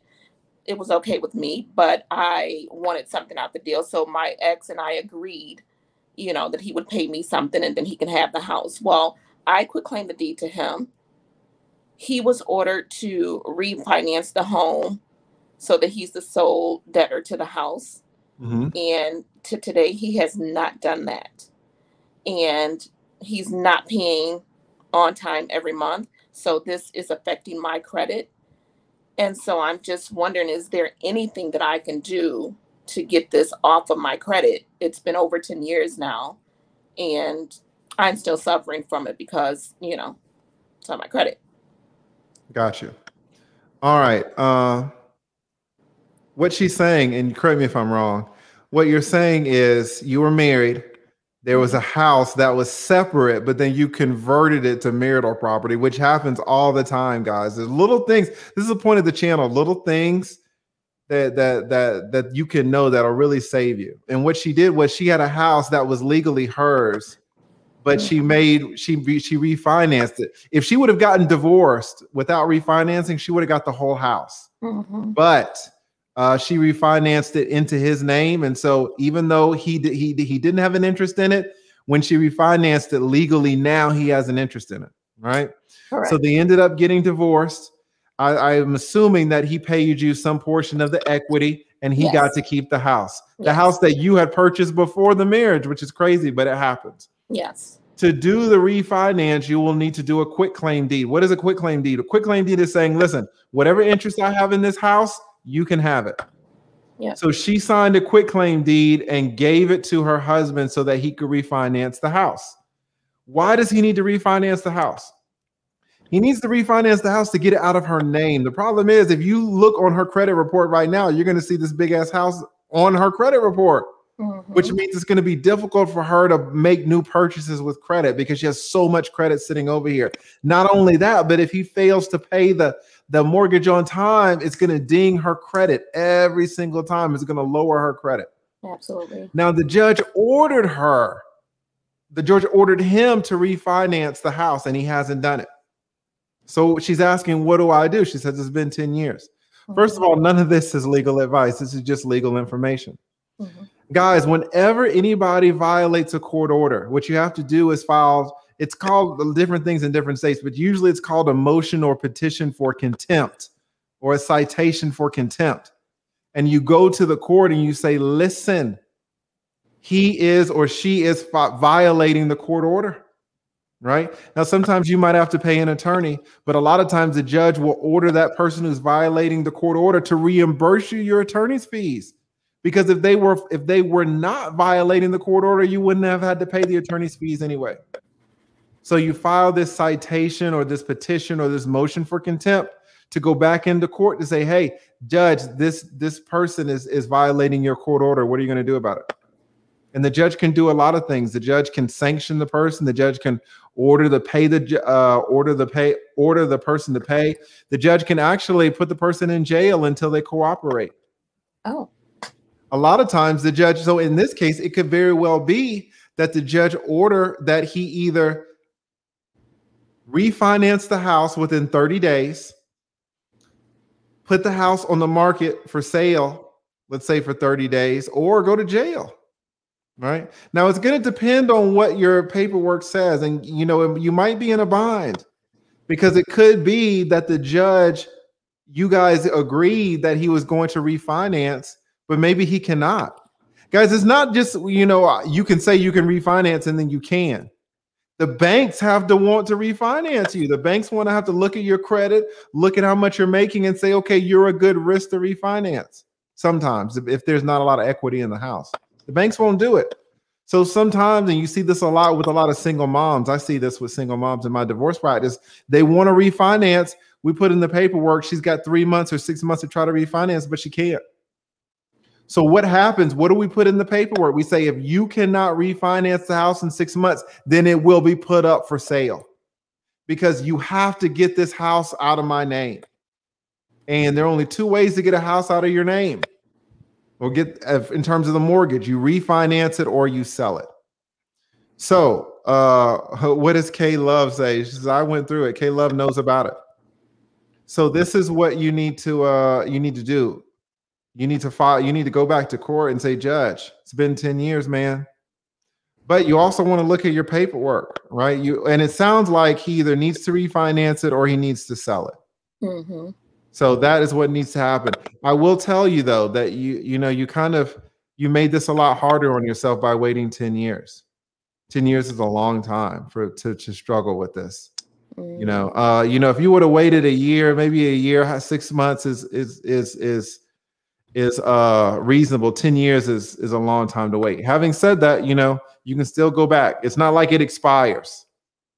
So you can go back to court and either try to force the sale or at least force him to quit claim. Okay. Not quit claim, force him to refinance the home out of your name. Okay. Okay. Yeah.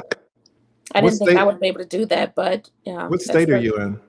Well, I'm actually in Arizona right now, but this happened. My home was, our previous home was is in Illinois. You might have to do this in Illinois. If the home is in Illinois and the court orders from Illinois, you might, and he's in Illinois, you're gonna have to fight this case in Illinois. Yeah, I figured that. Yeah, but you can absolutely do it, and honestly, it's not a hard process. You should have an attorney, but the attorney can do it no problem. These are easy, to be honest. Okay. All right. Can you handle a case in Illinois? Oh, I wish I could. I wish I could help you out, but I can only handle Georgia cases. Alrighty, thanks. All right, no problem, Felicia. Felicia, no problem. I like that. All right, guys, that's kind of old school for me. Y'all remember back in the day when y'all would just call me up with legal questions, and I would sit there at damn 11:30 at night just answering legal questions? That's old school right there. Shout out to Felicia. Shout out to Felicia. Tim Howard says the caller said, "Oh, when she heard jail." Jail will get you some results. Jail will absolutely get you some results. Give me 1 second here. There were a few super chats that I want to point out. But yeah, that's old school right there. That brings, a lot of times I can do a whole 4-hour live stream, guys, and not one person asks me a legal question anymore. I like the old school stuff too when it comes back every now and then. All right, what does Tim Howard 5 say? Tim Howard 5 says, and then there was Joe. Yeah, I had Joe up for 30 minutes and he just kind of disappeared on me. What does Gail say? Gail says a lot of women think in terms of numbers when they want a man making 6 figures with a 6-pack at least 6 feet tall. The 3 6s. The 3 6s. And I see your boy, Rebuild the Black Wall Street with his thumbs up. But let me ask you this, Gail. Talking about the difference between what women say they want and what women actually accept. How many 666 men are there really? Go to the mall, right? Go to the mall and point out all the 666 men. But then point out the regular men that have women there. So rebuilding Wall Street, I hear what you want to say, man, that women have these standards. It's just words. Well, they call it settling, lead attorney. Well, they call it settling, but you know, women are settling every day. Yeah, they do. They all right. Do. Women are selling it. So if so women do settle, we want the 9, but we settle for the 6, like you said. Yeah, but I don't listen. Well, okay, 5 is settling. 5 is settling. I do not condone, as a man, I do not condone settling for 5s. I will say this though: if you lower your, and there's a reason behind this, if you lower what genetically you're designed to want for other things, for a marriage, not for a one-night stand, for a marriage, you'll come out better. It turned out better. You're absolutely correct. I don't really with will. that. What does Miss Diane say? Shout out to Miss Diane. She says, true. We are looking for potential. Yes. Body. Yes. Mind. Yes. Relatability. Yes. Etc. More complex. Money is one facet. So like the lead attorney said, NASA versus Count Sesame Street. How did you do? How did you do Rebuild the Wall Street? Yes. Women I still roll with Gail. I roll with Gail. Okay. So it's Gail and Rebuild the Black Wall Street versus Miss Diane as a lead attorney. We got the teams all lined up. And then we got Spoonks. Shout out to Spoonks. What does Spoonks say? Spoonks says, listen, we are all individuals. When I listen to how some men describe women, I wonder where they are meeting these women. You are so right, lead attorney. Real women seek substance. Yeah, women just there. You guys look at a lot. The media will have people thinking that it's only money. But if you go to the mall, in here in Atlanta, in Georgia, we got the Mall of Georgia. It's the biggest mall in Georgia. And you can go there on a Saturday and you see thousands of people, thousands of couples in the Mall of Georgia. And you can stay there for an hour and people watch, and you might not see one man who has the 3 6s, but you will see hundreds of men, all with women.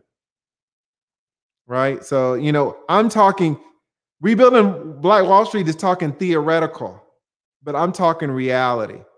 The 666 is theoretical. You know what reality is? It's the Mall of Georgia. Go to a mall and you will see reality. Right? But yeah. I don't disagree, lead attorney. Because like I said, most women usually, most women are going to end up picking just a average everyday Joe. And we know that in most men is going to do the same. We might talk about the 8 and 9, but we usually end up picking just a normal lady that's hopefully kind to us and make us feel, stroke our egos, and we usually die happy. And it's the same way, because like at the end of the day, especially as you get to be an older man, all of that stuff don't even matter no more. That 9, 10, that stuff don't matter. You're exactly right. Just want somebody to be peaceful. Just have a peaceful home. That's all you want. That's all you want. You're exactly right. You're exactly right. Shout out to Rebuilding Black Wall Street. Exactly right. Okay, guys, we've been going for 4 hours, so the back is closed. I'm still going to get to Tonio and Adrian, but the back is closed. 4 hours on a Friday. We're doing the damn thing. All right, we got Miss Raven Von Cuervo. If you want to drop your link, Raven. No, we can't hear you. No one can hear you, unfortunately. Okay, are you gonna try to come back, sign out, and then come back in, and I'll bring you up. Okay. We got Keisha in the house. Keisha, can you hear me? I can hear you. Can you hear me? Yes, I love your voice always. Keisha, how are you doing? I'm really good, Lena Attorney. How are you? We are doing fantastic. It is Freestyle Friday, just whatever on your mind. We were talking about Britney before, but now it's turned into Freestyle Friday. What's on your mind today? As always, you guys, and you in particular, have made me open up my mind to things I wasn't even thinking about. And I definitely want to talk about Britney, but I have a couple other things I wanted to ask you about too. And I just wanted to say first, before I start, thank you so much for all you do for the community. I love this show. I've been watching men, especially Black men on YouTube, a few of you come together and just do such a wonderful job. And it kind of reminds me of my dad and my brother. And when I say that, like, I remember when growing up, they treat you one way because you're a little girl. But when you become an adult, that shifts real fast. And they expect different things from you as an adult female in the family. And that was a shock for me because I was used to them handling me one way, and then they expect different things from me. And it's not you're the cute little girl anymore. They expect you to be a grown woman. And that hit me like ice water, especially from my brother. Like my dad, okay, I could see it. But my brother, I was like, oh, what do you mean? Like, I have to be real. Like, what's not real? So hearing men talk, I really love it because it makes you sit back and just think and reevaluate where you're coming from and just agree to disagree sometimes and then open up your mind. And maybe for me, I came to the realization if I started handling my life more like the way my brother and my dad thinks, I can avoid a lot of stuff. Yes. And life got a lot easier in relationships with friends and in just relationships with male-female relationships or, with somebody you're attracted to, whoever that is, for people who are not heterosexual. But I digress. So I wanted to say thank you for all you guys do. I really enjoy listening to men talk, even just listening to you and Rebuilding Black Wall Street. It really opens up the mind of a woman to hear the different perspectives. So thank you guys so much. No but problem. For Britney, thank you for saying that. You're welcome. For Britney, I hate to look at parents in any way other than loving. And I'm sure they love her. But relationships change. Even like I was explaining about my brother and my father when I was little, the relationship was one way, and now it's completely different. Let me stop you right there. Why do you say that you're sure that they love her? Specifically the dad. Well, you know, you have a child and I have one child, and I know how I feel about my one child, and not everybody may feel the way I feel, but when you have a child, there's something that happens to you inside. The way you feel about that child, you start looking at your parents a little different, because things you didn't consider with the way they were maybe raising you, you start to reconsider, because now you know how you feel about your child and why you say what you say and what motivates you to do what you do to try to protect that child and inform them to become a productive part of society. So I don't want to, as another parent, think that you wouldn't love your child. So I don't want to start off from a negative place, is really what I'm saying. Okay, But so you're saying that you don't want to believe that parents don't hurt their. You no, don't want to that's not what I'm believe. saying. I'm saying I don't want to start from that place. But the reality of it Okay, because is, I thought you said that you were presuming that parents love their children. I was saying I don't want to start from, what I'm saying is I don't want to start from a place stating matter of factly that they don't love her. I don't want to start from that place in my assessment of the situation. But I'm coming. Okay. Hear me out for a second. Uh-huh. So even if you just have a child, saying Britney as a baby, you love that child as a parent, just go along with me for a second. Maybe they didn't, but I want to assume that they did. Okay. But relationships change and people change, their intentions change. You put a lot of money in a situation, you put power in a situation, that can skew a whole lot of lines and create a lot of gray area. And the type of money and celebrity and power that comes with being Britney Spears and then controlling Britney Spears, that relationship is not the same anymore. And we have to start taking those things and stop assuming that parents still feel the same way that they may have felt when she was a baby. She's not a baby anymore, and she has a lot of money, which leads to a lot of power and her celebrity from her talent alone. And we may say a lot of things, but Britney Spears is talented, and it takes fortitude to become Britney Spears. It takes Agreed. fortitude to become Beyonce. It takes fortitude to become Michael Jackson. Like, these people are not wilting willows and weeping violets. They have to be strong. They have to live through things we can't even fathom. Agreed. So I think, I don't know these people, so that's why I say I think. Having the legal authority to control her life, power makes anybody drunk. It's a drug just like anything else. And while Britney may have problems, having that type of power over someone may have given her parents a problem too. And I don't think anybody's considering that part of it. It may not even be greed. It might just be drunk with power. It could be greed too, but it could just be, I'm drunk with power. And that's how I'm kind of looking at her situation. There's no reason after 13 years, if she's not exhibiting any extreme signs of not being able to take care of herself, and she's working, and you're expecting her to work, and you're demanding that she works and be responsible for that job and for other people, even if she fails, give her the opportunity to fail. The rest of us have that opportunity. Why can't she? Yeah. So that's how I feel about Britney. But the other thing I wanted to talk about was Richard Sherman, the football player. Mm-hmm. Is recently in the news. I heard the 911 call, and I saw at least some of the footage. I don't know if I saw all the footage, but I saw the footage of him at his in-laws' front door, and my heart just breaks for this brother and for the family.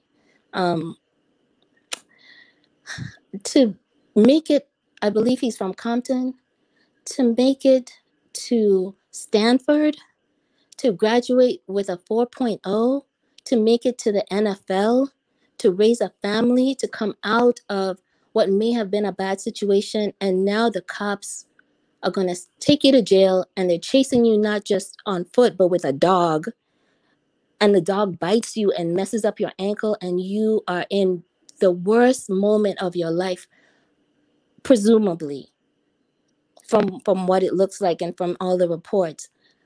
What this brother needed was help. He didn't need police. He needed help. And I wish in our society we can get to the point where we offer people help and not cops. And I was wondering, what do you think about that? Well, Trash Can Waste says I'm pro dog bite. I am certainly in favor of there being cops in our society. I have lived in a country where you cannot depend on the cops. And I promise you, you don't want to live in a society like that. So let me start by saying that. Now, I haven't seen the Richard Sherman video. If someone is outside of a home that they don't own and they're causing a ruckus to get inside the home that they don't own, I don't see any problem with the cops being called.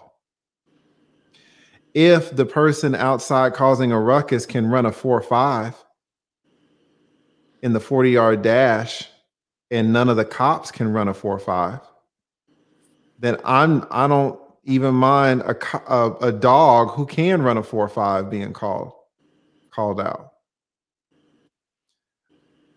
So I don't know why he was trying to. I don't know why he was trying to get in the home. But let me say this too. I don't know anything about this, so I could be absolutely wrong about this. But if I'm correct, Richard Sherman plays defense in the NFL. And if I'm correct, people who play defense in the NFL tackle other people. And a lot of times it's with their head. And reports have come out in the past 10 years, especially the past 5 years, about CTE. Mm-hmm. And you cannot convince me that Richard Sherman doesn't have CTE. Maybe you can, I don't know. But I absolutely think he has CTE. So when you say, oh, yeah, so when you say, oh, he just needs help, he doesn't need the cops. There ain't no help for CTE. Like you cannot convince me that he's supposed to go to therapy to clear up his CTE. He might be screwed. His brain might actually be screwed, like physically screwed. Not something that therapy is going to help. His brain could absolutely be bruised in 200 places. Mm-hmm. And when your brain is screwed in 200 places, they might need to call the dogs on you. And this is a trade. This is a trade that you made, by the way. I mean, you signed that $20 million, $40 million, $60 million contract. I mean, no one, you knew what was going on. You of all people who went to Stanford. But I mean, you got me talking about a situation that I don't know about. So, I don't want to stand too hard on it, but from the facts that I've been presented, I think it's terrible. Like, I mean, I don't even want to bring up Junior Seau. Just want to say that. You might not even remember who Junior Seau is. No, please remind me. These are terrible situations with these football players. Alex Hernandez, Jesus Christ. The fridge, you see? Oh, don't tell me the fridge has CTE. I didn't even know about that. Oh, wow. Jim, man. I mean, you can just go on and on. Yeah, so Keisha, and it's better than shooting him. I'd rather for them to let the dog on him than have I totally agree. I totally agree. Because they're not going to be able to catch him. He's too fast. Well, he Sherman was drunk. Okay, but what are you going to do? You're talking to a man in the NFL who is fast and strong. Mm-hmm. He is. And big, tall. So Keisha, I'm not sure what your perspective on it was. It doesn't sound like we agree, but well, it's not that we don't agree. I hear what you're saying, and it's not that I don't agree.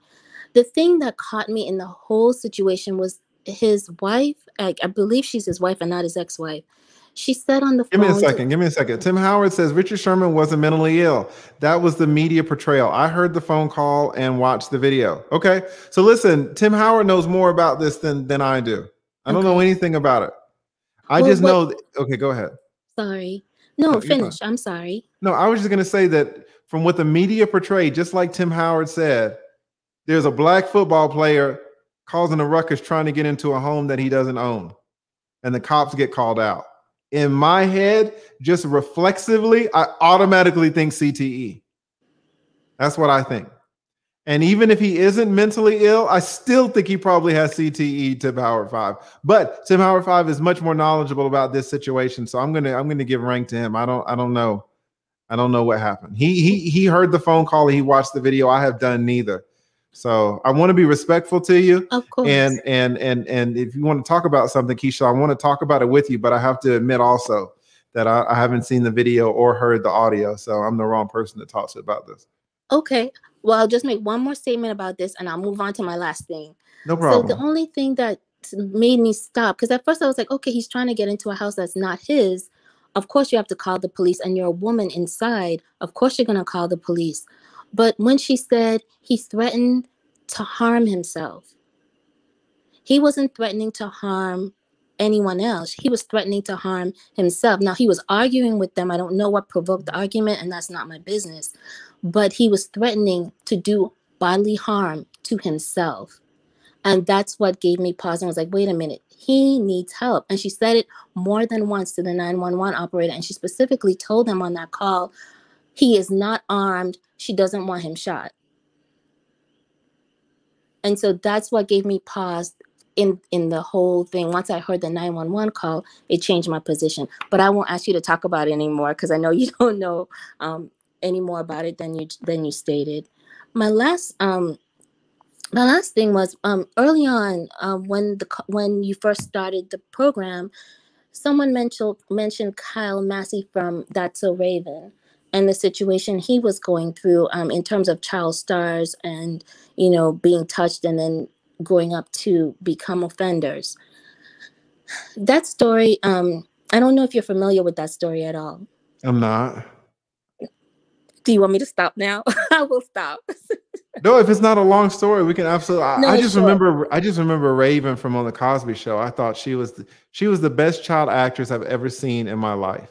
And I completely agree. She can not only act very well when she couldn't even read, she sings and she can actually dance. Yeah, she was. I mean, at 6 years old, 8 years old, she was a killer. I don't know what the hell she's doing now. Yeah. Well, she's doing her thing. She's an old school star. She has skills that a lot of people do not hone, and it takes time and energy to hone those skills. But in terms of Kyle Massey, I didn't want to jump on the bandwagon. Everybody's, saying that he did this because of the accusation and the allegations. But as the story unfolds, there are other things that came out as well. And I just would like us to keep in mind the whole story and let it unfold before we make a judgment on this young man's life. It turns out that her mother, the young girl that he's accused of trying to lure into a relationship, he really had the relationship with the mother, and the messages allegedly were not between him and the child. They were between him and the mother. But because and the allegation is because he was not able to make her child a star in the time frame she felt, allegedly, these allegations came out to punish him because he was moving on from that whole situation. So, I just want us to think before we treat people badly or think badly of them. And that's my take. Got you. No, I appreciate it. Thank you so much, Keisha, for coming up, and you are welcome to come up anytime. All right. Thank you, lead attorney. Yes, ma'am. Thank you so much. Okay. Bye-bye. All right. We got Raven. Raven, can you hear me? Hola, guapo. Hola, mira nada más. Por fin llegaste. Por fin. Yeah. ¿Cómo estás? My phone's hot. Está caliente mi teléfono. Hey, ¿y qué hiciste hoy? Hoy jugué Civilization 6 como ayer. Ayer, como todos los días, ¿verdad? No, Civilization es nuevo, pero lo jugué todo el día ayer. Oh, did you just get it? Yeah. Oh, do you like it? Uh-huh. Awesome. All right, we are just doing what are we doing? Freestyle Friday. Whatever is on your mind, you can drop the link. You can drop the link to your site if you want. Looking great on the site. So what's on your mind today? So yeah, Britney Spears. Yes, she's getting screwed over, but it looks like it's coming to an end. Right. And I feel like a lot of this, I don't know who she lives with, but can you imagine, living with her father and she's not even legally allowed to walk away when there's an argument because her father has that control, I mean, can she legally walk out of the house? Can she legally, live somewhere else? Does her father have to live there with her? Yeah, I don't know. I'm sure somebody's there living with her, right? Because she's under some type of supervision. Go ahead. Because even though she had all these problems in the past, you can't tell me that a conservatorship that basically has you living like a child at almost 40 is going to cause you any type of is not going to cause you any type of mental trauma. Correct. Okay. I'm not 40, but my parents were pretty strict to the fact that now I need therapy. I have therapy on the 23rd because Latino families are crazy. Latino families are crazy. Yeah. I'm not. Yeah. So it's a different culture. It's true. Yeah, I need therapy, and I'm also wondering what kind of legal rights, what can they ask for that person not to be the conservatorship if there is a type of falling out? Well, that's kind of an open question right now, in California, because you really don't see this too much. Because most times grandma isn't going to want to, she's 95, she's not going to want to get out of the conservatorship, right? And you also see, people who are simply, they're either autistic or Asperger's or have ADHD or other type of stuff that does not necessarily disclassify them of being an adult, but because sometimes the family doesn't understand it, or they think it's free money, or they think it's a way to control. So sometimes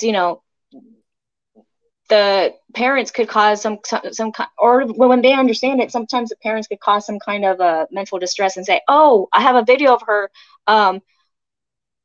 blowing up or whatever, when they know that they're the ones that are causing it. True. When you live with people you just don't want to live with, that can send you over the edge. Absolutely. A lot of families are like this, where you want to move out, but you're kind of stuck financially, so you need to live there, but everybody's getting on each other's nerves. You're absolutely right, Raven. You're absolutely right. It can be tough.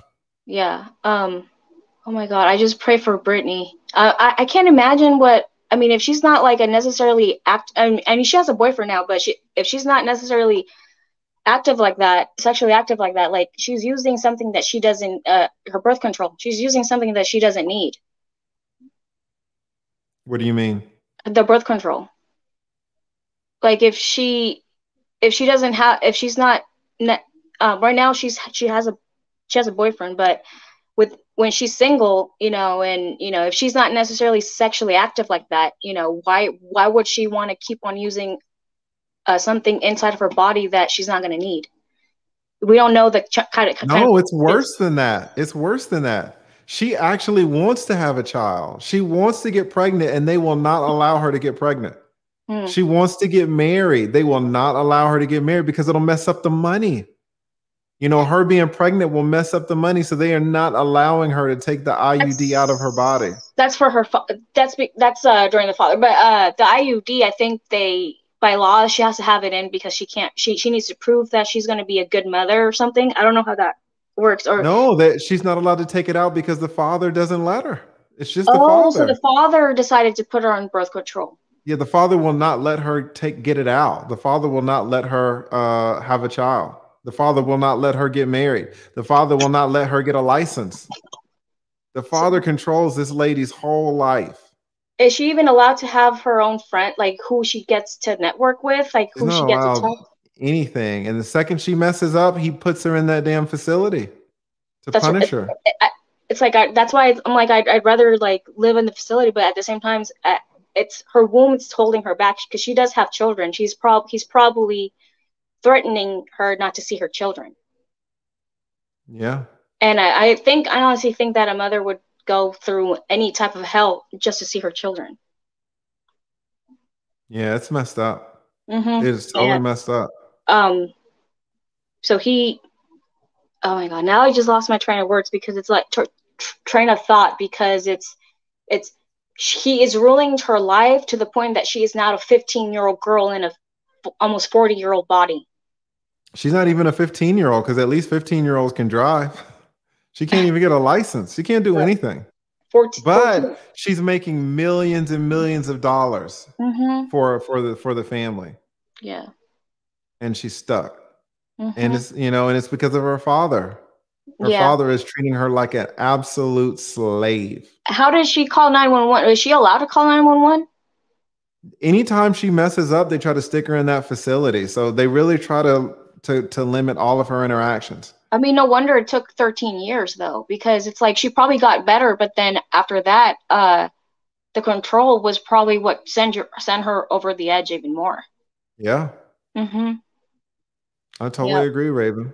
I was gonna say something else. I don't know. I forgot. No problem. Well, we always love you coming up. Always love you coming up. Please drop your link so everybody can find you, right? We got to support our own. We got to support. Right, $5. There you go. There you go. Much more reasonable. Much more reasonable. Thank you so much, Raven. Thank you. All right, we got Tonio in the house. Tonio, can you hear me? Yeah, what's good, lead attorney? Can you hear me? Yes, sir. How are you doing? Great. How are you doing this Friday? I am doing well. We were talking about Britney, and then it just kind of transitioned into a what do you call it? A Freestyle Friday. Yes. So what's on your mind? So first thing, since I feel like every live you always have the talk about the paternity test. And something I actually found out recently is that you can get a prenatal paternity test. So after 8 weeks, you could get a test right then and there, and know way before the baby comes. That's awesome. That is awesome. Now, with that said, you got to drop like $1,300, but in my humble opinion, very small price to pay. Yes, because a lot of times you'll end up paying more for that prenatal care. So I think that's really great. And in my experience, judges won't order that, but just judges will typically wait. But if it's more accepted, maybe in some states they actually will. It's better to know the sooner the better, right? So if there's a prenatal DNA test that's not invasive and that's safe, I think that's absolutely fantastic. Yep, and it's 99% accurate from what I read. Plus, I also think when certain men see the child when it comes through, they might forget about paternity test, sign on that birth certificate, and take responsibility. So a much easier way option for anybody who may be interested. You're absolutely right. I totally agree. But yeah, so for the Britney Spears things, I actually had a question about that. Yes, so based off how you laid out the story, she actually had a lawyer that was quote unquote hers, but it was her dad's virtually. If he would have, could he have done something to have helped Britney's situation if he wasn't getting paid off not to? Yes, he could have told her that she could petition to end the conservatorship. But for 13 years, he never told her and she never knew. That is crazy. Granted, I'm not gonna sit here and be on my moral high ground.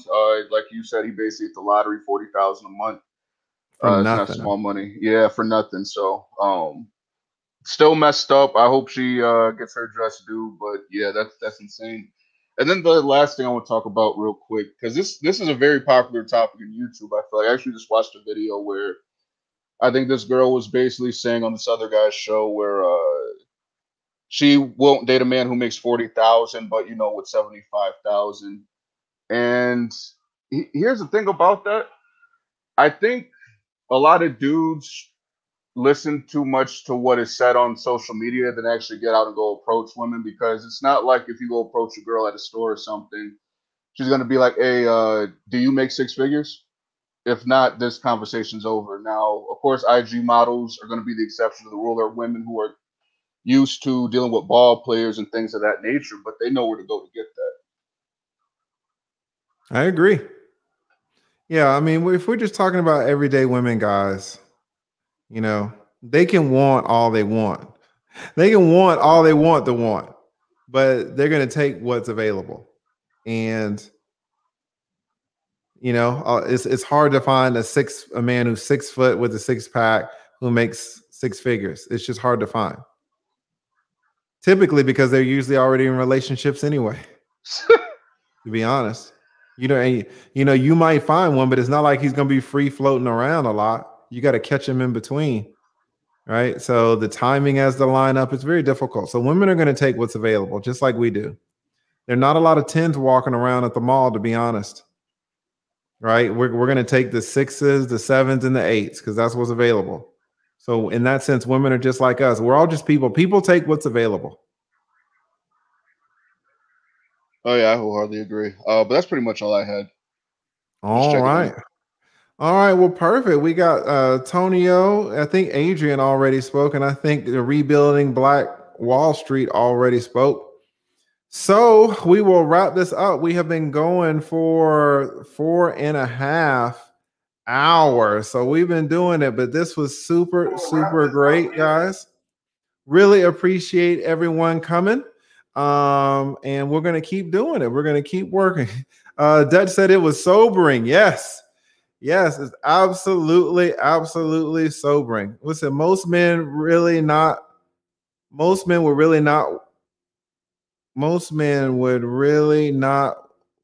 want a woman who was a visual 10 to high maintenance. They're absolutely high maintenance. Absolutely. Absolutely. Oh, well, look who we got. We got Kayla Kimble-Leal. Kayla Kimble-Leal in the house. Thank you so much, Kayla Kimble-Leal, for becoming a member. Really, really appreciate it. I love your name too. Kayla Kimble-Leal. I like that. All right. Well, guys, listen, thank you so much. I try to come on early. This is the second time I've done it this week. I promised you at least one, but I didn't do it last week. So we got it this week. All right. So really, really appreciate it. Thank you again to all the super chats. Thank you to Kayla for becoming a member, and especially Jesus, all of the super chats, of course, all of the super stickers. But there were a couple of people who just, you know, killed it. Jay Rizzle always supporting your boy, and of course, Harvetta Ray and NSYNC always. I need to find out how to say your name. But NSYNC always, Jay Rizzle and Harvetta Ray, gosh, super, super grateful. Thank you. And grateful and appreciative, of course, to everybody. So thank you guys so much. I hope you all have a great weekend. And we're going to see each other soon. All right. So none of this, I answered a legal question. You guys get that? I answered the legal question. So it kind of takes me back to the old days. All right. So, but none of this has been legal advice. All right. I'm not your attorney. I am the lead attorney. And I am here to help you lawyer up. All right, perfect. Thank you, guys.